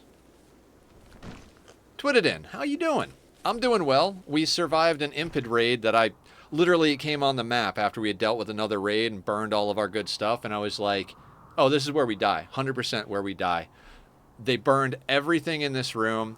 Our colonists nearly cooked to death, but we removed the roof so they didn't cook from the fire that was just blazing in here. We were repairing stuff as they were punching it, popping out and shooting them a little bit here and there. Eventually, it got to the point where a few of them were downed. We threw a turret pack thing out here, tactical turret. Can we get that back? 0 hours of battery power. Is it possible to equip that? Okay, so the battery power is dead. It's deteriorating. We'll deconstruct, right? Basically, it was an absolute freaking shit show. And I was 100% sure we were losing this attempt. This is our second attempt playing the Anomaly Start. And we didn't lose. I was like right before you came in. I'm assuming you're here for Rimworld. Hi. I'm Nethercloud. I stream noon to 6, Monday through Saturday. Monday through Friday, we stick with our core games. We have been throwing a few new ones in there just to test the water here and there. So Monday through Friday, we usually play games like Rimworld and Oxygen Not Included. Sometimes we swap those out when we're taking a break from them to get on some Satisfactory or Minecraft. And on Saturdays, we do one-off games like puzzle games. Like Myst is what we've been working on lately. It's a puzzle game that's really badass from the 90s. We played the first, second, and we're working on the third. That's what we're going to be streaming on Saturday. And yeah, we kind of flop things around. I'm doing terrible, but earlier today I took a walk outside and saw the wonderful sunshine and the singing birds. I found your stream through the mental health. Yes, okay. That's awesome. Yes, I have ADHD and bipolar. I'm on meds for both, but even when you're on meds, it doesn't... Oh, I'm going to slow this down. We're talking about mental health. This is close to my heart. So ADHD, bipolar, on meds, they help. They don't eliminate it, right? I've also been going through a lot IRL.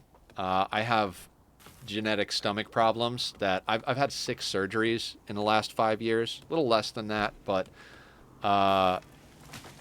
massive reconstruction of my inside. So when you go through that physical stuff while you also have mental stuff, it really exacerbates the mental problems. Literally up until about yesterday, because I got the surgery in December, then went back for pneumonia as a complication later on, like 3 weeks, a month later. So literally yesterday was the first day my brain just snapped into it and was like, hey, I want to do life again. Let me I've been streaming. I've been hanging out with people. I've been playing video games. But last night I started going into my real life spreadsheet and being like, these are the phone calls I need to make. This is what I got to check on. This is what I got to do, etc., etc. There is a turkey here. All right, I'm going to let them finish hauling that, but this turkey is now dinner. We'll let Danger put down the baby. All right. Turkey hunt, guys. Oh, the baby is giggling. It makes everybody happy. This is a mental health focus stream. It is okay to talk about some's problem. Yeah, so we game. The way I like to say it is the games bring us together. The community keeps us together. It's not like 100% like all the time mental health, but I like to take time from the games to help with that.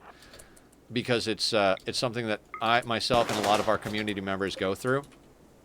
Most of us here in the community have some degree of mental health issues or something, but we all play games to help with it.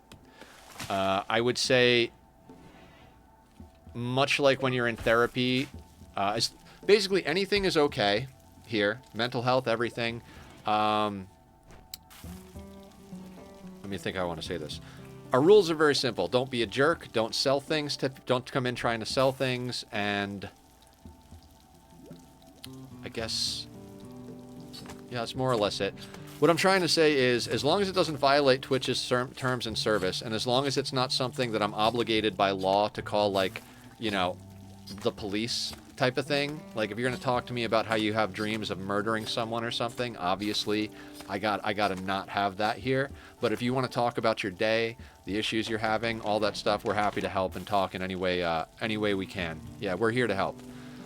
I just had to give all that spiel because I don't want to be caught in a situation where I become part of the problem. But yes, you can talk about anything you need to, as long as it doesn't go over that line. You know what I mean? So If you're having a bad day, if you're dealing with bad mental health, feel free.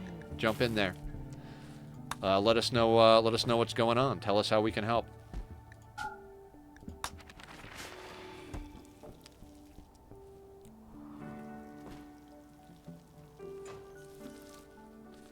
Okay, what do we got on danger over here? All right, we do not have enough plain leather to make pants. And did that thing wander off? Obelisk study progress. Investigation of the obelisk has revealed some information. It is an archotechnology device that seems to interact with organic creatures at a distance. It is probably a piece of a much larger archotech structure that was destroyed or broken apart long ago. The machinery at its core is inhumanly complex and frighteningly powerful. Its purpose and method of action remain totally mysterious. If not suppressed, its activity level will increase over time. You can't tell what will happen when the device fully activates.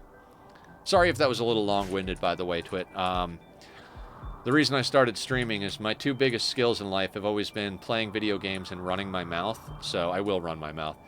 Diagnosed generalized anxiety, social anxiety, alcoholic parent, no job, no friends, no girlfriend, short height, low self-esteem, anger issues. League of Legends, dude, League, I've played a lot of League in my day. I'm on a long-term break from it. It can stress you the fuck out. A bottle of emotions. My mom has stomach problems, so she is losing weight, and the doctors are early on researching and testing her, so I feel scared about losing her. I've been going through the hardest of the hard stomach problems. And guys, I'm sorry to anybody on the VOD who specifically came in for the Rimworld. We take time here to take care of each other, and this is important to me too. I've gone through the worst of the worst stomach problems, Twit. I'm talking they cut me open and rearranged things. I had a colostomy bag. I usually don't talk too much about that because that's one of the grossest, most embarrassing things I've ever had to deal with, but it's gone now. I am scar tissue all up and down. They had to go in and completely redo my organs. And I was saying earlier today how I'm probably going to have to go in again to have scar tissue and hernia stuff and whatever else fixed again. So if the doctors are doing stuff, don't stress yourself out. Obviously there's always risks in anything you do in medicine, but the doctors have a general idea of what they're doing, and stressing out before there's something to stress out about is just gonna make life difficult for you, so I know that's not going to help, because it's whatever. Hopefully it does, but I know that when you're in it like that, it's hard to deal with. But coming from somebody who has dealt with chronic stomach problems and very intense stomach problems, they'll get your mom sorted out. I don't doubt it. As far as the other stuff, I mean, get away from League. If League is stressing you out, unless you're making your living being a competitive League player, I would say just get rid of it for a while. Play a less stressful game. Not Rimworld. Rimworld has its own stress. Unless you're okay with, dealing with raiders and losing everything. Although you could play on peaceful. I don't know. I don't know what game to suggest. The only thing competitive I've done, I just want to know what her disease is. Her testing are not done yet. I feel like the world is crumbling down on me. I've taken a break from League for 2 months now. Yeah. Oh, good. You're taking steps. We were talking earlier about how to help with bad mood, and I don't always take my own advice. You came in on a good day with me being kind of back to normal-ish.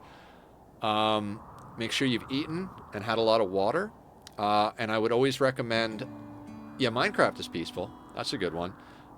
Going for a walk out in the sun, just kind of being outside is a good one. Get your blood flowing, get some sun. Without sun, our brains get a little awkward sometimes. So I don't do it all the time. I really should. I did it more when I was actually going through the stuff in real time status, the health stuff.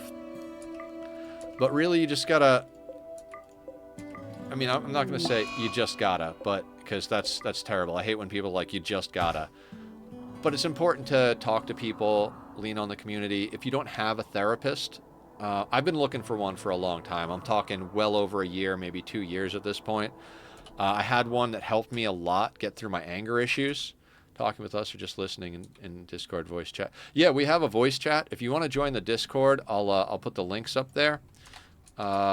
Socials. So that's the Discord and the YouTube. And if anybody else is out there watching, lurking, or watching the VODs, if you want to come and hang out, play games, or talk about mental health, links are down in the description or up on the screen, depending on, which of those things it is.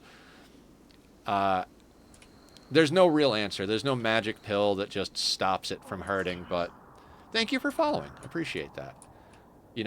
There's no way to just be like, oh, I don't want to feel this anymore and shut it off. The way out is through is kind of the way I think about it. So my therapist that actually helped me a bit, he wrote this book. Thank you. Okay, cool. Yeah. Talk to us in there. There's a help section for with all the numbers listed for the suicide helpline, all that stuff. There's also cute animal pictures.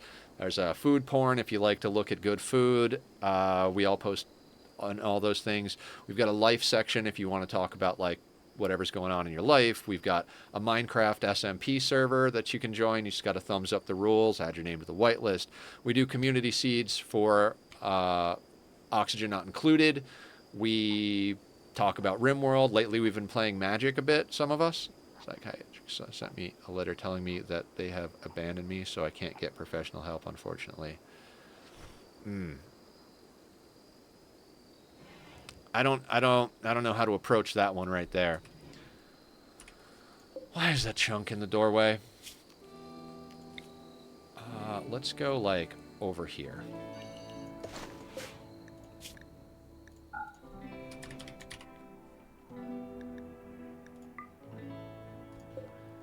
I'm sure there are counseling services that are outside of the professional level. I mean, obviously in that instance you run into that we're not sure, you can't always rely on that information. I'm not religious. I don't know if you are. It's not important. But there's a lot of times if you do go to church and stuff like that, most churches have counseling sessions. For me, it's it's too religious. I need to go something that's secular.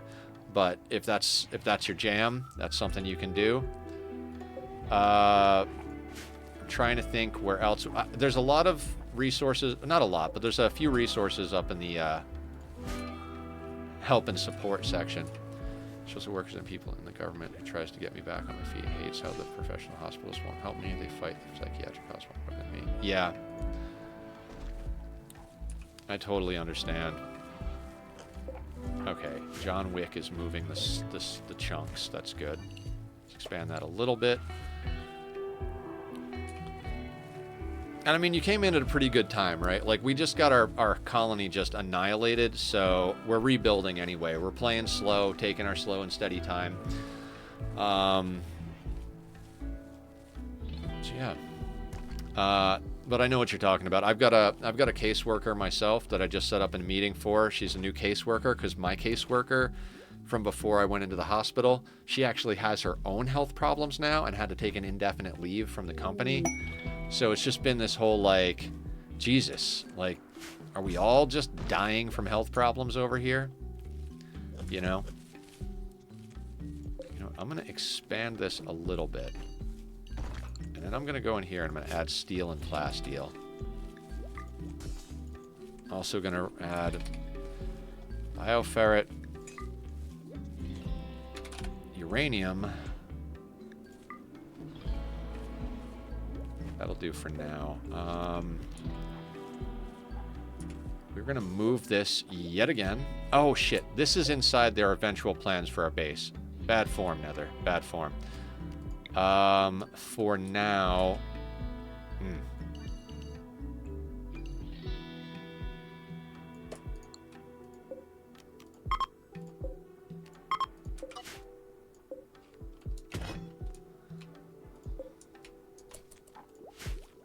At least it's out of the doorway. And if we want that to be steel too, we're going to have to do something like that. Is the rice all planted? It's going to grow slow, so...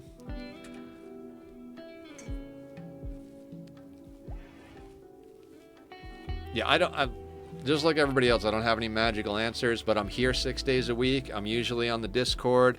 I try to do my best, and I try to be real with people, so... Only help me if I call the hotline and say not so DOS friendly stuff. And the psychiatric hospital will help me and give me all the professional care I need, but the problem is that I've gotten so much help with mental health through the years that I've managed to dance and sing even in the rain. Yeah, well, that's good. I'm glad to hear that part. The thing about our healthcare system, I'm assuming you're in America, correct me if I'm wrong, because it sounds like you're going through some America-level healthcare stuff. You don't get help until you're going to the emergency room. Like, until you're dying, it's like, oh, you're not dying? Well, we've got a lot of dying people, so call us back when you're dying. Scandinavia. Okay, sounds like you've got some similar things going on over there. I think it's becoming a global phenomenon. Like, there's just so much disconnection, greed, and corruption out there. I know this isn't off topic of what you two are talking about, but John Wick. Let's see.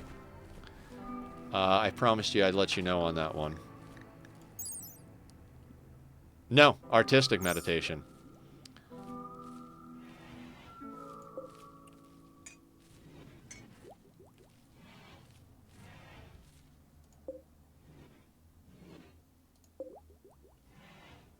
Can we not plant these things? Too bright. Of course.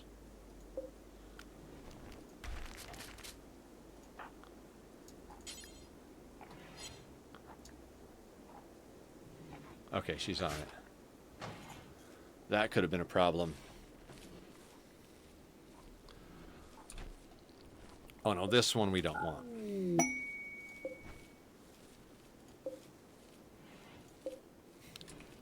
Now, is it nighttime? I think it's nighttime. I'm never sure how to tell what time of day it is. I think you hover over this. 7 hour. So it's 7 a.m. essentially. Damn, and Scandinavia has beautiful landscapes. I know nothing of these things. How are you doing when it comes to... This person is experiencing a rapidly decaying mental state. Within a few days, they will be incapable of most work. With sufficient technology like a healer mech serum, the condition can still be reserved. However, it will soon become permanent. So we got a temporary clone. You know, the copy never comes out as clean as the original, right?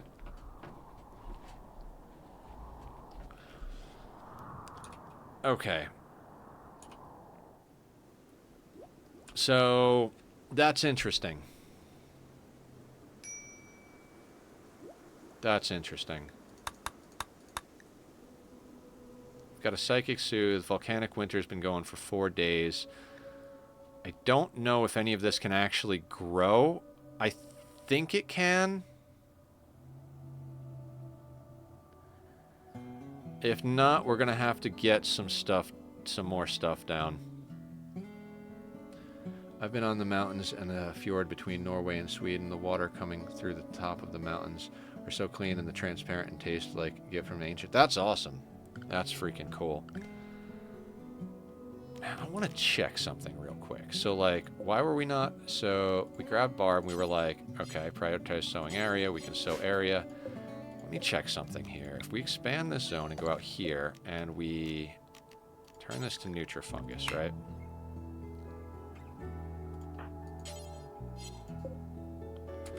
So it's unroofed.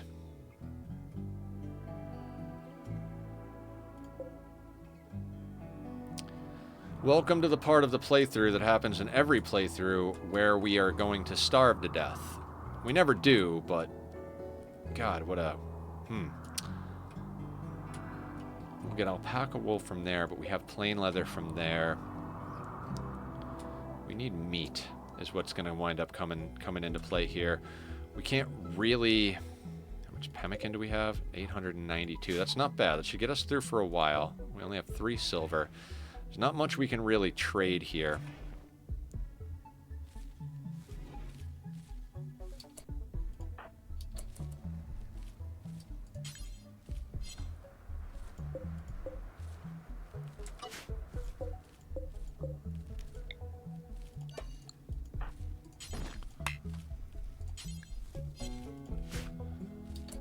is there no empty accessible place to store it?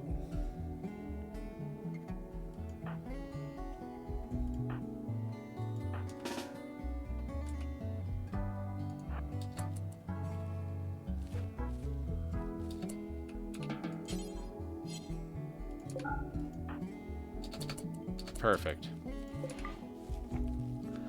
Is that I love life and that I feel there is meaning to life. The other problem is that I love my hobbies and I can't cope with sad emotions in a healthy way. Yeah. Yeah. Like I said, I'd love to give you like a quick, this is the answer, but I don't feel like there is any quick answer. We've got 4, 5, 6, 7. We've got 8 people. We really need 2 patches of this for that to work. Okay, let's think about this then.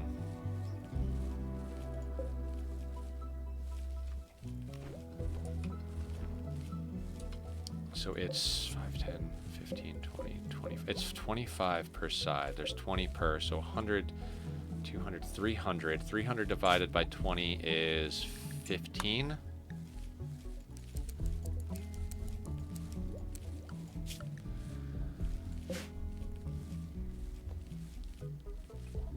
Okay. Sometimes there are no solutions. Yeah, I mean, if you just want to hang out and talk about it. So I have this thing where anybody I care about that when we talk about stuff, I like to ask, are we doing solutions or comfort? Thank you so much, Producer Moo. Really appreciate that. You know, I always say the cheesy thing of monetary support is never required, but always appreciated. I hope you and Taco and the young one are doing great. I know you've got a lot going on, but I know you're out there lurking all the time, and thank you so much. Fuck yeah, I'm not gonna stop. I love doing this. This is what I was meant to do.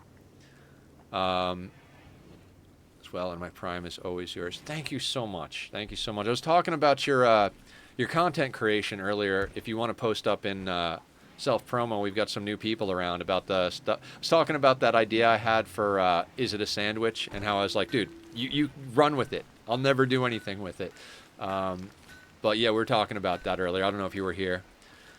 Mid-30s solutions has been all tested and tried, and it's getting old. After my mid-30s, all I now do is comfort. Yeah, I mean, it's a broad thing. Producer Moo works on a content creation team that does like podcast style comedy type stuff. Is that how would you describe it, Moo? Oh, really? Okay. Well, whenever you get back into it, let us know.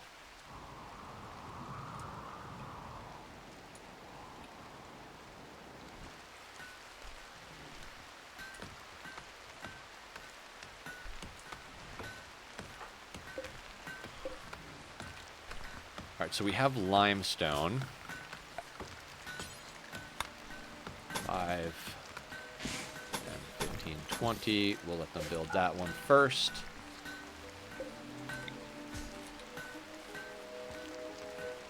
That is going to need to get built. Probably going to swap that out for steel.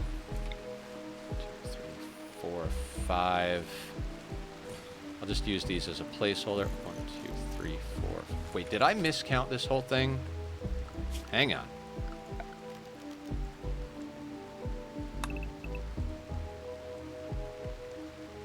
Oh, I miscounted this.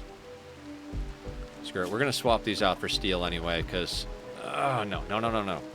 I will micro it. I will micro it. I will make them cut trees. What kind of chunks do we have locally? All limestone. Okay.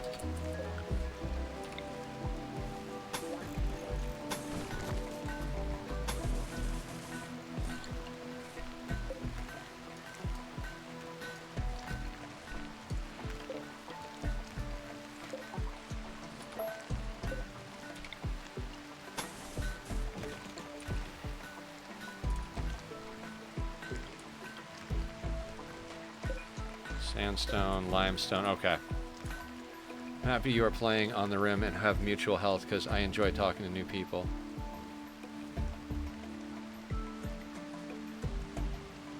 Yeah, Killer streams Rimworld and Satisfactory and some other, basically like very similar. Sensory Mechanites. Everybody. Now I believe that's going to cause them pain, but they're going to move faster, which in this particular instance might actually be a good thing for us. Let's do some choppy down here. I don't want to chop this thing, right? Barb is our main. Visiting Grave. How is your recreation? Okay, Barb, come on down.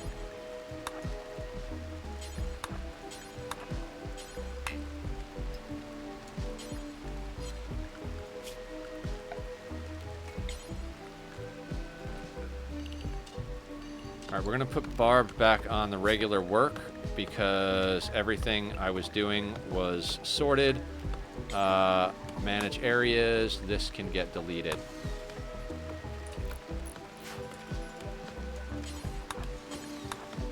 Wow, my pinky does not like me today.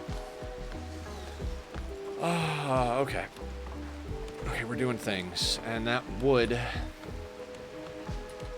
is going to have nowhere to go inside, so yay.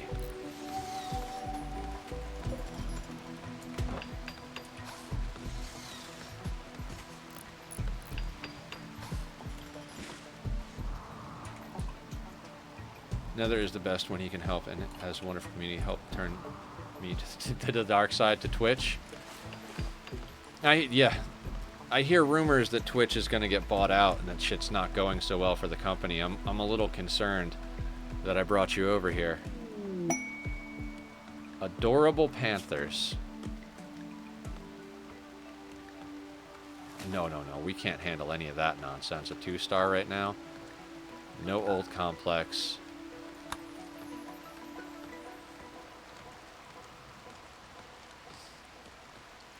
None of that.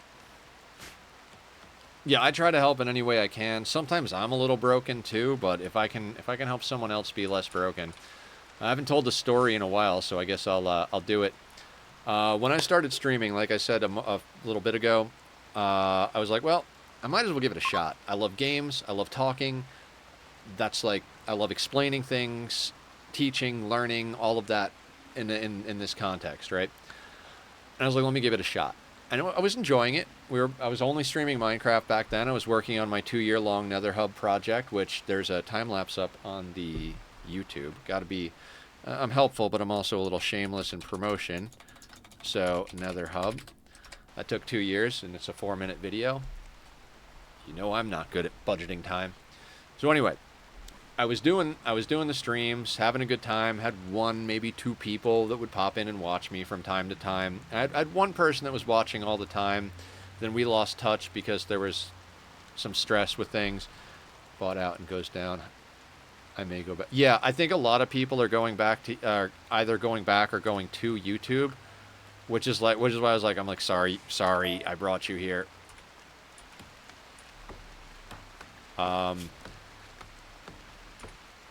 I don't like the way YouTube does their streaming personally, so I kind of hope that that's not true. But continuing on with the story, one day after I'd been streaming for a little while, wasn't a long time, wasn't a little time, just kind of, whatever, a few months maybe, I had someone come in. And they were talking about how they deal with the same stuff you were talking about, Twit. Anxiety, depression, thoughts of self-harm and stuff like that. And at the end, they were there all day talking. I didn't know that. We were just talking about Minecraft, talking about life and everything. And then at the end of the day, like close to the end of my stream, they're like, hey, I got to go for the night. Just want to let you know that you really saved me today. Like, my mind was in a really dark place, and because I had your stream, I didn't think about any of that negative stuff today. I was just engaged with you, and it really helped me calm down and be happier. I don't know exactly how they put it. And that was the moment I was like, I'm here. I am streaming for the rest of my life. Because it just, that made me happy, because I've always been a little broken myself. Crazy upbringing. I won't go into detail on that, but I had a pretty fucked up and crazy upbringing, so it's yeah, I totally get it, and that's the reason I stayed streaming. So mental health is very close to my heart. Again, if anybody is here just for the Rimworld or watching back the VOD just for the Rimworld, I want to say I apologize, but I feel like that's the wrong word. I guess it's, I hope you understand that we're all dynamic individuals, and that this is something that's very close to me, close to my heart. I never was able to get help when I was younger. As an adult, I've, like I said, I've gotten on some meds that have been very helpful, but also, like I said earlier, it doesn't always fix things. It's just kind of smooth out the rough edges a little bit.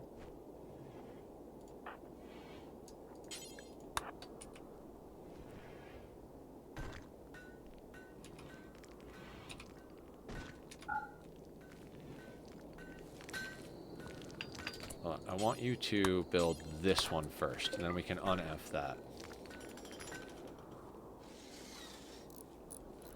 So, looks like we're actually doing a little bit of base expansion, guys, because we're forced to.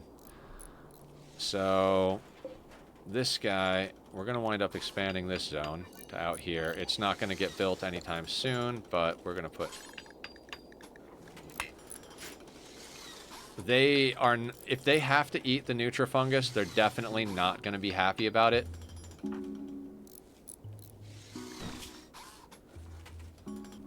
Moderate crumbling mind. We might strip them of their clothes before their mind is, when it gets to like extreme or whatever it is.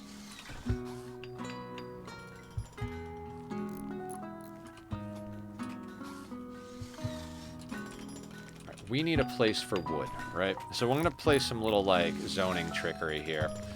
The mushrooms are growing. They're not going to stop growing, even though we unzone them. So what we can do is throw down a temporary stockpile zone here. And we're going to clear everything from there except wood. They'll bring the wood in here. Once the wood is inside, then we'll change it back to just a growing zone. But we need that wood in here for the purposes of building the things we need to build. A barrel is cutting limestone, possibly other blocks. It's kind of good we got a clone of Danger, because they're our best builder, so getting this up while they're still not a gooey mass of flesh after melting from being a clone. It's good stuff. Now, one of the cool things about not doing the anima tree this time around is I can literally go into chop wood and just be like, yeah, just chop everything within our borders.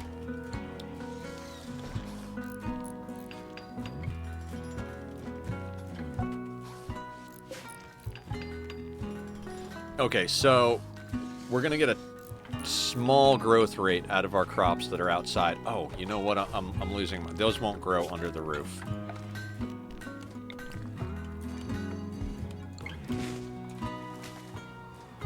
Danger makes clones out of their own... Danger got hit with some sort of power from the corrupted obelisk and got cloned. So, we have a clone of Danger here called Danger 2. So they're helping take care of the kid because they're also lactating like Danger because they're their exact clone. Their social doesn't say that the baby is their son, though. It just says it's their friend, so... Yeah, right? It's good that you helped someone out. It's unfortunate you didn't get help growing up. Thanks for letting me talk about my worries about my mom. I have no problem having the universe punch me in the solar plexus daily, but when it tries to hurt my close ones, then that is... Yeah. Yeah, when it's over there, it's easy to deal with, but when it's right up in your face and close to home, especially when it's with people you care about, it's hard. It hits you.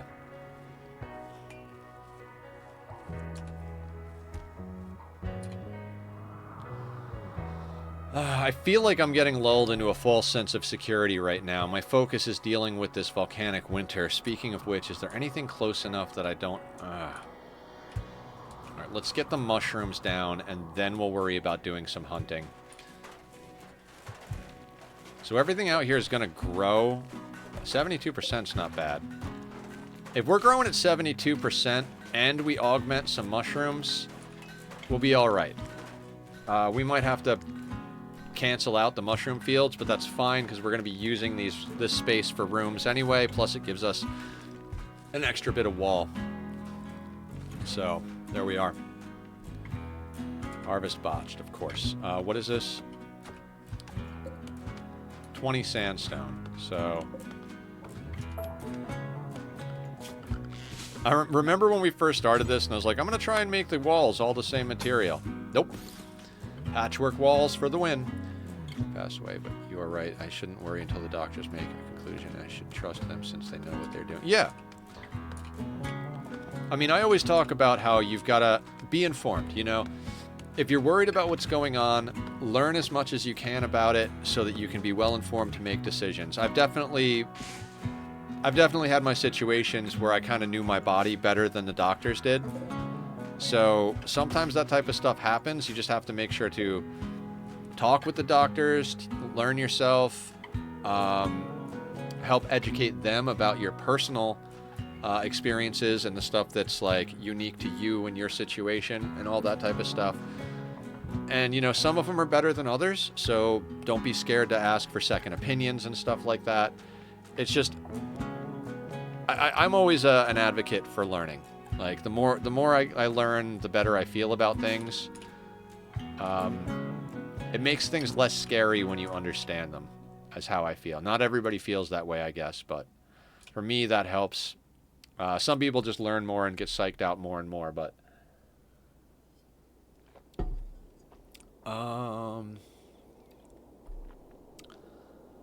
now this nonsense. Okay, we got 5 more batches there. We've got a little bit of wall. We might not even need this to be fungus. I need actual fucking weapons is what I need. I need actual fucking weapons. I am tempted to just... No, we don't have components. We had 45 components at the start of the playthrough, and I was just like, oh, cool, we've got a bunch of components. And I was trying to, like, we were just about to start getting into it. We were just about to start getting our windmills down, getting our batteries up, doing a whole bunch of stuff like that, but...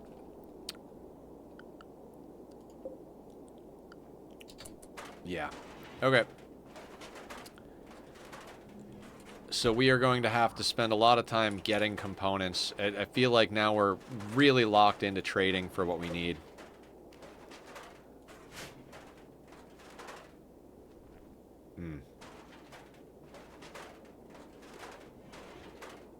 What time is it? About 5 o'clock.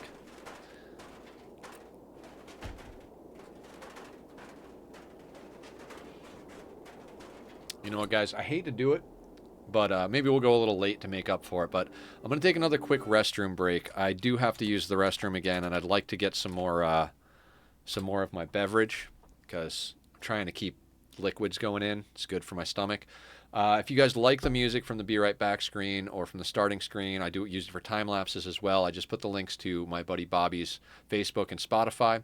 If you like it, go show him some love because he did it for me a long time ago for free, and as such, I try to make sure that I promote him every day so that he gets something out of it because he put a lot of work into that for me. I'm going to come back in just a few moments. We are most likely going to go a little late. I like to get to good stopping points when I stop, and we just got our asses handed to us. So I'll see everybody in a few minutes. We'll continue recovering and upgrading.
Okay, we are back, everybody. Thank you for indulging my humanity.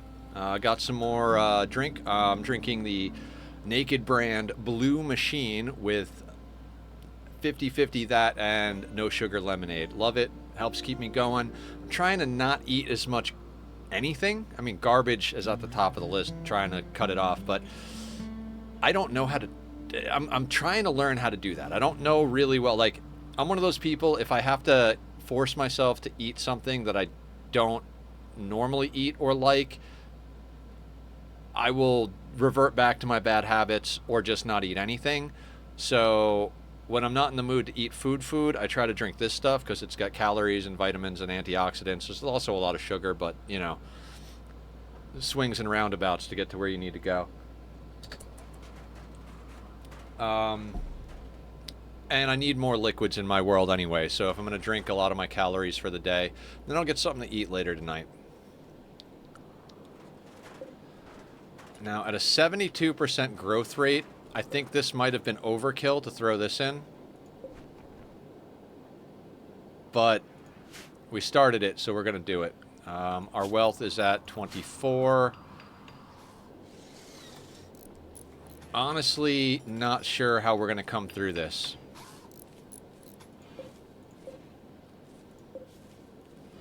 I'm really not sure how we're going to come through this.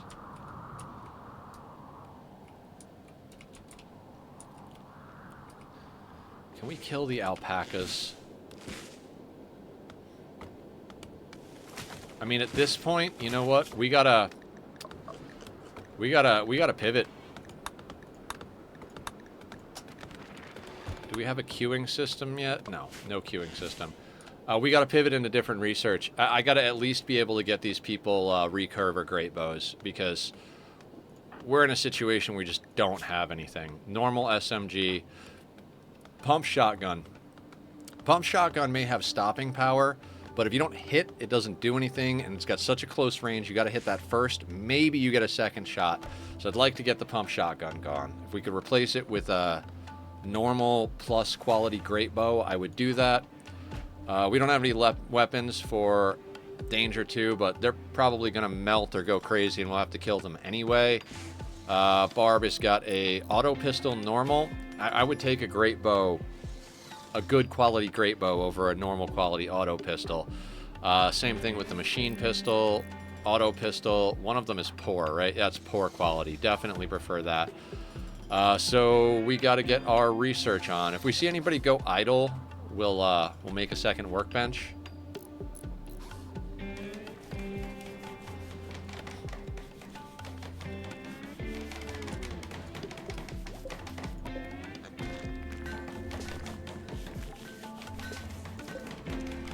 Cutting up some more sandstone. Yeah, so these are going to be sandstone as well then.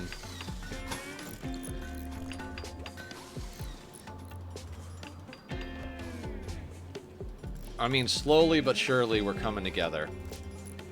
Now, I built this up here because I want our main barracks to be here. But at this point, I'm not even... Maybe we'll just put it here because we're building the fields. Maybe we'll leave the fields here in case volcanic winter happens, or we'll convert these to a containment room and a ritual room. There's a lot of things we got to do, so we're just going to roll with it. We're going to be playing this tomorrow. As I just said before our restroom break, we're probably going to go a little late today.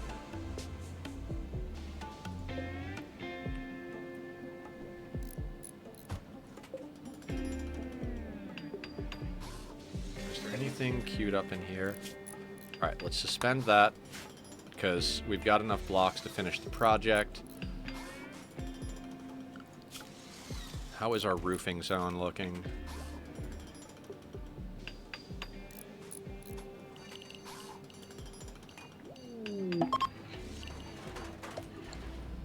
Obelisk study project. While interacting with the obelisk, Danger 2 felt a sudden sharp pain in her chest. As her lung began to twist and swell, her lung has mutated into a painful mass of semi-sentient flesh. The tissue is constantly regrowing and replacing itself, making it immune to effects like lung rot and asthma. What?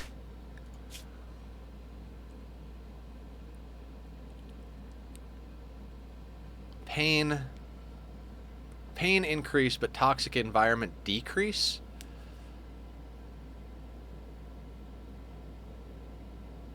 Sure. I mean, they're a clone that's going to die of extreme mind crumbling anyway, right?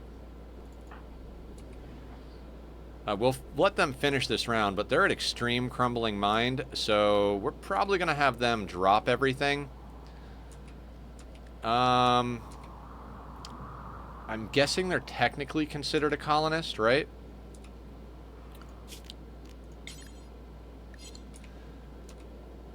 Oh, extreme mind. Okay, so here's what we're going to do. We're going to work on... we're going to have them drop everything, and then we're going to hope that them dying will count towards our adaptation factor.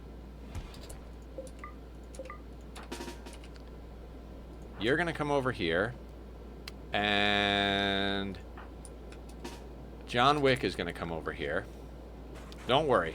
No, don't be scared. Don't be scared. Aw, Danger and Barb are falling in love. Not Danger 2, just Danger. So Danger 2. I thank you for your service, but I am scared of what you may become.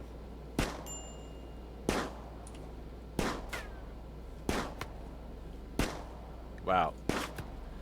John might have a passion for shooting. I wanted them to bleed out, but okay. Oh wait, we do have to chop that corpse up. Dang it.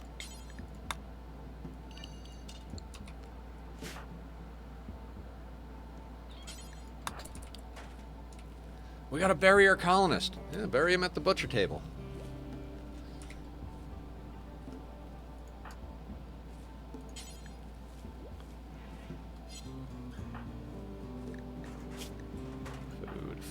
Food.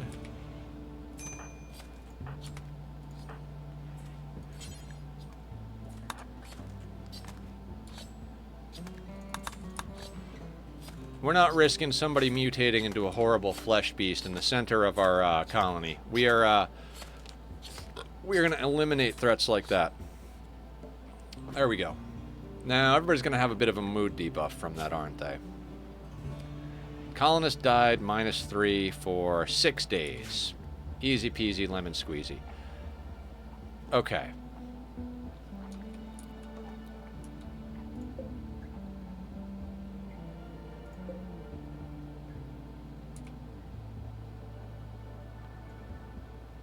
Now, what is up with these? 5, 5, 5, and 5. So they just need to be built. Let's pick up the pace a little bit here. Now, will this bison come back? I'm like, let's pick up the pace, and then I stop. They have a 10% chance of attacking us. Do we try to murder the bison?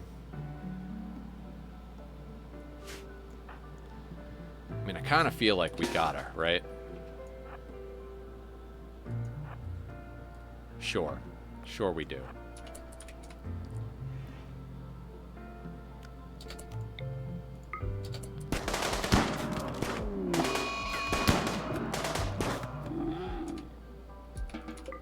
There we go. Oh yeah, and the healthcare disappoints her too, since they make mistakes after mistakes, so she is not getting the help she needs for the stomach problems. In a way, she is lucky to be very overweight because that means she has time. She can't eat much. She can't drink water. The stomach refuses. Okay. So just for your peace of mind, Twit, when you can't actually consume things, what'll happen is, and if you want to ask about this, maybe this is a good thing to ask about with the doctors. I had it for a while because I couldn't eat because they were doing surgery on my stomach. They'll put in what's called a PICC line. Easiest way to describe it, it's a long-term IV. Basically, it goes inside your artery, vein, something. They put it in, and it's a long tube that goes all the way up to your chest, so it's like anchored deep.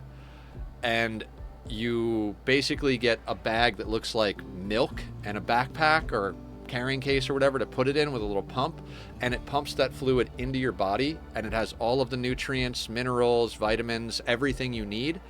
So even if she can't physically get food into her body through her mouth, there are other ways to get her the nutrients she needs. So she's never going to be in a position where she can't get any nutrients at all because of that. Do we have any... I should have waited on that. I should have waited on killing that, but they were right there. Oh, they're not considered in zone, so now there's going to cook them anyway. Alright, let's go. You just have saved me from going insane. Yeah. I've been on them 2 or 3 times. So they can get nutrients into your body. They don't have to go in through your mouth.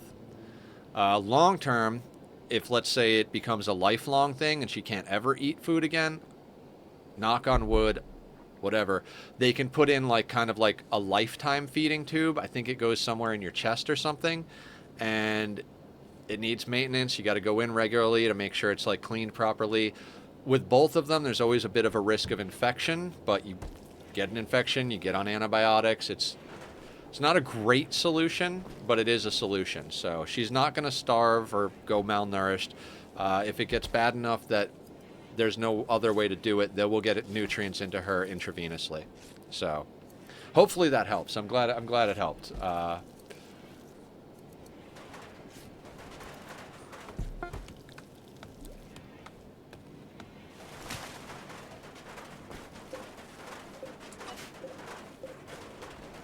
I had no idea what it was until the first one that I had. I think I've had 4 pick lines now.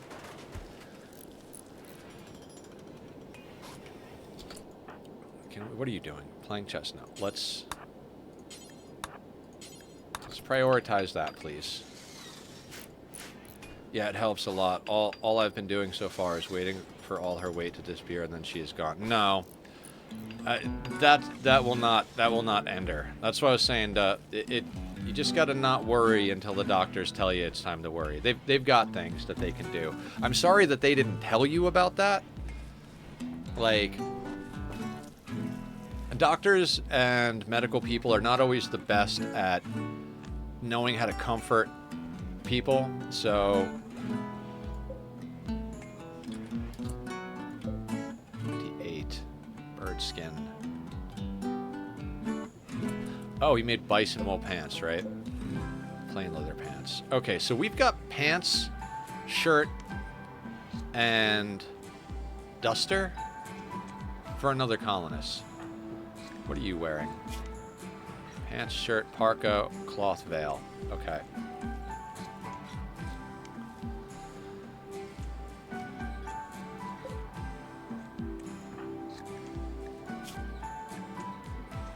When you wake up, can you eat that odd number of meat? Pigskin? Pigskin barb? Okay, let's expand the home zone to include these walls. I haven't talked to a doctor. She has gone and talked to the doctors by herself. She's embarrassed by her stomach problems because it relates to sensitive topics that are embarrassing to talk about. I feel so bad for her. I just want to help. But sometimes the only thing we can do to help the people we love is be there for them. You know, even if it's just sitting there. I like to talk sometimes about occupying space. Like, when I'm deep in those bad and negative thoughts, people talking to me, trying to solve the problem, or even people being like, I love you, I'm sorry. Sometimes even that's too much. Sometimes all I want is to just sit there and have someone sit with me. Just so I feel like I'm not alone. And that can be insanely helpful. I'm just looking for a good adjective there. Just being there with the person can make the difference between them going through it and coming out the other side. I don't know what I'm trying to say. Basically, sometimes talking doesn't help. Sometimes trying to solve the problem doesn't help. Sometimes all it comes down to is, hey, can you just sit with me in the dark? Can we just sit in the dark together? And I don't think it's the easiest thing to do, and a lot of people don't know how to quite do that, you know, because empathy is kind of in us, right? So when you're with someone who's going through that bad shit, it starts to bring you down too. it starts to affect you.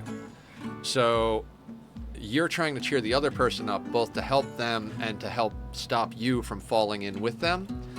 So it takes a strong person to just occupy space and just let it be. If you can, that's a great way to help people. If you can't, like I said, learning about the topic and educating yourself is a good place to start. We live in an age where you can get the entirety of human knowledge at your fingertips on the internet. So just don't let it freak you out. So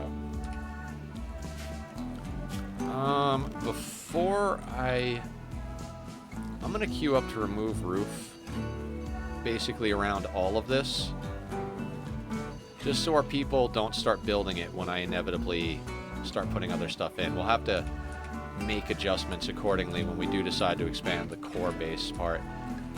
I'm starting to think we might want to...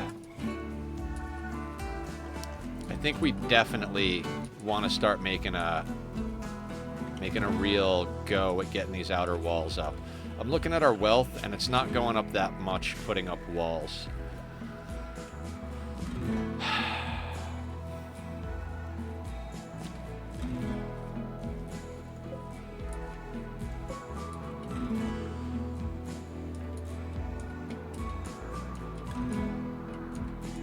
We're not as desperate for the leather anymore. Crafting spot. Can we make anything? I don't think we know how to make the war mask. What can we make in here? We can make... There's a face mask in here. Where is that?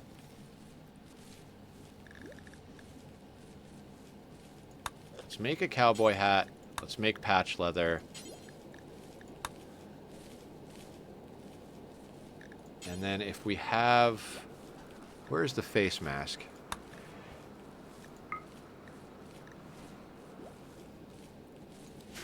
There. If we can make any of that stuff, we'll make that stuff. Oh, I'm such an idiot. You need to be a production specialist. Let's get that sorted.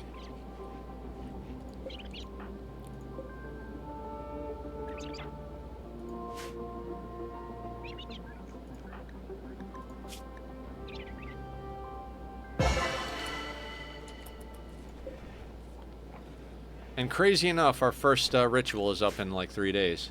Maybe at the worst case, I can open my door and her door so I can sit on the computer and she sits on her computer so I see her so I don't...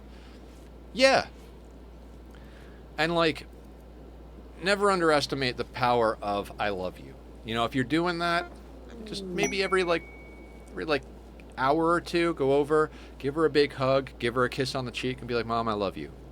Doesn't have to be any more than that, but you know... It's hard. I don't talk to any of my blood family. My family is this community, and some of my real life friends around me. My blood family and I don't get along, but the people that I do care about, because I've chosen to care about them and they've chosen to care about me, I would do anything for those people. So if it's someone you love, and sounds like you love your mom a lot, just do your best to be there for her. Let her know she's loved. You're not a doctor, but you can be a really good son to her, you know? As cheesy as that might sound. We almost have another production specialist, by the way. We just changed our dude into a production specialist, but our other genie is about to come online. I'm going to slow down. Johnny Tuscan? Name change. Producer Moo was the podcast persona. This is more of a normal persona. Alright, sounds good. Johnny Tucson. Whatever you like, my dude. So, yeah, very cheesy, but somewhere deep within me, I think I need to hear that. I appreciate... Of course. Happy to help if I can. Sometimes I feel like this game is just too dark when it's raining or nighttime.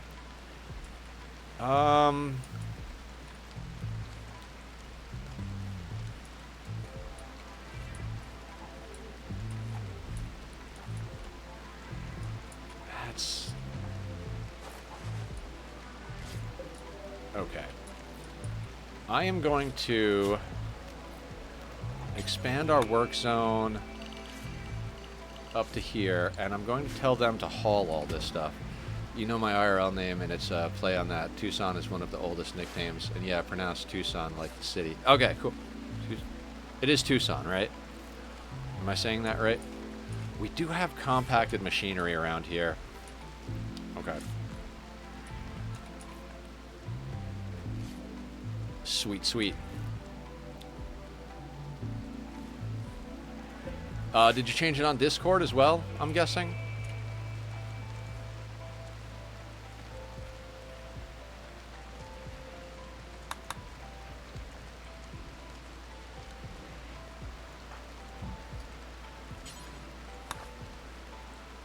Not yet, but we'll update. Okay, cool. You're a good guy. How did you turn out to be like that? Mostly people I meet are people I talk to online are short-sighted or something.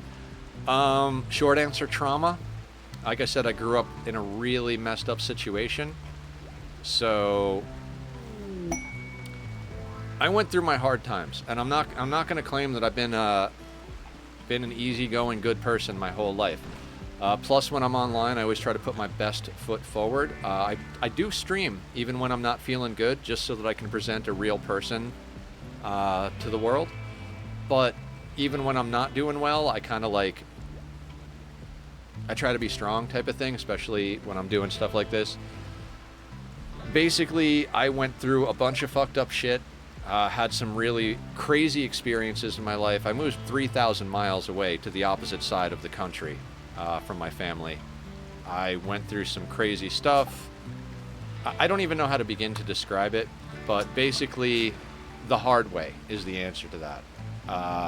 I saw what life could be on the bad side, and at a certain point, it was like, this is not who I am.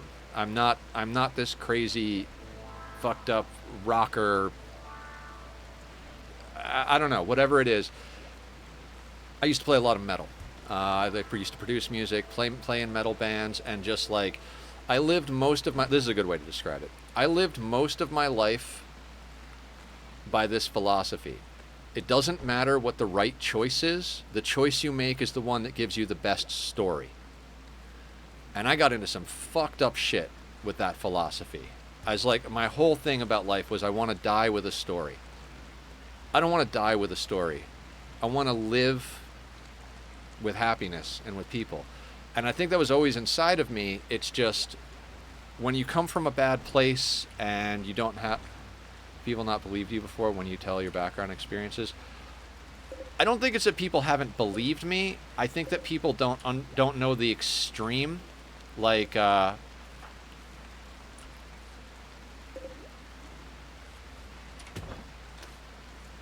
a lot of people in our community who I've talked to. They know I've had the crazy background and all that stuff. And then eventually we'll wind up in a chat or something. And like I said, I've shown a few people where I grew up, like the house I grew up in, I don't even want to say neighborhood. It was in the middle of a forest on a road that was just shy of being a dirt road. When I was showing it to Hannah, she was like, what are you talking about? I see a place that looks kind of like a horse barn. I was like, yeah, that's my house. That's where I grew up. That crumbling piece of, garbage that looks like it's not even fit for an animal, that was my home growing up. So I don't think people know the extremes to which it happens. You know what I mean? And without picture, like, I often wish I could just hop in a time traveling thing, not even to affect it, but to go back and be like, see, this is what I mean. Now, I'm not going to say that my parents didn't love me. They loved me in their way, but I think my dad loved his family out of obligation. That's what you're supposed to do. You're supposed to man up and take care of your family type of thing. And as much as my mom loved us as children, she loved us as an extension of herself, not as actual people. So, different reasons for all of it, but I had to cut ties with everybody. I think my sister's a really nice person. I think my mom's a nice person too. It's just that she brings out the worst in me and has never treated me like an individual. I'm always just her mini-me, and it's so bad for me. My sister's a good person, but she doesn't like me. I mean, she doesn't know she doesn't like me, but every word out of my mouth, all I get is groans and like, ugh, well, you know, and I'm like, you don't like me. You might love me as your brother, but you don't like me, and I don't want that energy in my life. So I cut ties with all of them. My father has since died. I will say thumbs up to that. That guy was kind of a shithead. I know I say kind of, but I'm being generous there. So, yeah. I don't know if any of that makes sense or whatever. I often think I don't make sense, so. And I appreciate everybody out there letting us take the time and space to help someone out and to actually do something more than just gaming. I love games. I love being good at them. I love helping people be good at them. I love having fun. I tend to play stressful games. I can make almost any game a stressful game. Barb, I'm going to need you to eat some raw meat. And I mean, thank you for coming in. You let me talk about this. And as a streamer who streams 6 days a week, 6 hours a day, I often have trouble keeping up the conversation unless people are engaging. So thank you for coming in and joining the conversation. Thank you for just being you. Thank you to everybody for in the community, all of our friends and close loved ones here in the community. Thank you all. You seem to be in peace with your decision and acceptance of your life and what has happened. I wish someday to go get to that level of monk high mountain. So here's the thing. As much as I seem at peace and everything with it, I go through the shit too. Like, hard sometimes. I mentioned earlier about how I started to snap out of my, I don't even know if I call it a depression. I was just checked out. Like, legitimately, like, and I kept going through the motions, but it wasn't until yesterday. Like, when I went to that surgery in December, ever since then, it's just been hard. 5 years of health problems is going to wear down anybody, both physically and mentally. And so I'm not like that. I'm not like that all the time, you know. I have plenty of days where I sit here and I read something that triggers a memory and I just cry. And I'm just like, fuck. I have my days where, like, I'm just like, why? Why do I get up in the morning? What is the point? You know, like, and I get to some really dark places. My bipolar meds help keep it from going to that lowest of lows. They kind of even me out. I don't get so manic that I don't sleep for 3 or 4 days, and I don't get so down that I'm like, need to be hospitalized. But I still ride the ups and downs, and I don't know. I just try to be a real person. You know, I've had people tell me like, oh, you're awesome and you're cool and you're this and you're that, and I'm like, oh, his resistance is still high. It's just that, like,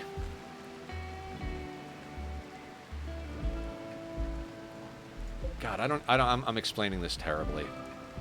I'm just another person is what I'm trying to get at. So I just, I've gone through enough in my life that I've become more aware of what's going on. And I think one of the things for me, I talk often about what I call main character syndrome that a lot of people have. With age comes wisdom, and if you are willing to work through your troubles, you can tend to find a light at the end of the tunnel. Yeah, exactly what Johnny said. I was going to say something, and I completely forgot what direction I was going now.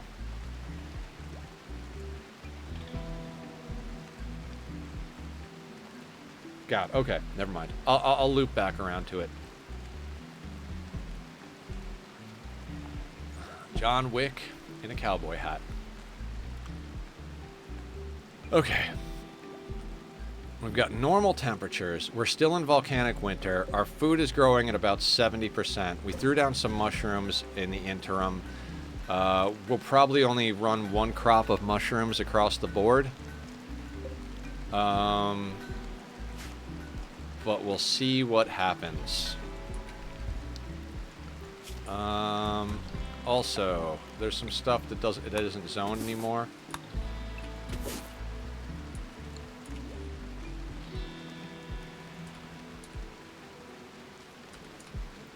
Main character syndrome. That's what I was getting at. I had to check that. I lived my life for the longest time thinking about, like I said, what makes the best story. So it was kind of like being the main character in my own story type of thing. And I think a lot changed for me when I got to the point where I was like, there are no main characters. Life isn't happening to me. Life is just happening. And I'm here happening with it. Everybody is the main character in their own head. So stepping outside of myself and realizing that there aren't any main characters was huge for me. It's not about me. It's not about anybody. It's just life. You know, don't take life personal type of thing. They're doing sandstone now. So are we legitimately going to border this place? I think we got to, right? Like, we don't have much we can do, so...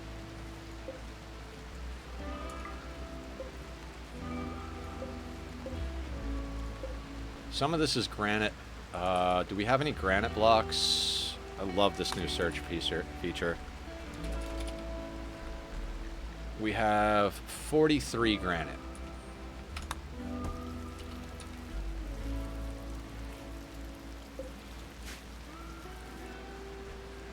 We'll see what we can get done with what we got.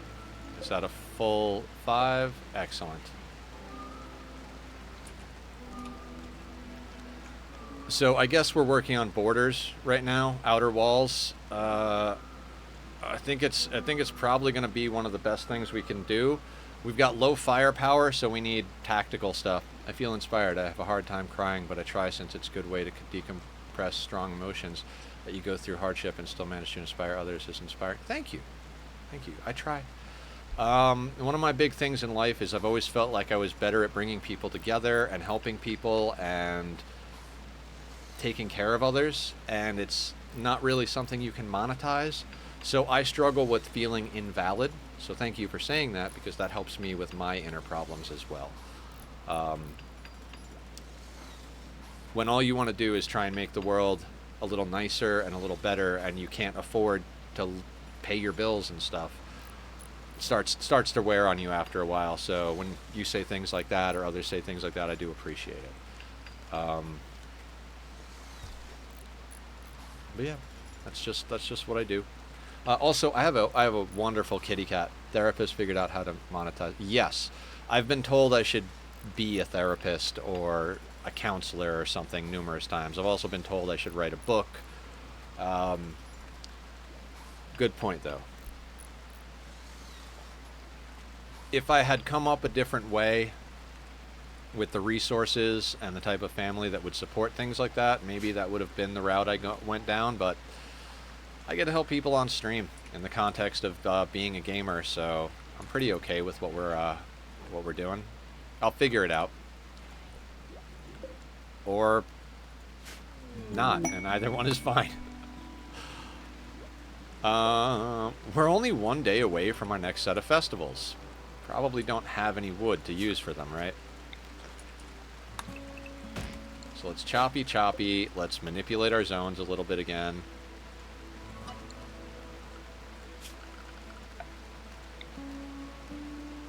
Oh, I am. Johnny, you have to have 3,000 watch hours. Yes, primes are love, as Johnny says. You have to have 3,000 watch hours in the last year, like concurrent or whatever, 365. So each day the last one drops off, the new one comes on, right?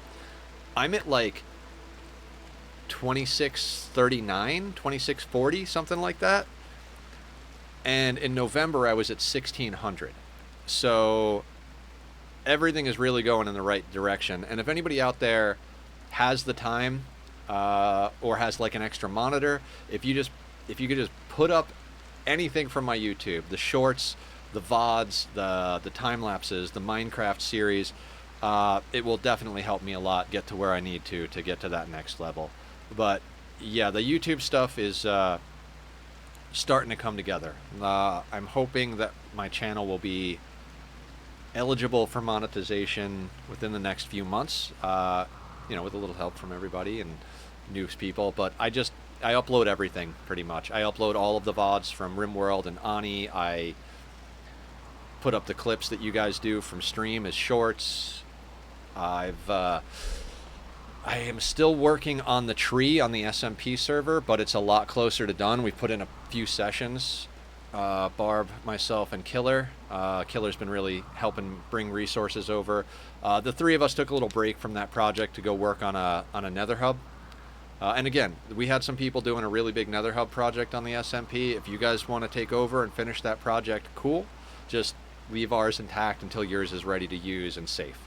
But we have a reasonably safe Nether hub, so took a little break, and that was a necessary break. I started to realize that the thing about working on that spiral helix tree, looking up in the in Minecraft, even though I'm looking straight ahead, when I'm working over my head in the game, I still like strain myself, and I'm falling a lot, and there's like a degree of frustration beyond that of building like a wall or a house or something like that. So it takes a lot more out of me to be underneath a branch looking up and doing the foliage underneath and the lights underneath and stuff than it does to like build the root system. When I was building the roots the last time I was playing, bam, just feeling it. Just, okay, cool, building roots, doing things, ba, ba, ba, ba, ba, ba, ba, ba, ba, ba, ba. Then I went back to doing I mean, they're calling them leaves, but we're making the leaves out of glass because it's a magical tree. I immediately started to drop off again. So I think it's important to... God damn it. God damn it. This is just supposed to be wood.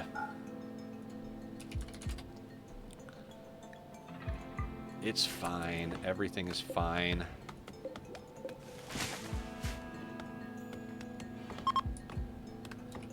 The aurora is ending. Okay. So we are back to being in a situation where our main builder is also a mother, our main obelisk suppression, and a good plan. Like Danger, we always wind up having one colonist who winds up carrying the colony, doing like lots of work. That's Danger this time around. Nether's kicking ass too, but I feel like Nether's a little bit more specialized. I don't know, they're both coming along pretty nicely on those skills, though. But you'll see Danger is very well spread out. Nether kind of has this, like, area right in here.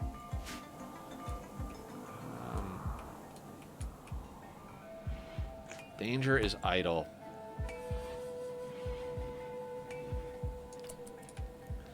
Normally, if I've got idle colonists, I'll put down another research bench, but we're really kind of cramming into a small space right now. I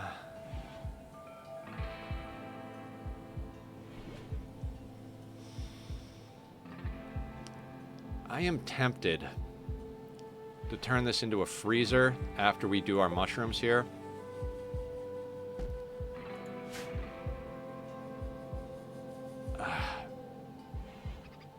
So many things to do.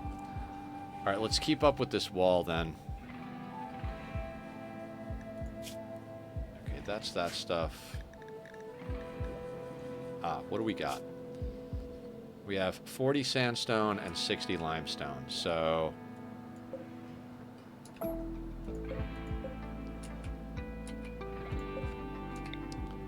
5, 10, 15... 20, 25, 30, 35, 40. And then limestone. 5, 10, 15, 20, 25, 30, 35, 40, 45, 50, 55, and 60. The reason I'm doing this side first is it's closer to the edge of the map. That is kind of my MO when building. When I get to outer walls, the first section that I build is the side that's closest to the edge of the map. If we can get a decent amount of outer walls up, I can at least feel reasonably safe from the traditional threats of the game. As far as the anomaly threats go, I have no fucking idea.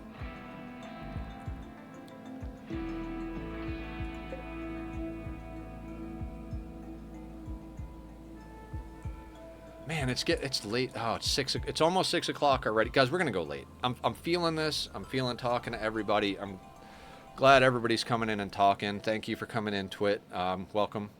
Glad you're here, Johnny. Good to hear from you. Like I said, I know you're always lurking, but it's good to actually hear you talk sometimes. So, glad you're doing okay out there.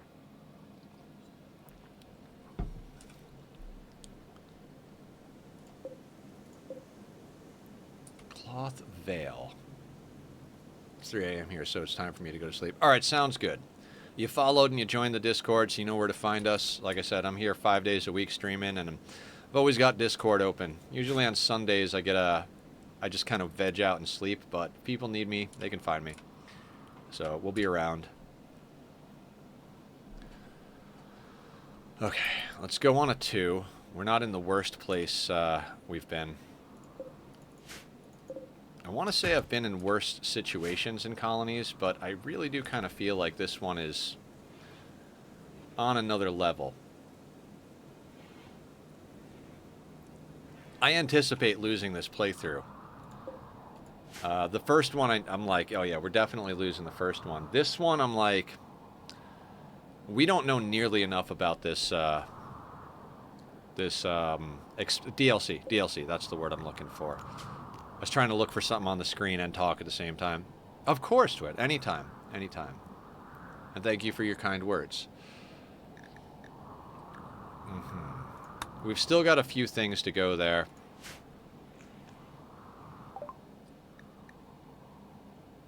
Okay, we finished research on Great Bow. Let me queue up a few things, right?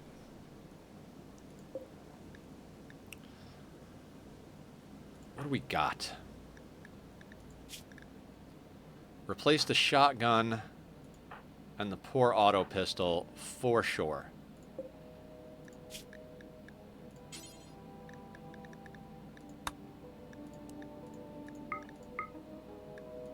Let's knock out 2 of those. We're definitely going to want this to be on...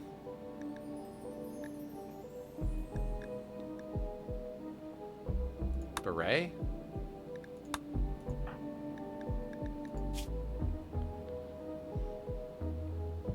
Wait.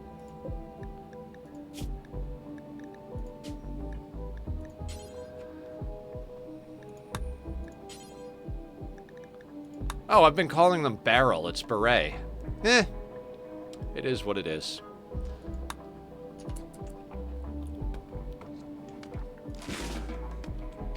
Making a great bow. Excellent. Hope it's excellent. Hope it's friggin' masterwork. If we get a masterwork great bow or 2, I'd be a little more secure in what we're doing. They got good range.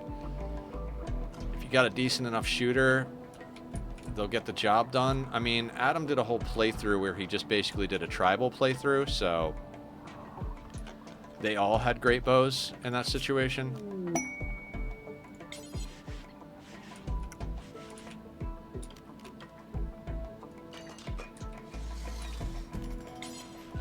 We don't need most of this. Every time I go fast, something else happens, right?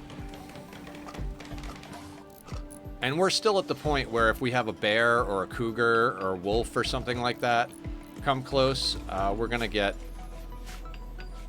our colonists are still not safe, so...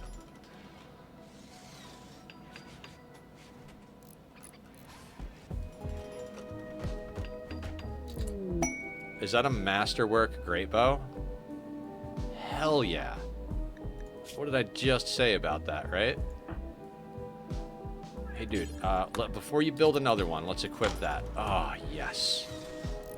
That feels good.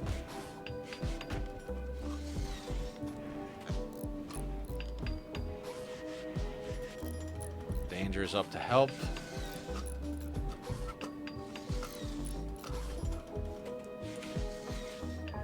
Okay, John Wick and Barb are idle, so let's see if we can get them into some crafting as a side bit, right? We're gonna go with a 3 there. And where is Barb? Yeah, 3 there? Yep. So now they can actually chop blocks if they want to.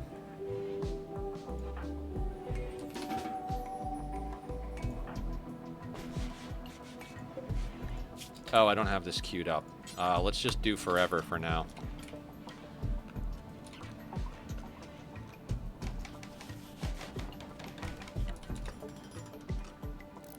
We are going to have to airlock it, but we need these walls to be a lot more secure. Really, Barb? Yeah, I think Barb would kick John Wick's ass, too. I don't think we can get this entire wall done today. Maybe we can. I mean, like I said, we're already basically at the time I stop, but I'd like to go a little bit longer if that's okay with everybody. Afterwards, I'm probably going to hop on some Magic after stream. If anybody wants to play Magic after stream, hit me up. I might take a short, like, hour break afterwards, after stream, to just, like, decompress. See if Francis released a new video. Francis John is playing Anomaly too, guys. He's finishing up his Subnautica playthrough, and he started Anomaly. Watching him play was like, oh wow, I've come a long way, because I learned everything I know about Rimworld from watching Adam vs. Everything and Francis John. And since then, I've kind of like developed my own. It's them, but like I have like my own idiosyncrasies about it. You know, those little like the little like sprinkles on top of the cake. They're the whole cake. I got my little sprinkles on top in the color patterns I like. And now I'm learning this part on my own. I'm trying not to have spoilers.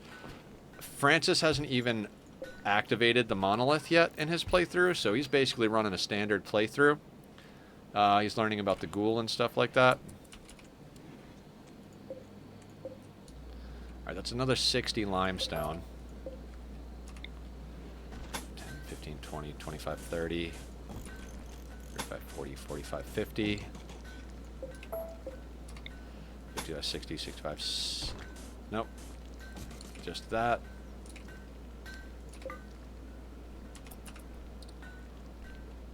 How much wood do we have? 200, and it's 45 for a door. We're definitely going to get some chop action going here.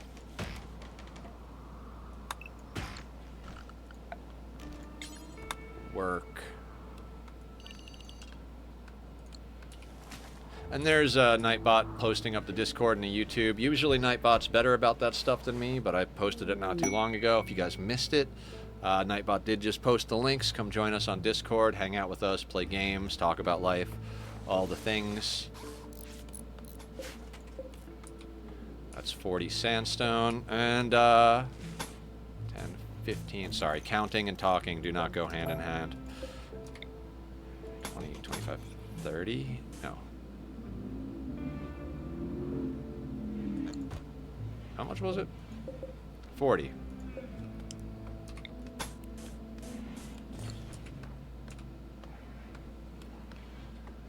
I mean, considering we don't have a crazy number of builders, like Danger builds, and then I think Nether. I think everybody builds a little bit. Not everybody. What is it? Yeah, Nether and Danger are the only ones that are building, and Nether is prioritizing planting. Danger is prioritizing building. But Danger also has to take care of the kid and Warden, and they were our best doctor before Barb came online, so John doesn't need to do that either.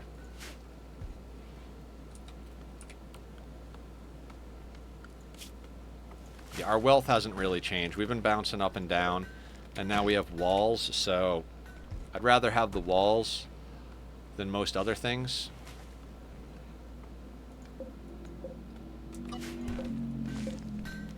Oh, no, wait. I shouldn't have done that.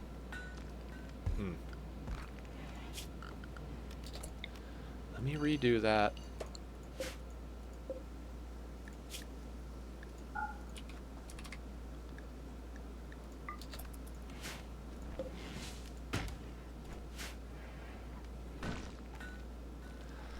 Maybe that's what we'll do. Well, maybe we'll stay on until we can get the walls up, but if past playthroughs are any indication, before I can get outer walls up, we're going to get at least one event, because I always get to about 80% of the walls or so, and then we wind up with another event hitting us in the face, so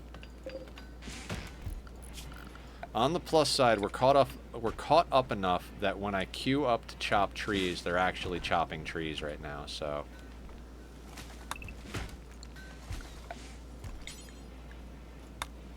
And I'm chopping a little bit more than we need for doors, theoretically, because our parties are just about ready to go. I'm going to wait for them all to come off cooldown. I'm going to try and bust them all out, like, back-to-back status. I mean, I guess we could start knocking them out. Probably should. What's everybody's mood like? Our mood is not in a great place. We had Beer and Psychoid helping us with mood for a while. We actually don't have the means to produce this, so let's move this over to Psychoid, because we don't have the facilities to do Beer, and at this point, I'm just like, I'm not overly worried about it. 75 sandstone.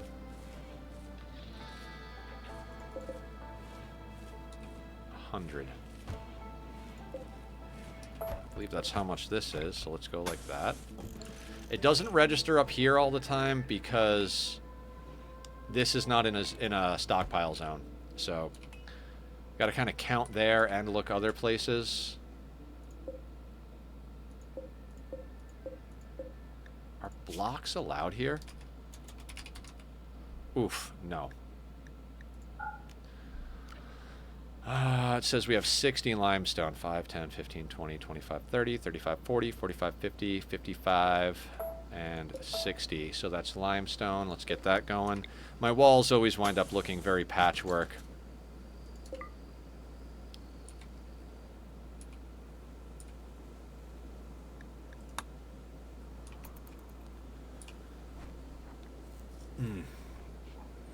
How did that other great bow happen? It did, and it came out excellent. Danger.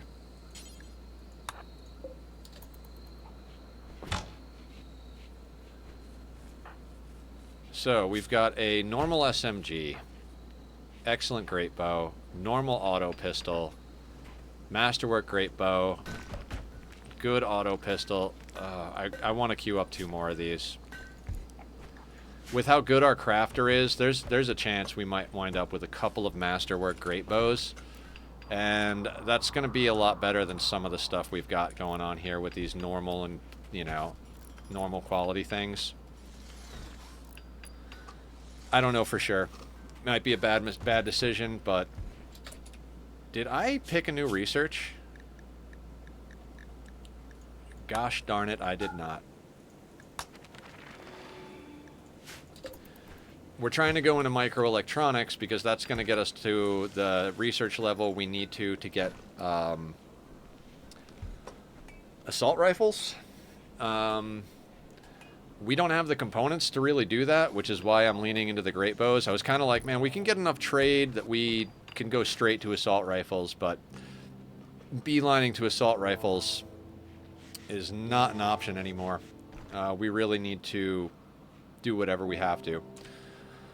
Now, the cool thing about having at least this much wall up is we can always play monkey in the middle with raiders, right? So, like, if someone raids, we can stand here, and they're all going to try and come around to here. We can pop off a couple of shots, then we dip through this door, and they're like, oh, they're somewhere else, and then they'll go back around the wall to come here. We just monkey in the middle, back and forth, gaming the AI. I literally learned that from the, like, when I was watching Ambiguous Amphibian's Ice Sheet playthrough, that was like the final nail in the coffin. I'm going to play this game. Johnny and Linus and a few other people have been like, you really got to play Rimworld. It's awesome. Excellent and masterwork. Yeah, that's going to be better than some of the other things we have. We're going to keep you with the SMG, but a normal auto pistol is definitely outdone by a masterwork great bow. And a good auto pistol, I think, is outdone by an excellent great bow. The auto pistols and the machine pistols just do not have range. The SMG's got decent enough range, but I don't know. We'll keep Nether with the SMG. Killer named my named a pawn after me. If anybody's interested in naming a pawn, there's a point redemption for that, so just click down below and pick a name. Can't violate terms and service, can't be anything douchey, but, you know, I don't really care what they're named. They're all pawns, right?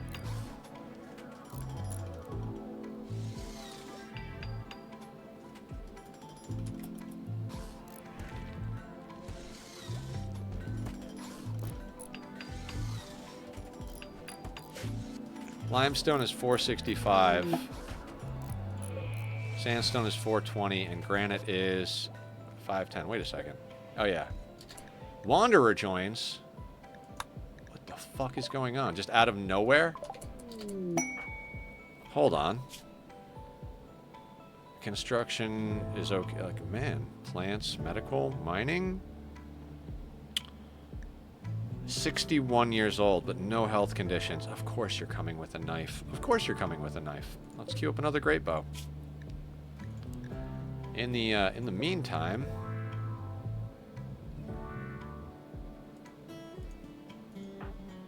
oh yeah. In the meantime, let's get you a schedule. 7, 8. So yeah, you guys can both doctor.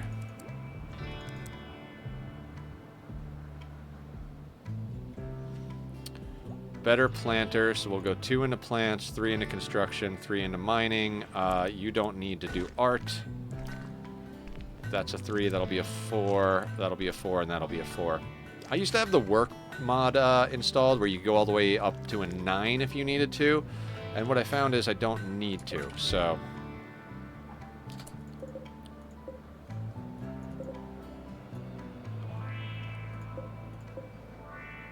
Okay.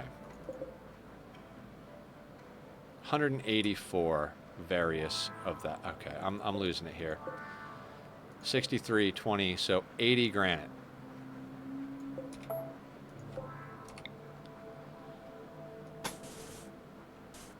Five times 5 is 25, 50. That's 75. Okay, so that would cover these. Then what do we got here? 75, 40, 25. So 140 granite more. All right, let's queue that up then.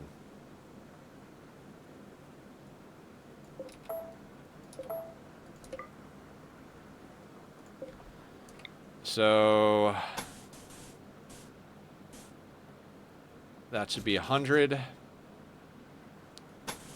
125.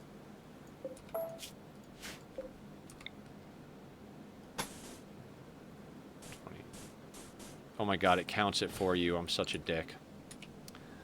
Okay. That is the...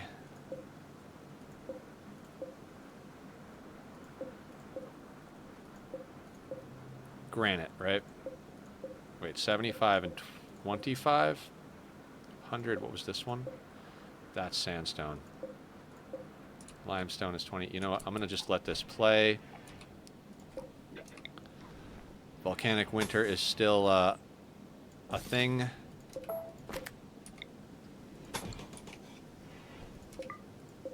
At this point, I don't necessarily care what order they get things done in. And I think I'm just going to allow these. So if they make granite, they make granite.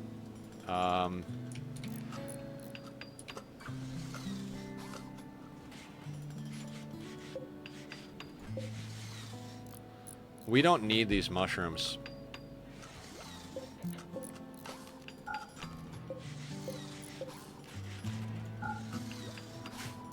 I mean, I'll let them grow for now. I'm not going to let them resow the fields, though. We'll repurpose those rooms.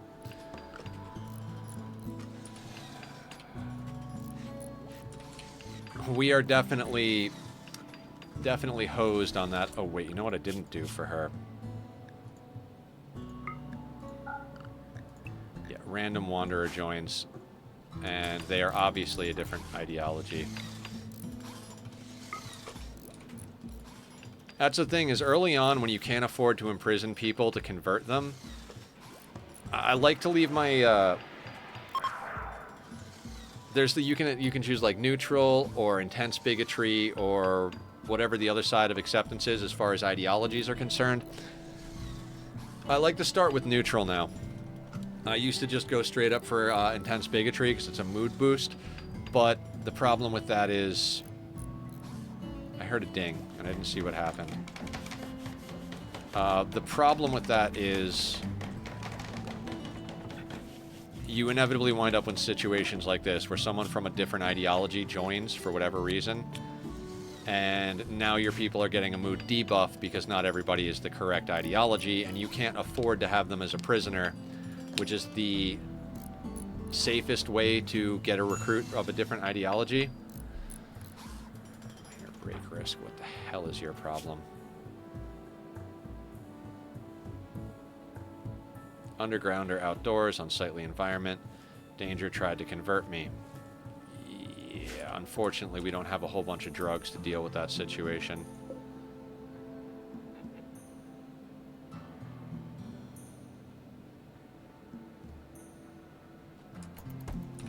Alright, let's get moving a little faster on this.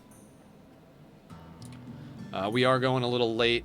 I'm trying to get these walls done. I almost feel like it's a bad idea because if we trigger a raid sometime before we're finished with it, then I'm going to want to stay on until the raid is done, and all of a sudden I'm doing like a 10-hour stream, but I'm kind of excited to get this wall up, so we're going to do our very best to do so. This guy's almost ready for us. Masterwork, great bow.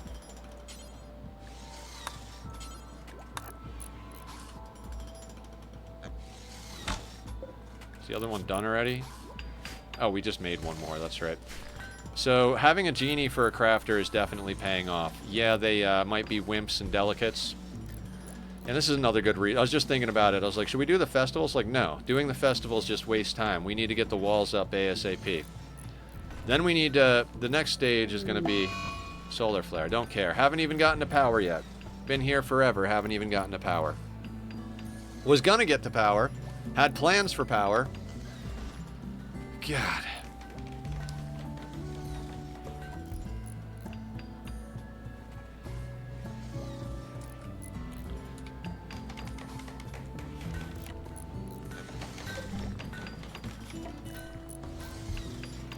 I'm going to suspend this for now.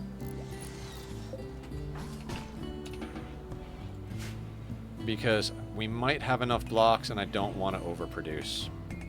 So let them build what we got here.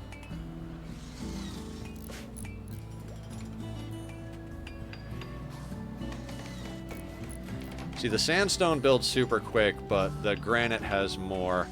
The thing is I don't intend for these to be our most outer walls. I was actually building on a very specific grid system here. So, not sure how I want to approach this. If we leave it single or double it up or just plan on building more walls soon-ish. Yeah, we are getting up to 27,000 wealth.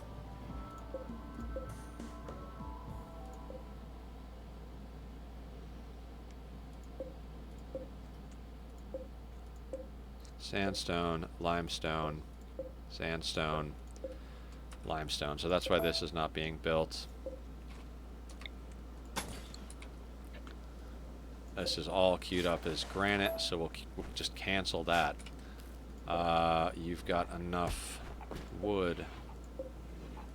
Sometimes they only do partial deliveries, so granite, no. Let's snag the sandstone.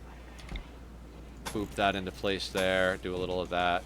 I'm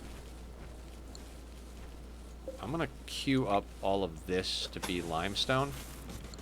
Just to see how much of our limestone they end up building with. We are bringing in rice. I don't think we even had to go into the mushrooms for our volcanic winter.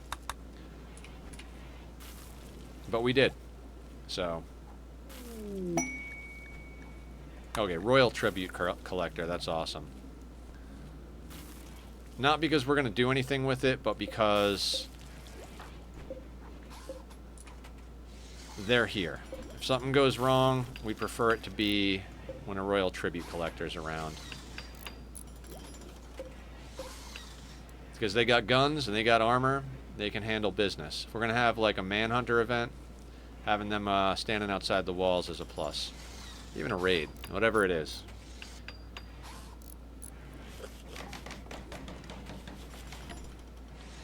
We are probably going to chop up most of this mountain for blocks and to get it out of our way. If any of it is overhead mountain, we'll have to leave it and deal with whatever the space is that it's occupying.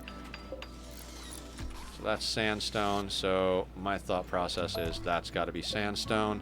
If we can get this wall up here, which it looks like we're going to, that's where we'll call stream.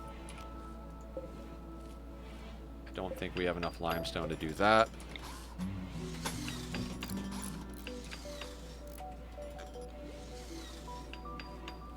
Oh, and the internet stayed stable today.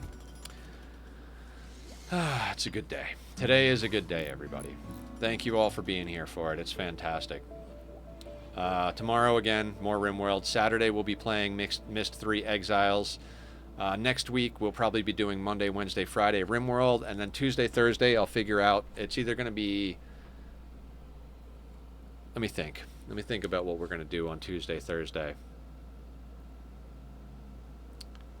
I think we're probably going to play Oxygen Not Included on Tuesday and Thursday, but don't hold me to that. There's a lot of other games we're messing with at the moment. I'm going to hit 3 right now.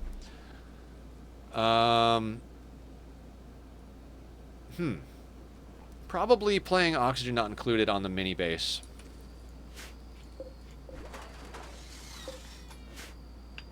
But maybe something else. Maybe we'll end up doing Satisfactory or one of the other games we've been playing lately. If not, we could always do a full week of Rimworld, but there's a lot of games I'm playing, so at the very least, we'll try to do something different on Tuesday and Thursday, unless things change. Is nobody going to build this one? Oh, it's 3. What do we have? Sandstone? So let's get this last segment built here.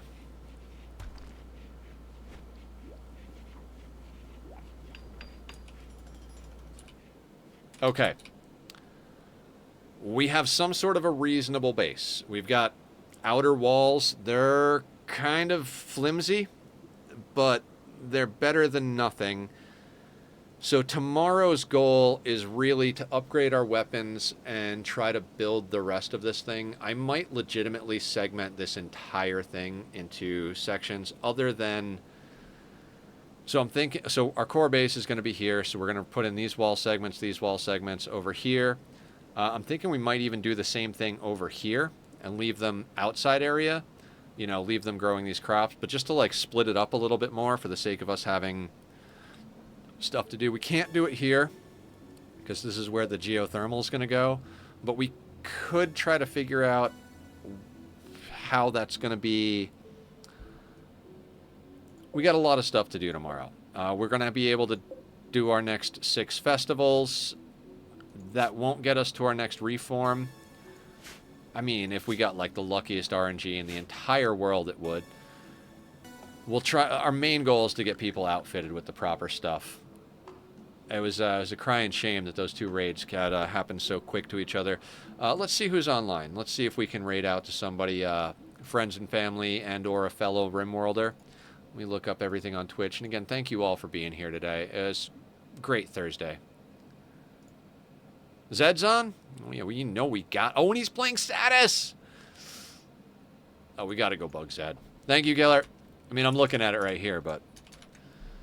Zed! Alright, we're going to raid over to Zed. Zed is friends and family. Awesome individual. Plays a lot of different games. He's into Ani. He hasn't quite jumped on the Rimworld bus, but he's playing status right now. He plays Ani. He plays all sorts of stuff. Even some stuff that, like, I wouldn't even get into because it's not my jam, like shooters and stuff. Thank you, Johnny. Good stuff today. Can't believe we're actually still alive. I was 100% sure when those impids started knocking that was the end of us, but got through somehow. Anyway, till tomorrow, everyone. Unless you see you in Discord later. Take care, be well, sleep, eat, drink. Take care.